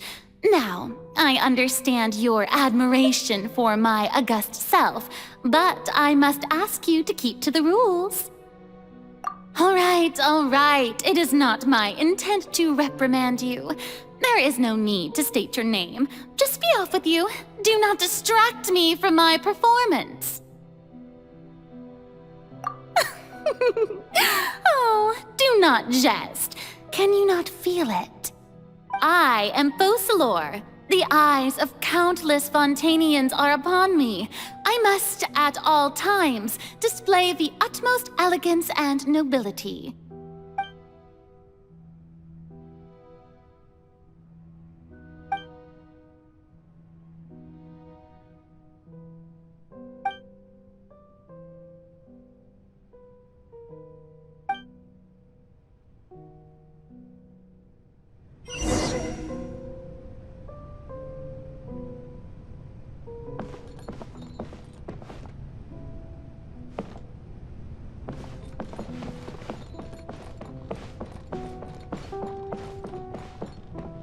Dear audience, the performance is experiencing a technical difficulty, but worry not. The guards shall resolve it soon.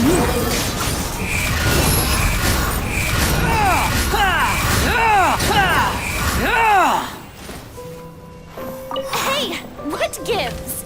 The audience is still watching me, you know. Guards? Wait, where are the guards? Guards!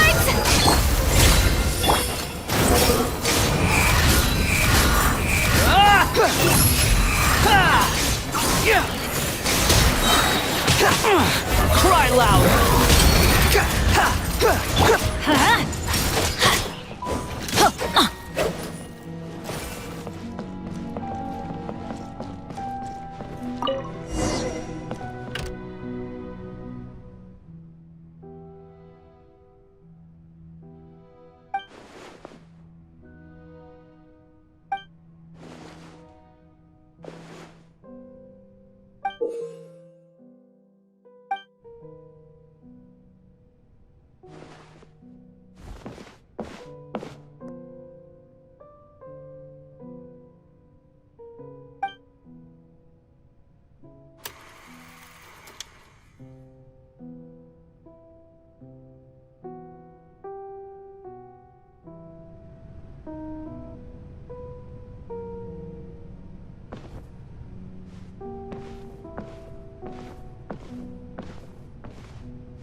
Furina.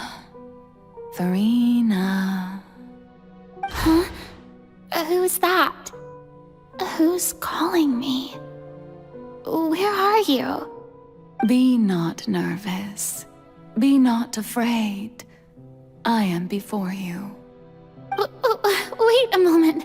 You're near me? How can this be?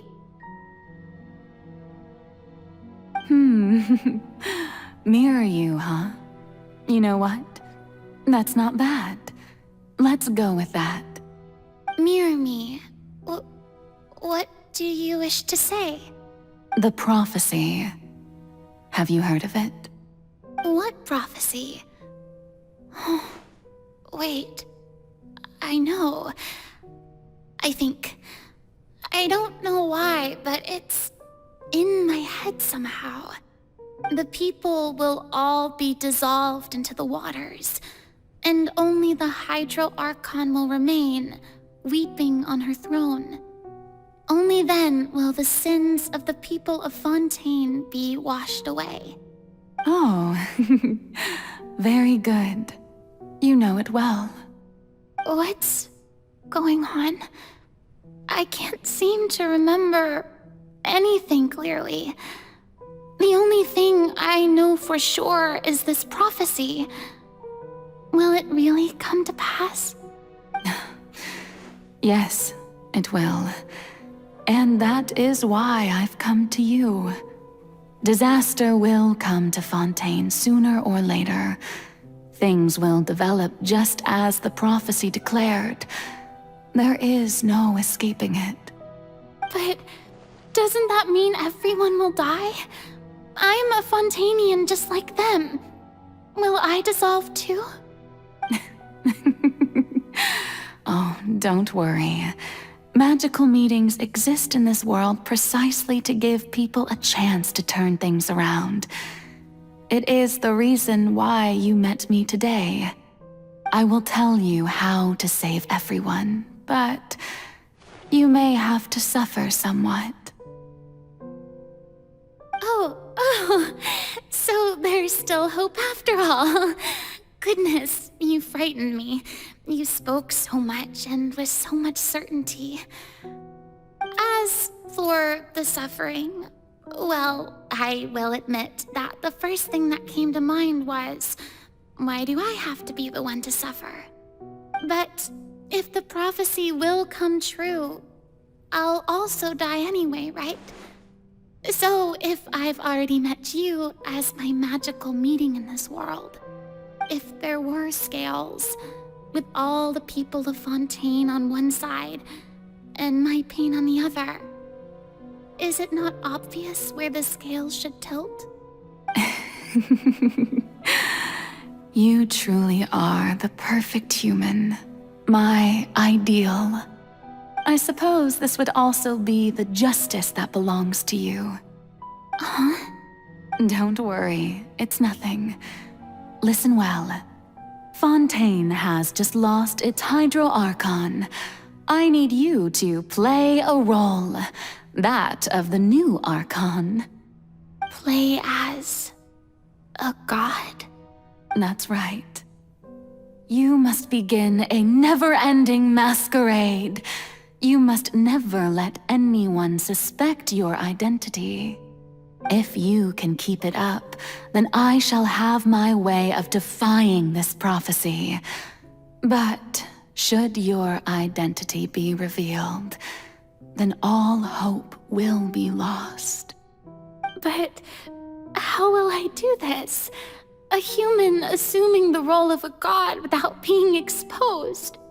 Don't worry. What you must do is not to turn yourself into a real god. You simply need to play the role of a god as humans imagine them to be. Being a human yourself, I'm sure you already know what such an entity would be like. Remember, your true challenge will not be pursuing divinity, but contending against humanity. I'm still not sure I understand, but I'll try. I'll try to do this. So, how long am I going to have to play this role? To accomplish this mission, you will have to stay on the stage for many, many years. You will endure and not grow old until your task ends. But I promise you, all will eventually end in a magnificent and dramatic trial, and everyone will be saved. A trial, huh? How exciting. I'll be looking forward to it.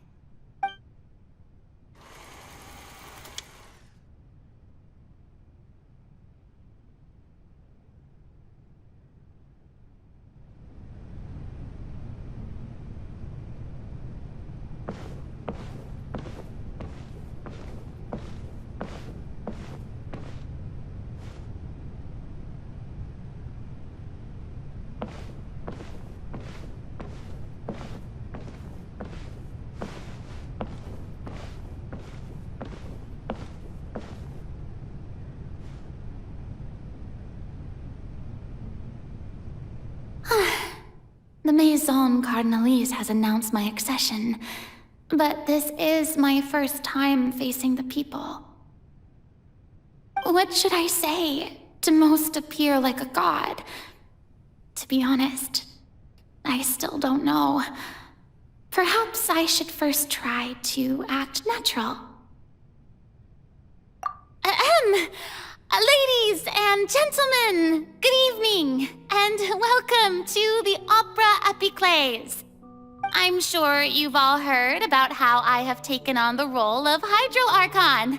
Indeed, I am Furina de Fontaine, your new Archon. In truth, I know little about becoming a nation's new god, but it will be my honor to guide you all. As the god Focalors, the god of justice, I shall do all within my power to lead you into an age of fairness and justice. Once again, thank you all for coming. If you should have any questions or suggestions, please send them to the Maison Cardinalise. The future of Fontaine will require us to work together, after all. This should do it. I thought I might stammer, but thankfully, I was able to convey my thoughts just fine. Okay, and next. That's the new Hydro Archon. Is this some kind of joke by the Maison? I would have thought that a being that surpasses humanity would be a bit more assertive. Hey, did you hear that? She even told us to send her suggestions there at the end. Shouldn't gods be all-powerful? She's being so modest. What's the difference between her and an ordinary person, then? If you ask me, perhaps the succession didn't actually happen. She might just be a Maison back puppet. Wait, what's going on? Why is everyone suspecting me of being a fake? Oh, this is bad. If I get exposed here, there'll be no saving the people from the prophecy. Right. Mirmi said that I just need to play the role of a god as humans imagine them to be. Calm down, Furina. Think. What do the people want? How would they imagine a god to speak and act? Assertive, with a strong sense of presence. One who can dispel all doubt. That is the character I'm fated to play.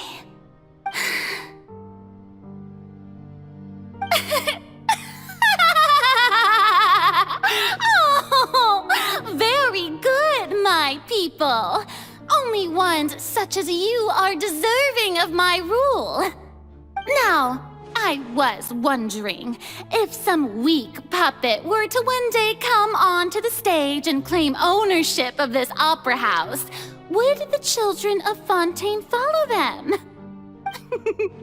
Well, it seems that you would all see right through them. Having passed my test, you are qualified to witness wondrous trials alongside my august self, here in this opera house. You may consider my previous act a door gift of sorts, I thought it was a debut that suited the atmosphere. Now then, let us be reintroduced. Ah, so that was just a performance. How could I have forgotten that we were inside an opera house? Her personality.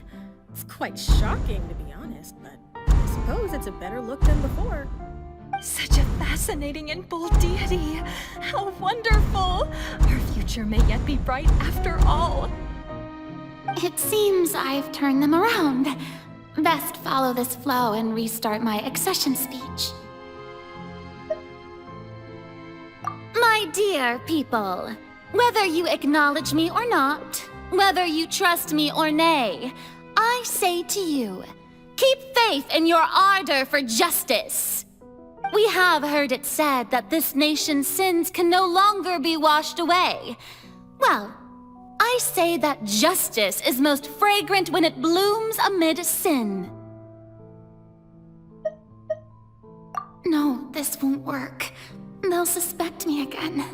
I must play the role that they want me to play. The scales of justice should not weigh heavy in the hands of its god. On one side, it must carry fairness and justice. And on the other, praise and applause. May law be the prayer on our lips. May judgment be our worship. Let us light the fires and drink to the future of Fontaine! There is no trouble in this world that justice cannot solve. All that is needed is for you, my people, to believe in it, heart and soul. So long as I, the Archon Focalors, stand within the Opera Epiclese, so long as I stand before the Oratrice, I shall even judge the gods of this world!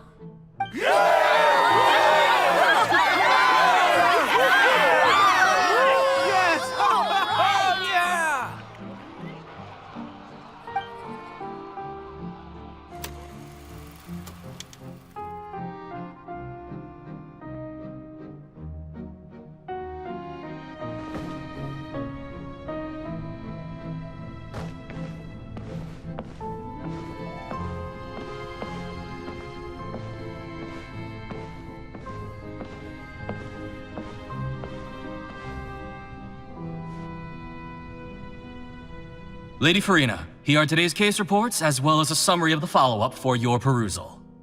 Come now, was I not just at the Opera House in person? Leave these kinds of things to Neuvillette. Besides, none of these trials were the one that I'm looking forward to the most. If I may be so impertinent, what kind of trial are you truly looking forward to? A magnificent, dramatic, and wondrous trial. A trial to end all things. How could you hope to understand? That's true. I fear I lack the ability to grasp your divine thought, Lady Archon. No need for fright, and do not take what I said before too seriously. Go now, do your duties. The trial I await. It will come one day.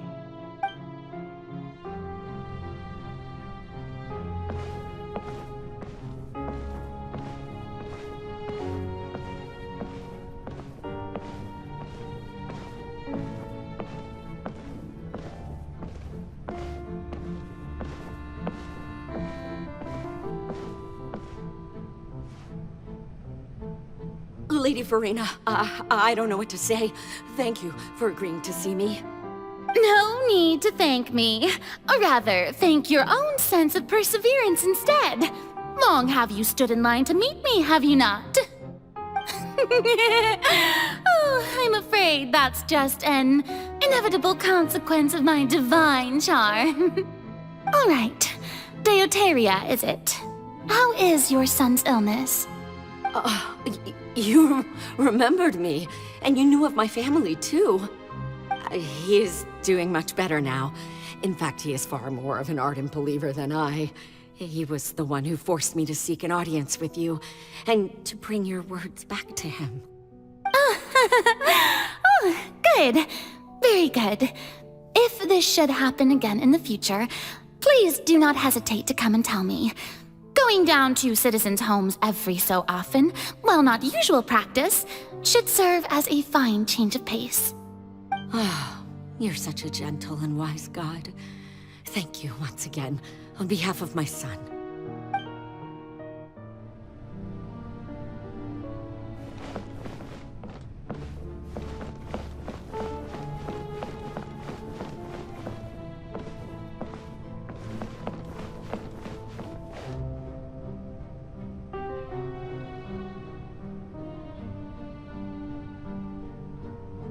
Lady Furina, here are the latest hydrological reports. As for the specific parameters you asked to take note of, I'm afraid things still don't look good. I see. It's as I thought then. As your god, I did already expect this, but I wanted to see how far your human wisdom would allow you to analyze it. All manner of signs indicate that the prophecy will still come to pass. Forget it. That's not something you need to worry about right now. Well, as I understand it, the Fontaine Research Institute is also trying to find a way to counter the rising water levels. Really? Have they found anything? I'm afraid that they haven't found any effective solution thus far. Oh, is that so? Well, no wonder. This issue has reached the realm of the gods after all. Still, their spirit is praiseworthy.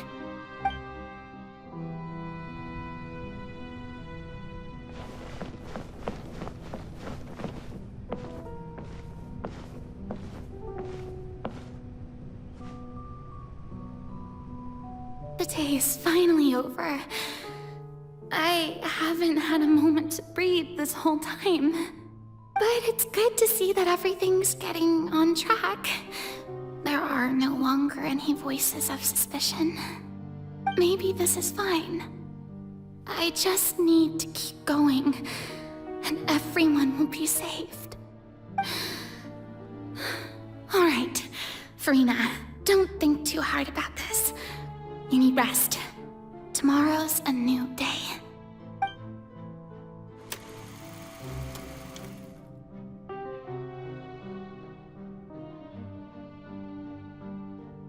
Lady Furina, here are the new trial reports for the latest cases, as well as a summary of the follow-up. There'll be no need for that. I've seen them already. There's no need to go back over scenes I've witnessed in person before. Lady Furina, I've waited so long for this chance to see you in this manner. Indeed, my dear, loyal citizen. This joyous moment is an honor for us both. Lady Furina, we're detecting significant hydrological anomalies near Poisson. Understood. Keep monitoring. Keep me informed should anything come up at the Institute.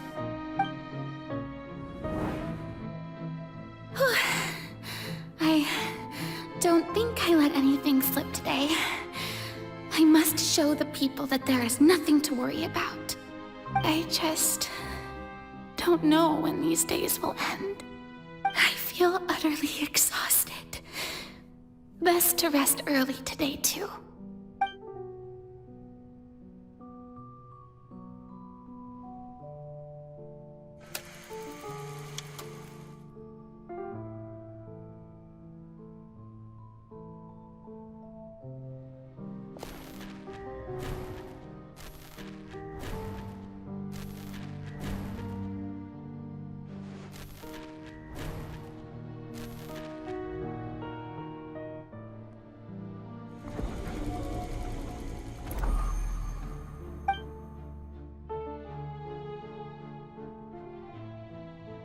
Lady Furina, it's like a dream being able to speak with you up close like this.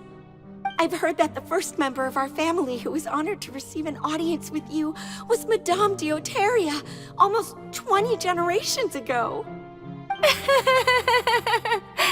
And what a fine family yours is indeed. It brings me great joy to meet such a faithful believer, a descendant of a line most ardent. Surely you exaggerate, Lady Furina. My lady? What is it, good citizen? Oh, are you crying?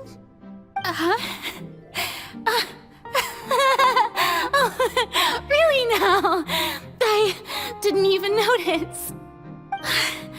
This must be the overflow of hydro from my person. Well, can't quite help being the god whose dominion is the waters, can I? No wonder. No wonder. A manifestation of your power, then. Oh, Archon, I am honored to have witnessed it. Honored indeed.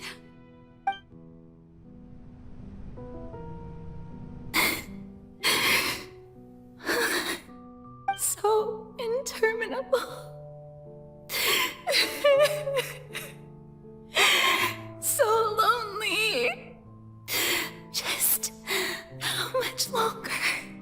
Hundreds of years must have passed by now. Perhaps the show must go on for hundreds more.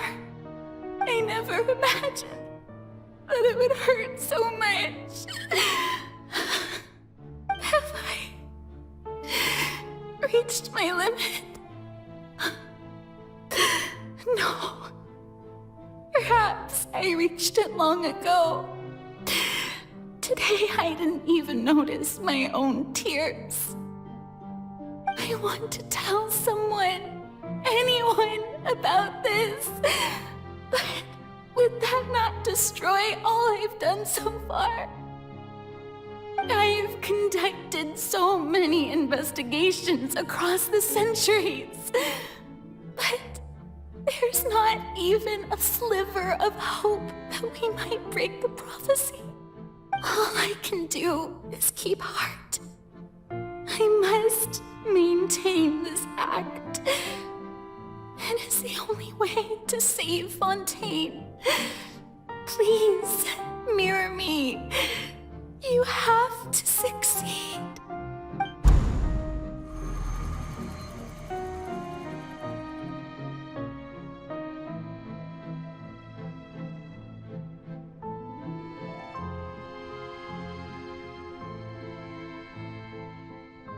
Furina, you don't have to shoulder this burden alone.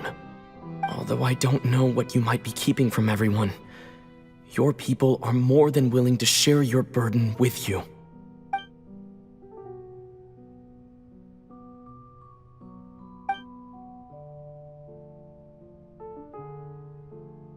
Share my burden. That's impossible. It was fated right from the start that this would be my duty alone. But even if your burden doesn't need to be shared, you can still choose to confide in someone. Just share it with me. I'm what you'd call a witness. A witness? Yes. I've heard that you came to Tevat from beyond the stars, yes. In other words, you never belonged here. And if Tevat is, in its entirety, a show on a stage, then you're just a spectator, aren't you? If that's the case... He's right. I could confide in him, couldn't I? But if things don't play out as expected, the people of Fontaine will be the ones to pay the price. No, Furina. You shouldn't be selfish. But what if it's really all right? Furina, you've worked so hard for so long. Surely it would be okay to put yourself first for once. Just this once. Is it such an outrageous thing to do anyway? To find someone in whom you can confide your frustrations and sorrows? Surely it could not hurt. If you let this opportunity slip through your fingers, it might never come by again. Think about it. long and hard.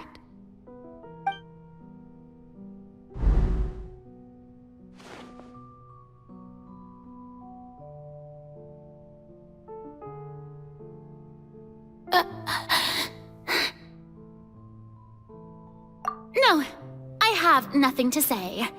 I am Furina, the Archon of Fontaine. Everything will surely get better. All you need to do, dear spectator, is to witness my performance until the curtains fall.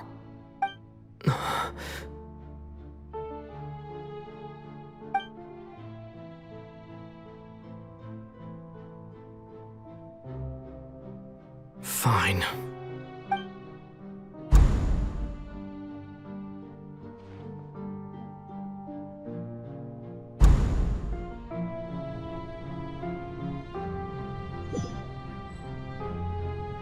So even Furina doesn't know the truth? You've never once let her in on the full plan? Yes, it had to be done. To deceive the heavenly principles, you must first deceive yourself. She did very well. If she had let her resolve falter even once in these 5 centuries, Fontaine would have been doomed to the most tragic fate. It seems that trusting humanity was the right decision after all. I believe that I understand how your deception works, but that is only half the truth, is it not? How would you build on this foundation to save the people of Fontaine? That is the most important thing. Ah, good. Of course, the Iudex of Fontaine has pinpointed the crux of the issue. I'm sure you've long sensed that the Oratrice is no simple machine, yes? I've always suspected that it had its own consciousness. And Lenny did mention that he heard a human voice within the core chamber. It now seems that that person was you, hidden within the machine all along. Am I right? And then I became one with the Oratrice, taking Fontaine's gnosis with me. Yes, it would seem so, wouldn't it? Alas, your understanding of this device still lacks sufficient depth. In truth, it is no enactor of justice. It is, in fact, a device created to kill the god of justice. I beg your pardon? Oh, you have it. And to be more precise, not only will the Oratrice take down the god of justice, it will also take down the divine throne upon which she has been placed. I mean, did you think I would be the sort to enjoy peaceful repose while Furina suffered?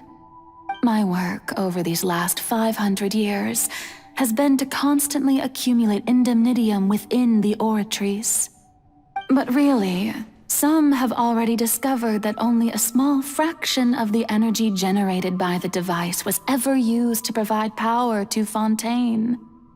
The vast majority had to be, accumulated to enact this death sentence. It was all part of your plan then? Both the trial and the sentence? Indeed. This power, accrued over 5 centuries, could have sustained Fontainians for millennia had it only been used for that purpose. Almost all of it has now been stored within the Oratrice. But only power of this magnitude could hope to destroy the Hydro Archon's divine throne, shaking the rules established by Celestia and breaking through the institution that is the Seven. So the Oratrice's call for death was for neither Furina nor Focalors, but for the Hydro Archon. The destruction of that divine throne. If I do not misunderstand your intent, you must be... returning what's rightfully yours to you, of course. In other words, this was all done to return the authority of the Hydro Archon to the Hydro Dragon of this planet. But...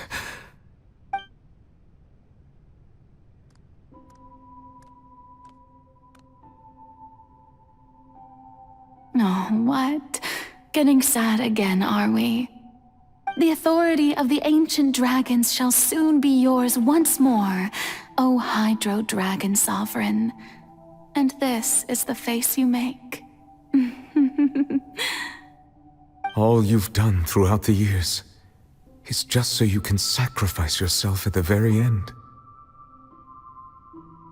I've never quite seen it that way, you know. Even now, I'm quite pleased at how well my deception worked.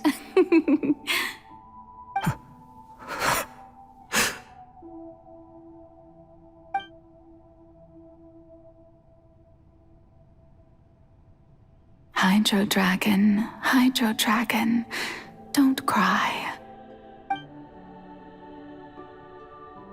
I must say, had it been within my rights, I would have loved to judge the heavenly principles themselves. Were they not guilty of essentially the same crime?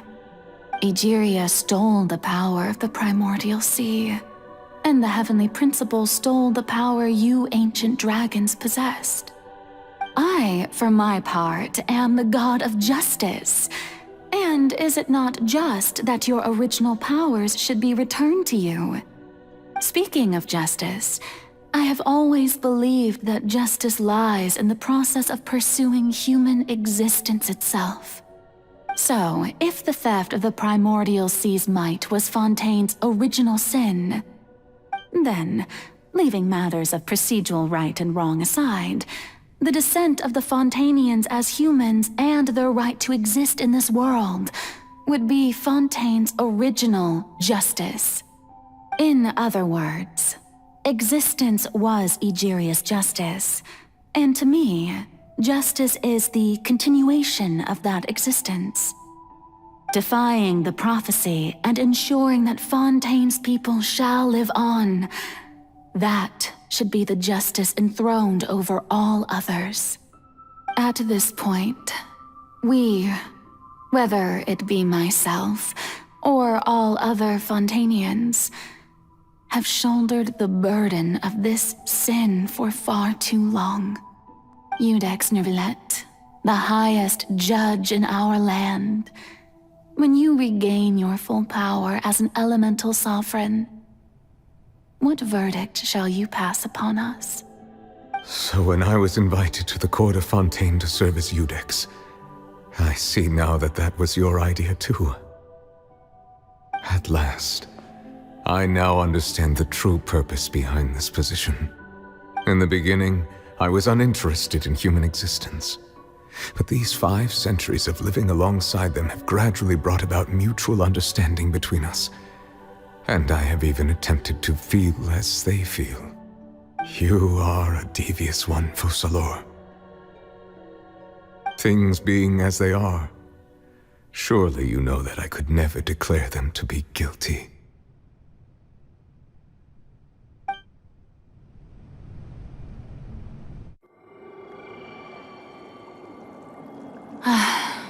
The hour of my execution is almost here.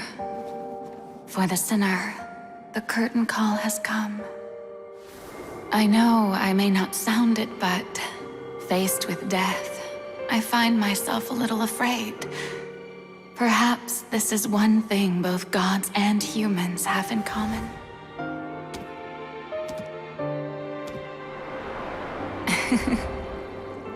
Farewell, Neuvillette. I hope you've enjoyed the part you played these 500 years.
Monsieur Neuvillette, hereby declare,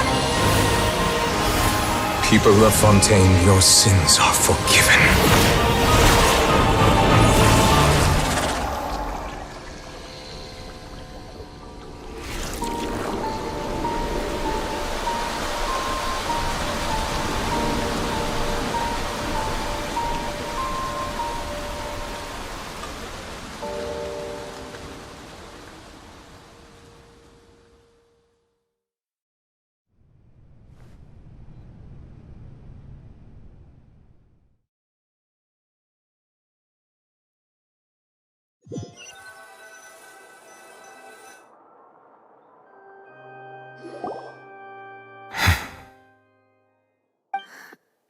What just happened? Has the death sentence been carried out? Was that bright light some sort of misdirection? I have a feeling that something huge just happened. But since we're all still alive and haven't been dissolved, I assume whatever happened was good for us. It's time to end this. We must mete out punishment to that beast. Didn't you say just a moment ago that it can't be defeated? I have gained the strength sufficient to deal with it. Through certain means, I now have the ability to separate the power of the Primordial Sea from that creature. We should seize the opportunity to pursue our quarry. Traveler, now that the oratories can no longer function, I require an executor to help me mete out justice. The root of the calamities befalling Fontaine, the beast that enacts the prophecy. Its name is the all-devouring Narwhal. Come with me, traveler. The hour of execution has come.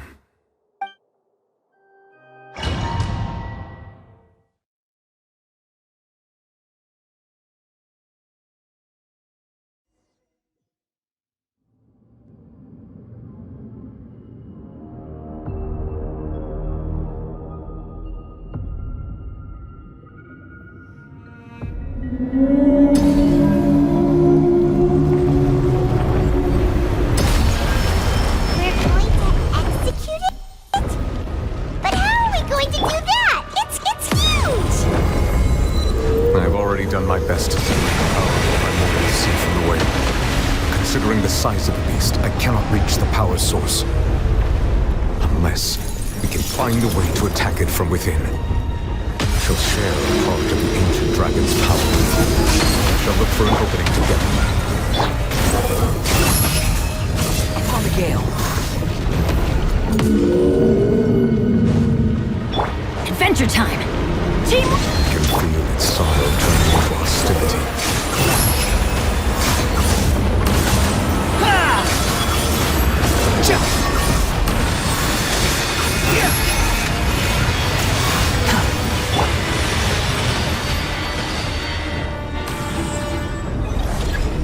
The all-devouring Narwhal cannot resist its instinct to devour.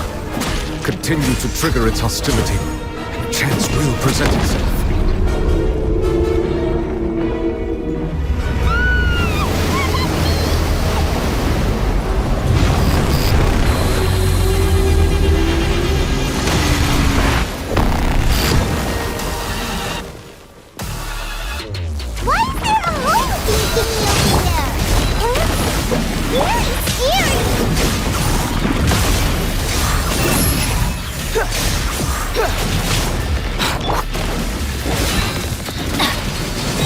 Everybody stand back! How amusing. I have granted you my protection. Do not fear. Seize the moment. Use my power to suppress its root from within.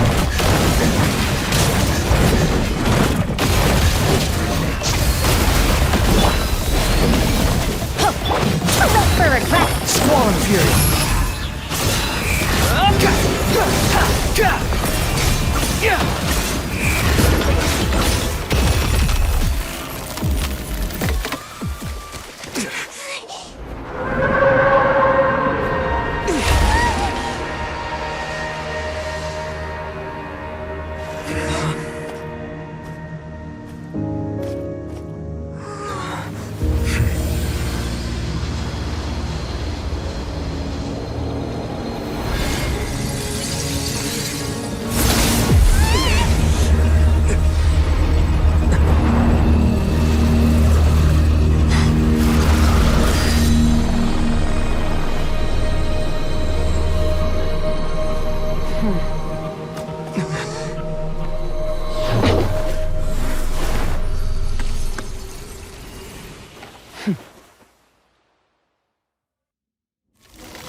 Thanks for helping with the cleanup.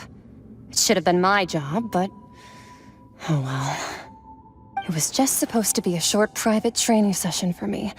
I didn't think that my disciple and my master's pet would start brawling in the meantime. Well, actually, I had a feeling that it would happen at some point, but they bumped into one another earlier than I thought. What a blunder. I suppose I'll have to swing my sword 3 million times as penance. That power. Who are you exactly? Paimon has an idea. From what she said earlier, she must be Child's master. Skirk, right? It's just that he gave us the impression that she was the less talkative person. I simply did not have anything to say to the weak. But you, on the other hand, managed to defeat the all-devouring Narwhal without using power from beyond this world. So you may speak to me as equals. I have to agree. It's a strange use of a planet's primordial waters just to raise an all-devouring Narwhal. That kind of power is wasted on it. It's not cooperative. It eats too much. And I have more important things to do with my time than pet sitting. The only thing that creature has going for it is its looks. All in all, it fails as a pet. Miss Skirk? I think you might have missed the point. The point being? Well, being that this pet almost destroyed an entire nation.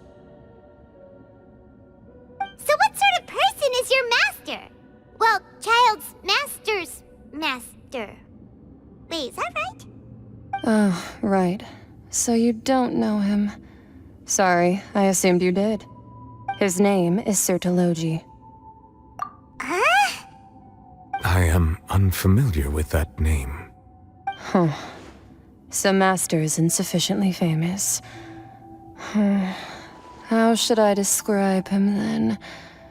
Have you heard of the name The Fowl? The Fowl? Still nothing?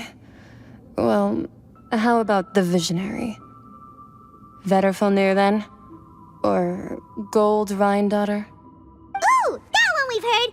Rhindaughter's part of the Hexen Circle. She's Albedo's mom, right? Oh, so you do know that name. To be honest, I also heard all of those names and titles from my master. I don't actually know them either. But I suppose you understand now, yes? My master is likely a similar sort to Rhindaughter. They are both pursuing some form of perfection. Wait! Didn't you also mention a visionary person? Paimon didn't quite catch their name. Actually, never mind that. I believe it expedient to inform you that the all-devouring Narwhal used up nearly all its strength fighting you. Such roiling hydro energies will prove difficult for the planet's deep seas to digest. As such, the Fontaine back on the surface has most likely been thrown into chaos. In other words, the prophecy that you've been fretting over should now be in full swing. What?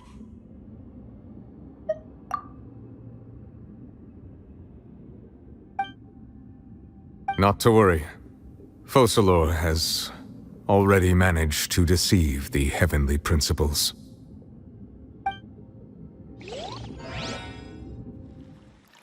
In the end, the people will all be dissolved into the waters, and only Furina will remain, weeping on her throne.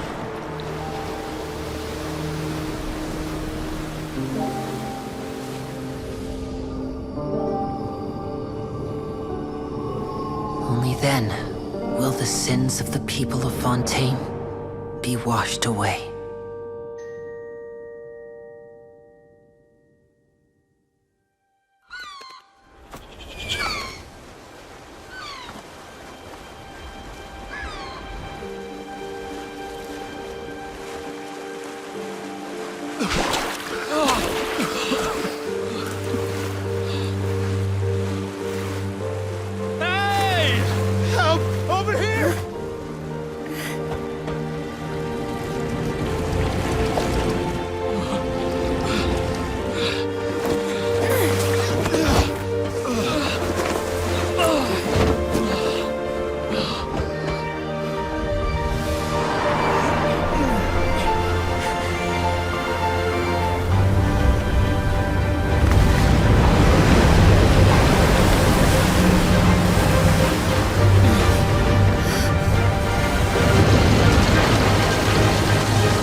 Initiate emergency rescue!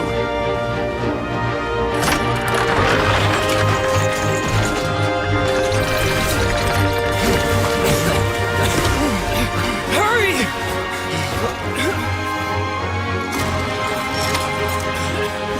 Hey, lend a hand!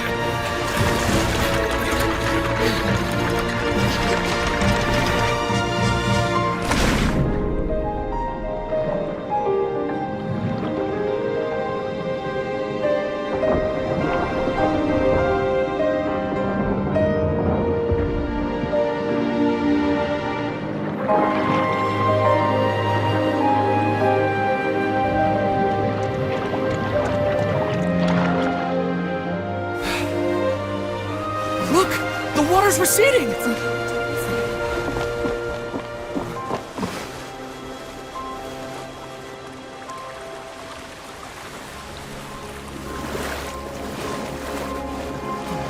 It's a miracle! Water's receding. We didn't dissolve. The prophecy was wrong. The prophecy was wrong.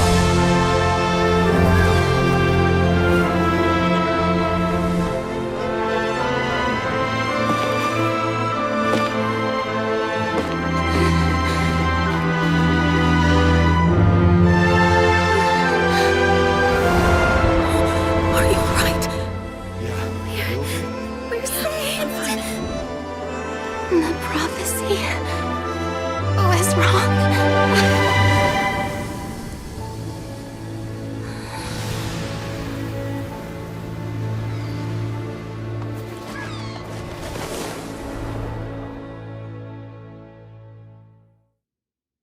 There's no need to.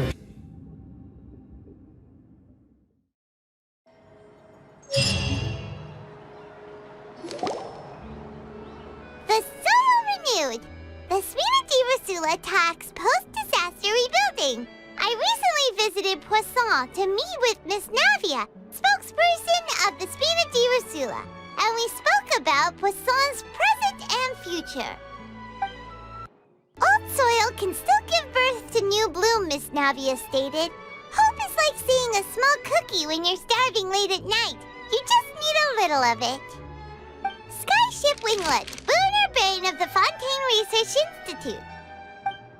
The various disputes that have arisen on account of Mr. Edwin have suddenly become a shield over the Institute, with Jurier turning out to be a once overlooked hidden gem.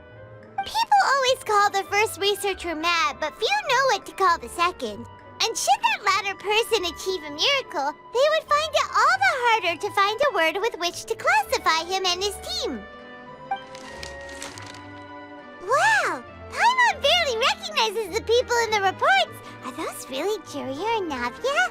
They sound like real big shots. What do you think? Pretty enthralling, huh? The Steambird's idea was pretty simple. With the disaster just having passed, we would print a free edition packed to the margins with good news to calm people down. The value for these big scoops lies in their inevitable follow-ups. We'll publish further reports and go into the stories behind those people. Edwin's assistant, Jurier, created a true flying ship, while Navia is leading people in the reconstruction of their home. I'm sure that these stories could draw even your well-traveled eye. Paimon's curious too! Wait a minute. Didn't we watch everything happen from start to finish? What's there to be curious about? And that's exactly why I'd like you to come conduct interviews with me. You're the best incubators of news, if you haven't noticed. And also, with you around, I'm sure I'll get to see that Duke. Are you sure? Hasn't he turned you down several times already? Oh, this time will be different. Come on, let's head to Poisson first, and then make a trip to the fortress. There are some things you'll only know when you get there.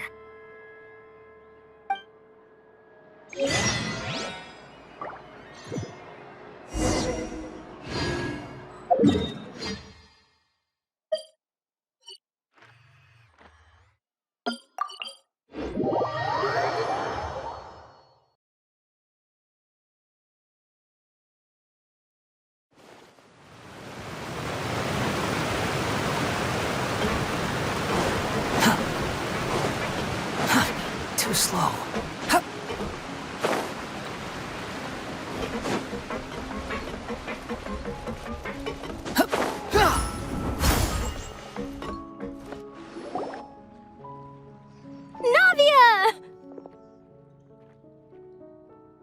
Oh, it's you. What brings you all here? Hey, we're just having a look around. I'm here to update myself on how things are going here. Oh, the Fatui are here too! Let me introduce you. This is Mr. Garunt Snezhevich. He represented the Knave in sending us a large amount of supplies, and is helping with our work. Our residents are hard at work as well. Thanks to everyone, work is progressing nicely. We've lost a lot of people, but we're moving forward. That will have to be enough. Hello, Miss Charlotte. I'm a big fan of yours. I especially like that article you wrote last year about Fontaine's stray cats. But if you don't mind, could you not emphasize our role too much in your report? It's not charity we're doing here. We just happen to share the same interests as the Spina. I get where you're coming from. I'll keep it as simple as possible. Or would you be willing to feature as friendly neighbors? That would be fine. Thanks. Oh, you're back too. How are things? We finished laying down the construction materials. It'll be another hour before the workers are able to go over there. Huh? You're here too, Clorinde? Well, her reputation's greatly risen after that whole duel business with Miss Furina, so she's here in Poisson to wait out the heat. All right. She really came here to help me out. There's too much to consider in the reconstruction of Poisson. The Spina has need of more decision-makers. And, well, I do already happen to be connected to Mr. Callis. Oh, wait just a moment. Do you mind me asking a few questions? You know, about how you felt before the duel, about what it was like facing down a god. There's lots of exciting material there, I bet. Forget it.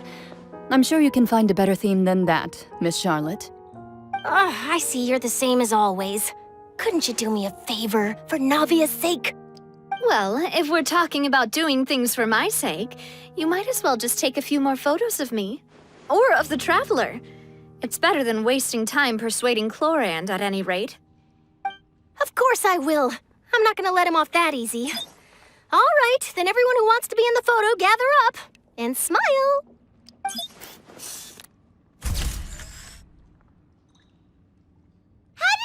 Was it a good shot? Did Paimon look cute in it? Not bad. Your addition really helped the composition of the picture. All right, hang on a moment. Let me snap a few more shots.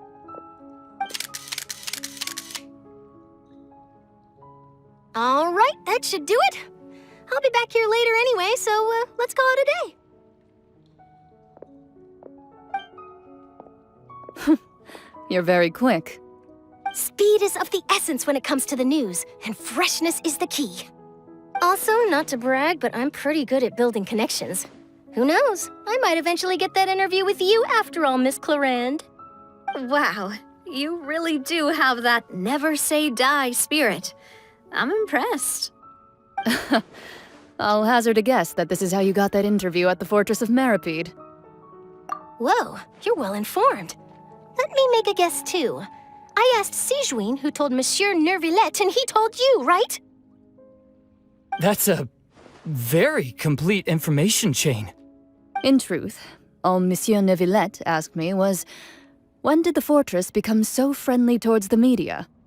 I told him that it was best not to speak too soon. There's no guarantee that Ridsley will make a personal appearance.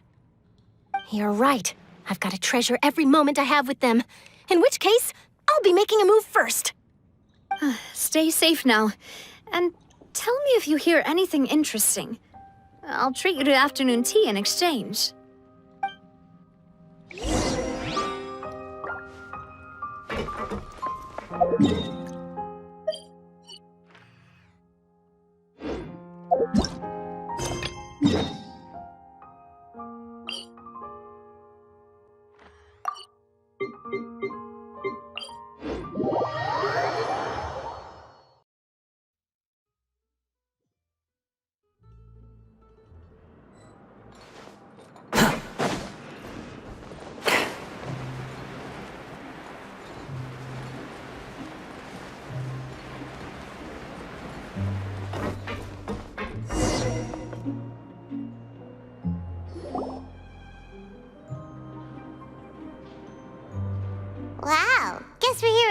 huh? There's a real nostalgic feeling to this place.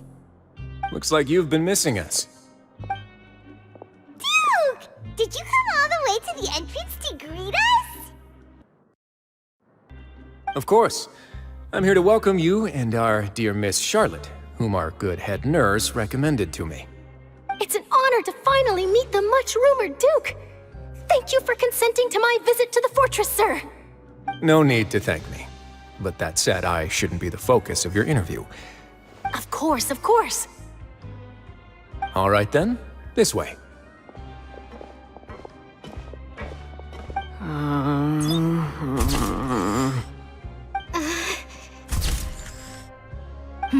Hey, no need to be so nervous. I've already taken all the photos we need.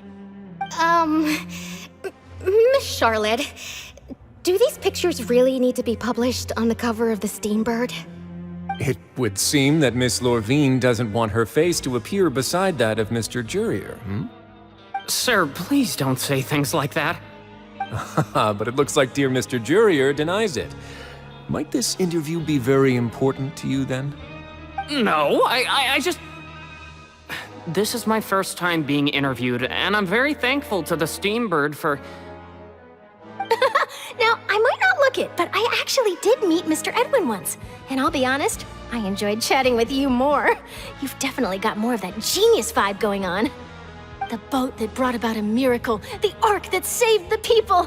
Why, you recreated a myth back there, like an emissary of legend. Still, if I might ask, where's that flying ship now?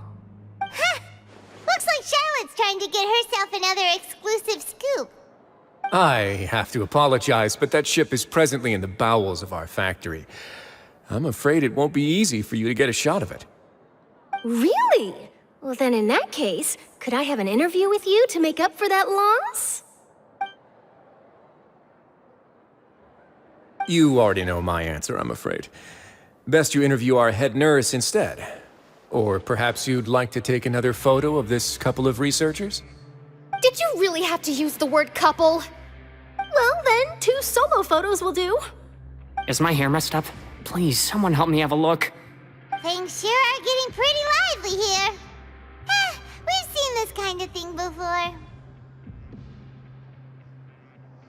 Oh, seems like everyone's here. Would any of you like to try this new drink I came up with? Ah, Sigewinne. Hey, Miss Charlotte. Why don't you, take some pretty photos of our head nurse? Sure. Come on, Miss Sigewinne. Over this way. Let's find a brighter spot. Huh? Sure. Do I have to smile? So, how have things been at the fortress? Same old, as you can see. Fontaine's undergone some changes, but this place is still more or less the same.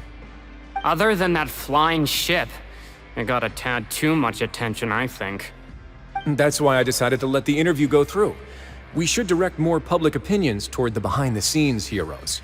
Am I right, Mr. Jurier? Miss Lorvine? You're too kind, sir. I believe that you too should have your day in the sun. Not that you would want that, which is a pity. I'll just leave the spotlight to you two.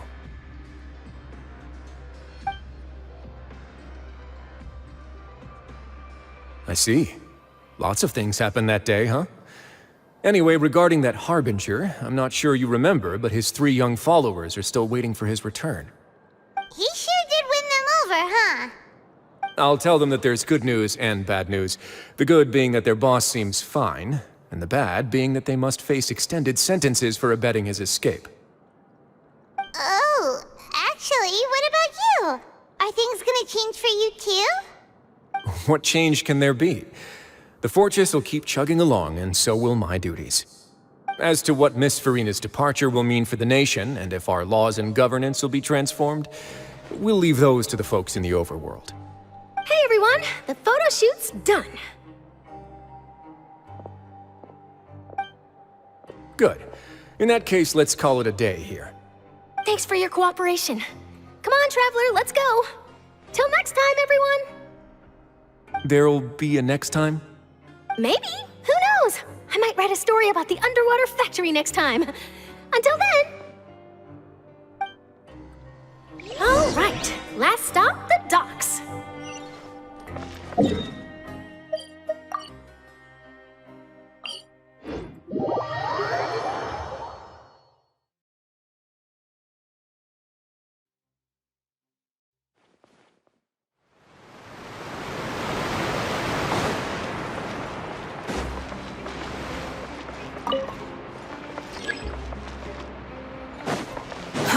Too slow.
Quit following me. The wind rises.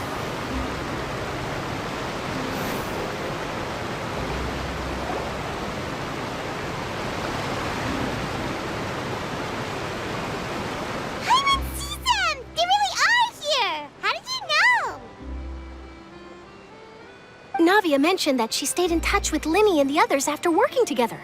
Apparently, they've been at the docks distributing these strange pockets the whole time since.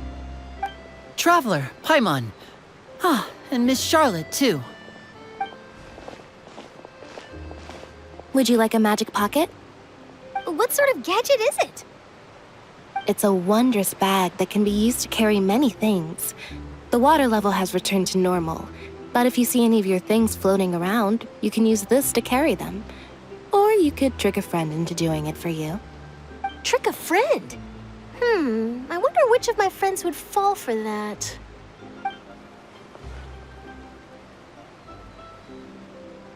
You could just make a friend like Fremine here. Isn't that right, Fremine? Is this what you meant by, I'll help you make some more friends? To be honest, that sounds pretty sweet. Could I have your contact, please?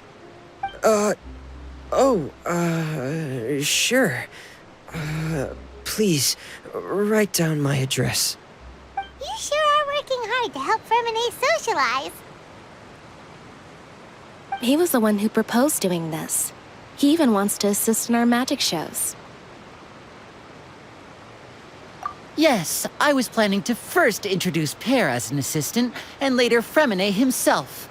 In the future, I think we can leave underwater escape magic to him too. That said, would anyone want to see a diver escape underwater? Oh, it'll work out. Every journey begins with the first step.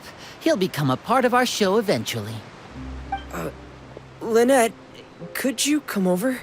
Miss Charlotte says she wants to take a picture of us. Got it. My, that Charlotte is rather perceptive. She got rid of everyone the moment she realized I had something to say to you. So, how have things been, Traveler? Father says that you did a great deal during the latest events. She's very grateful for your contributions to Fontaine. That's all right. We were more than happy to help. So, what's she doing now? Oh, I guess you haven't heard. Well, after Lady Furina left, Father and Monsieur Neuvillette opened negotiations, during which he gave Fontaine's gnosis to her as a diplomatic gift. A diplomatic gift? A gnosis? Yes, I was quite surprised at first myself. But when I thought it over, there were actually a number of things going for it. It could have been done as an apology for the incident with Lord Child, or as thanks for his help in tying the all-devouring Narwhal down. Furthermore, Father did also lend significant aid to Fontaine and Poisson. Well, that's true, but this is a gnosis we're talking about. Doesn't this seem a bit irresponsible? I would agree, but I've also heard that it seems that Monsieur Neuvillette has had a significant change of heart regarding the matter. So there's some reason for this that only Neuvillette knows about? I suspect you'll have to ask him about that yourself. Ah, yes, speaking of which, I did see him strolling around the entrance to the Fortress of Masquerade a while back. Isn't he real busy and stuff? Paimon didn't think he'd have the time for that. But back to the topic. The Gnosis was given to the knave, right? What about Child? They say that he's returned to Snezhnaya to recover from his wounds. I hear that the recent disaster really did a number on his health. That's true. When you think about it, we've had loads of run-ins with the Fatui. To think we'd be allied with them this time. So shocked by such a simple switching of sides?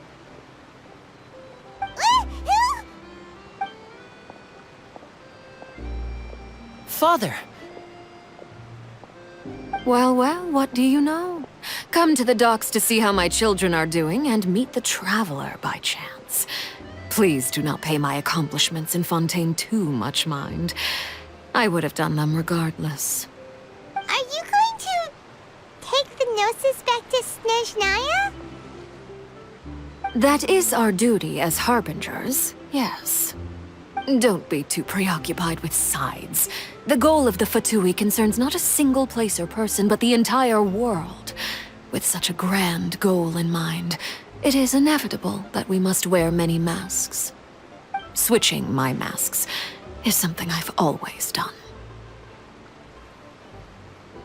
Well, that depends on many things.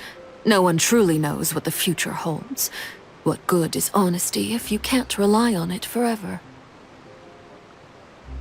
As for you, I very much look forward to our next collaboration. Good things cannot be achieved alone, and you've proved yourselves to be great partners. A vision? All right. I'll remember to return it. Thank you for keeping it safe for him this entire time. And that's a wrap for me. Huh? You're... Greetings, Miss Journalist. Hello. If I'm not mistaken, there are diplomatic channels I'll need to report to take a photo of you. That is correct. So forgive me, but I will not be able to serve as a subject in your article. However, feel free to write as much as you'd like about our dear magicians and our upcoming rookie talent. I will. The sea breeze is quite pleasant. I shall continue my walk while the weather remains so agreeable. Farewell. Farewell, Father. Oh, she has such an intimidating presence. I didn't even dare to take a picture. Thankfully, I've already wrapped up all my pre-scheduled interviews. Thank you all. This'll be more than enough for me to write about, I'm sure. Don't be too nervous. Why don't you take a magic pocket before you go? Here, Traveler, Paimon, you take one too. To move things about? That's right. Funny. I was giving out magic pockets when we first met too. And what do you know? I'm doing the exact same thing right now. So many things have happened, but the pockets are still the pockets. I guess this must be life. We will all follow our own paths, and serendipity will lead you to your fated friends. All right then. We'll be handing out pockets in some other districts later, so we'll get going now. Have a good day, you two. Well, guess we sent Charlotte off. Shall we go see how Neuvillette's doing? As long as he's not so busy see that he doesn't have time to chat anyway.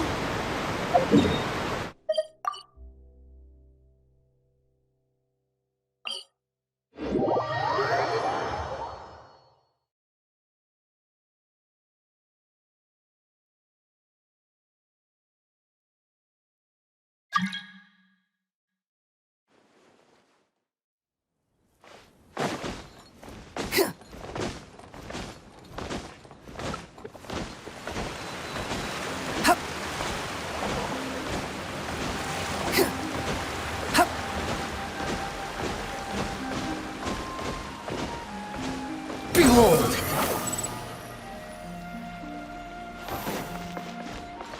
The entrance to the fortress! Ooh, he really is there!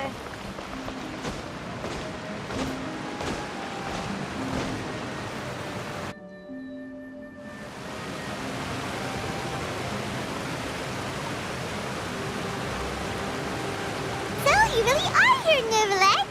Paimon didn't think you were going to have free time this hour of the day. Really? Oh, I suppose you must have met Mr. Linney. He took the time to greet me earlier when he passed this way. In any case, you came at a good time. I was just considering reaching out to you to set up a meeting, so I may explain some things that I haven't had the time to before. Aw, Paimon's glad that you remembered. Thank you for keeping us on your mind, what with you being busy and all. Alright, let's have it then. How was Fontaine actually saved? The whole business is still quite the mystery to us. It is strange how words can often leave a bitter taste in the mouth when it finally comes time to say them out loud.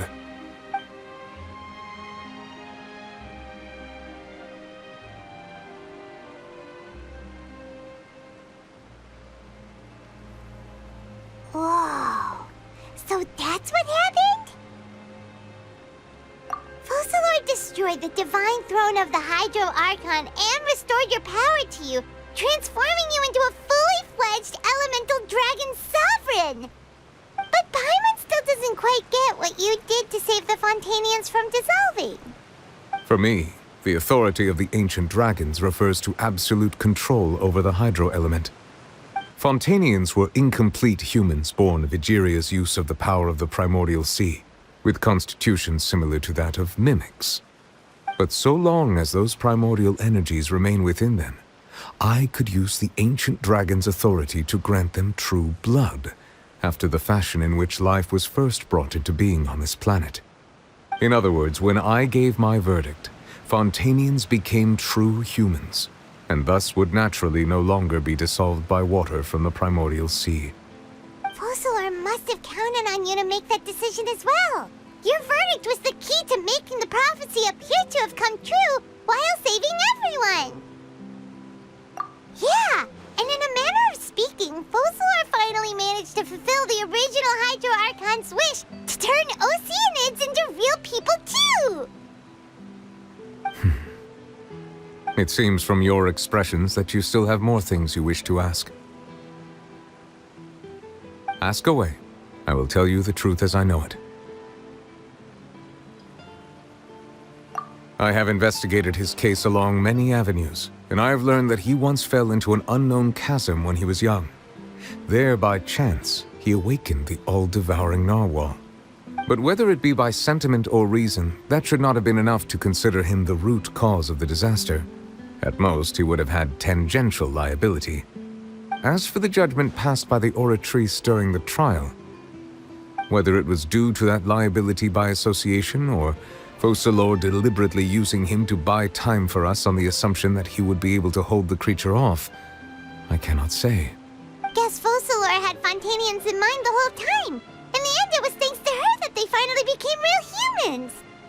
Hang on a second. Paimon suddenly got another question. Back when Fontainians hadn't yet become real humans, were the children they had also transformed Oceanids? Life has always flowed like water. Do you recall how Fontainians would often come to the Fountain of Lucine to pray for children? Yeah! Lynette said the fountain is where all the waters in Fontaine converge. In truth, even those couples did not know that such prayers were no mere custom, but instead a form of ritual. Those Oceanids who were blessed within the spring water would later descend as new humans in the coming months. Paimon sorta gets it now. Either way, seems like this ritual won't be of any further use, but it'll probably live on as a local custom. Ask away. I will tell you the truth as I know it. Yeah, about that. Risley said Furina has already left. What's that all about? Ah, Lady Furina. The people are only aware that her death sentence has not been carried out. She abdicated the post of Hydro Archon and left affairs related to that title to me, before leaving the Opera House. I related Focalors' words to her faithfully and completely. After hearing them, she seemed neither saddened nor comforted. She simply said that she was tired and needed to rest. Having said that, she then packed her things and moved out of the Opera House, not unlike how an ordinary person might. But she's still got a place to stay, right? You need not worry. I will make arrangements to ensure that she will not want for food, clothing, board, or travel. In truth, I am somewhat happy for her. The wear and tear on her spirit will, of course, take time to heal. But now that she no longer has to play the role of Focalor the Hydro Archon, she can finally lay down her burdens and lead a normal life. What about you then? What are your plans now that you've regained your full powers as the Hydro Dragon? After Focalor passed on, the Oratrice also ceased to function. This matter will directly affect our trials. After much careful consideration, I've decided to take over its role in our courts. From now on, I shall hear cases and pass verdicts by myself. Looks like you're still considering stuff from the perspective of the Udex, huh? As an elemental dragon, there are indeed many things that I must do. But this power and this duty, in a manner of speaking, you could say that both were granted to me. As such, before I attend to my other responsibilities, I must first and foremost continue to serve Fontaine as its highest judge. The duty of the Hydro Sovereign and the duty of the Udex shall coexist within my person. Additionally, the Hydro Archon's departure has brought about another problem, which is that the Opera House shall no longer produce indemnitium. That's true. That power was derived from the people's faith in the Hydro Archon, wasn't it? Wait, but the various mechs and machines in the city are all still okay. Where are they getting their energy from? As I am now, I have full command over New Musia, and it can serve as a complete substitute. Another reason why I cannot quite leave Fontaine immediately. Wow. This ancient dragon's authority stuff is really quite useful, huh? Ask away. I will tell you the truth as I know it. Oh, that's right! They say you've given it to the knave as a diplomatic gift or something! Leaving aside their intentionality, the two Fatui Harbingers have indeed done much for us during this crisis. Their sole remaining goal in Fontaine, at least at this point, would seem to be the Gnosis. The Oratrice has ceased to function. The Hydro Archon's divine throne is now no more, and I do not need the Gnosis's power. As such, it has lost all meaning for Fontaine. If the Fatui have impure designs, then we might as well accede to their request now, and avoid unnecessary conflict. What complicated considerations! Paimon thought you were just giving it to them out of gratitude to the knave and as an apology to Child. Ask away. I will tell you the truth as I know it. You will soon be heading to Natlan, I presume? I'm afraid that I have little talent as a travel guide, so all I can do is tell you what I know about that land. As far as I'm aware, Natlan can be said to be a nation of dragons. A nation of dragons? You mean like you? No, I suspect that I would not find myself welcome there. Unlike ancient dragons such as myself, the dragons of Natlan have undergone long years of development and evolution. Large numbers of them have entered a form of coexistence with humanity. Natlan is also the nation of war. War ravages those lands like an undying flame. There is one other piece of information I got incidentally from my negotiations with the Knave that I believe may be useful to you. The Harbinger known as the Captain has thrown his hat into the endless ring of war. The Captain. Sounds like a real tough customer. Seriously, everywhere you look, there's a Fatui Harbinger doing their thing. I suggest that you fully prepare yourself before going to Natlan.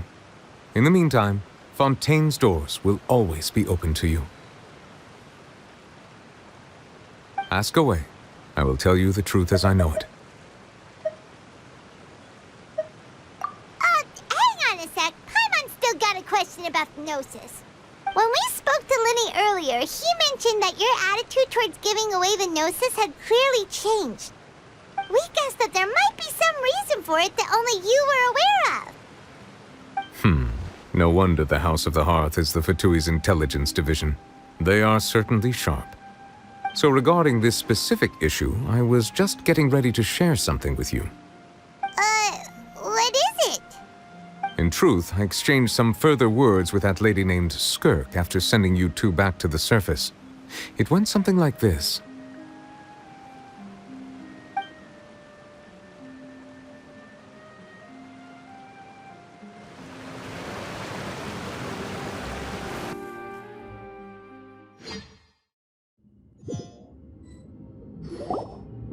Well, we're going to head topside to see what's going on. You hurry over soon as well, all right, Neuvillette?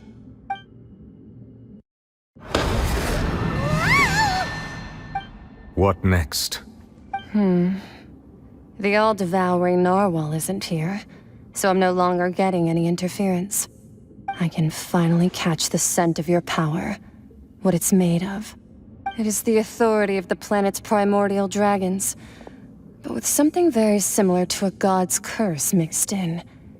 It's quite a novel blend. I'm sure I've encountered something like this before. What was it again? I do not know what you speak of. Of course. How could I forget? You should have the remains of the third Descender on your person, yes? Remains? I've never heard of any such thing. According to your parlance, I believe it may be called a gnosis. Well, that much is true. After Focalors' divinity faded, she handed her gnosis to me. But I fear I have never heard of it described in the manner that you just did. I've been training with my master, the Foul, ever since I was young, and I have never returned to the surface since.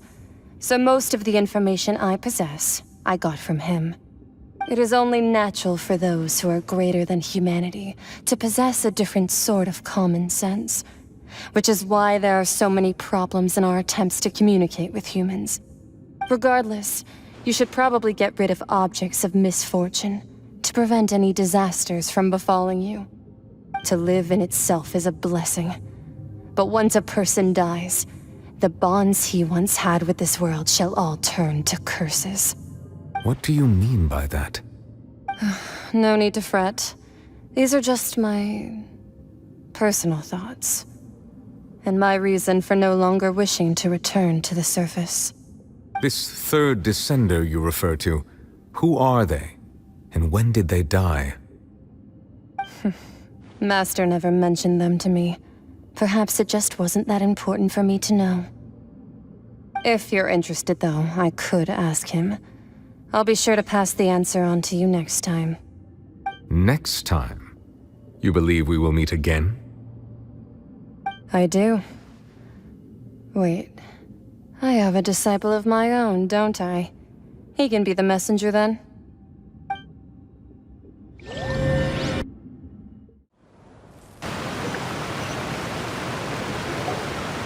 That's what she told me.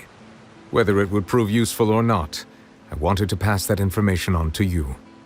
The remains of the third Descender?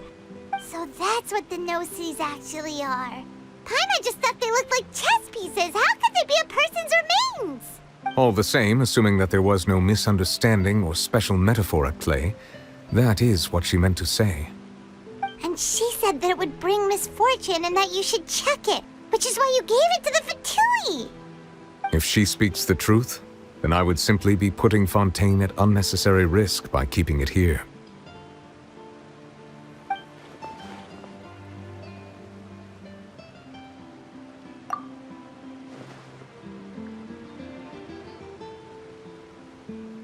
I had guessed that you might already be familiar with this concept, but I did not expect you to be one of them. That means that the Gnosis, which are exceedingly element compatible and can even enhance elemental abilities, do indeed come from the third descender.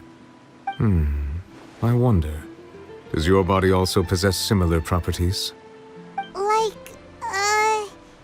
Like being able to use elemental powers without a vision!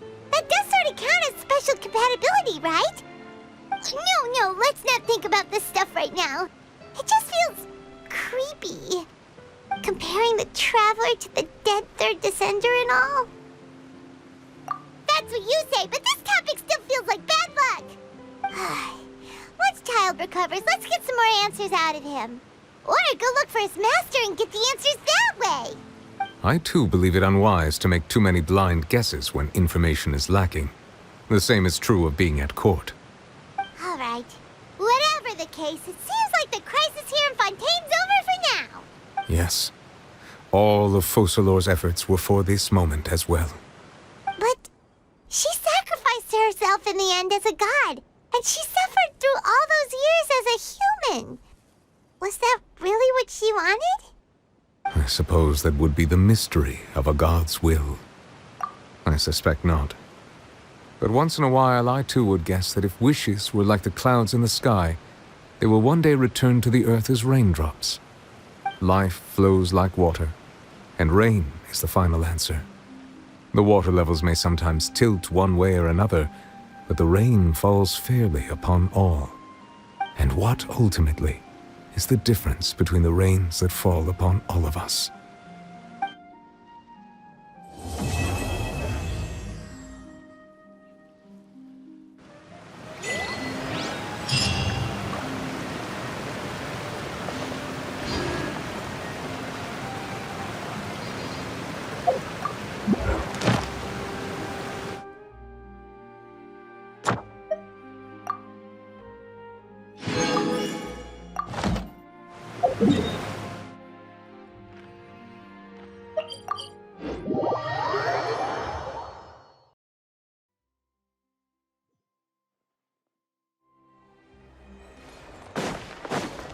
Ad Astra.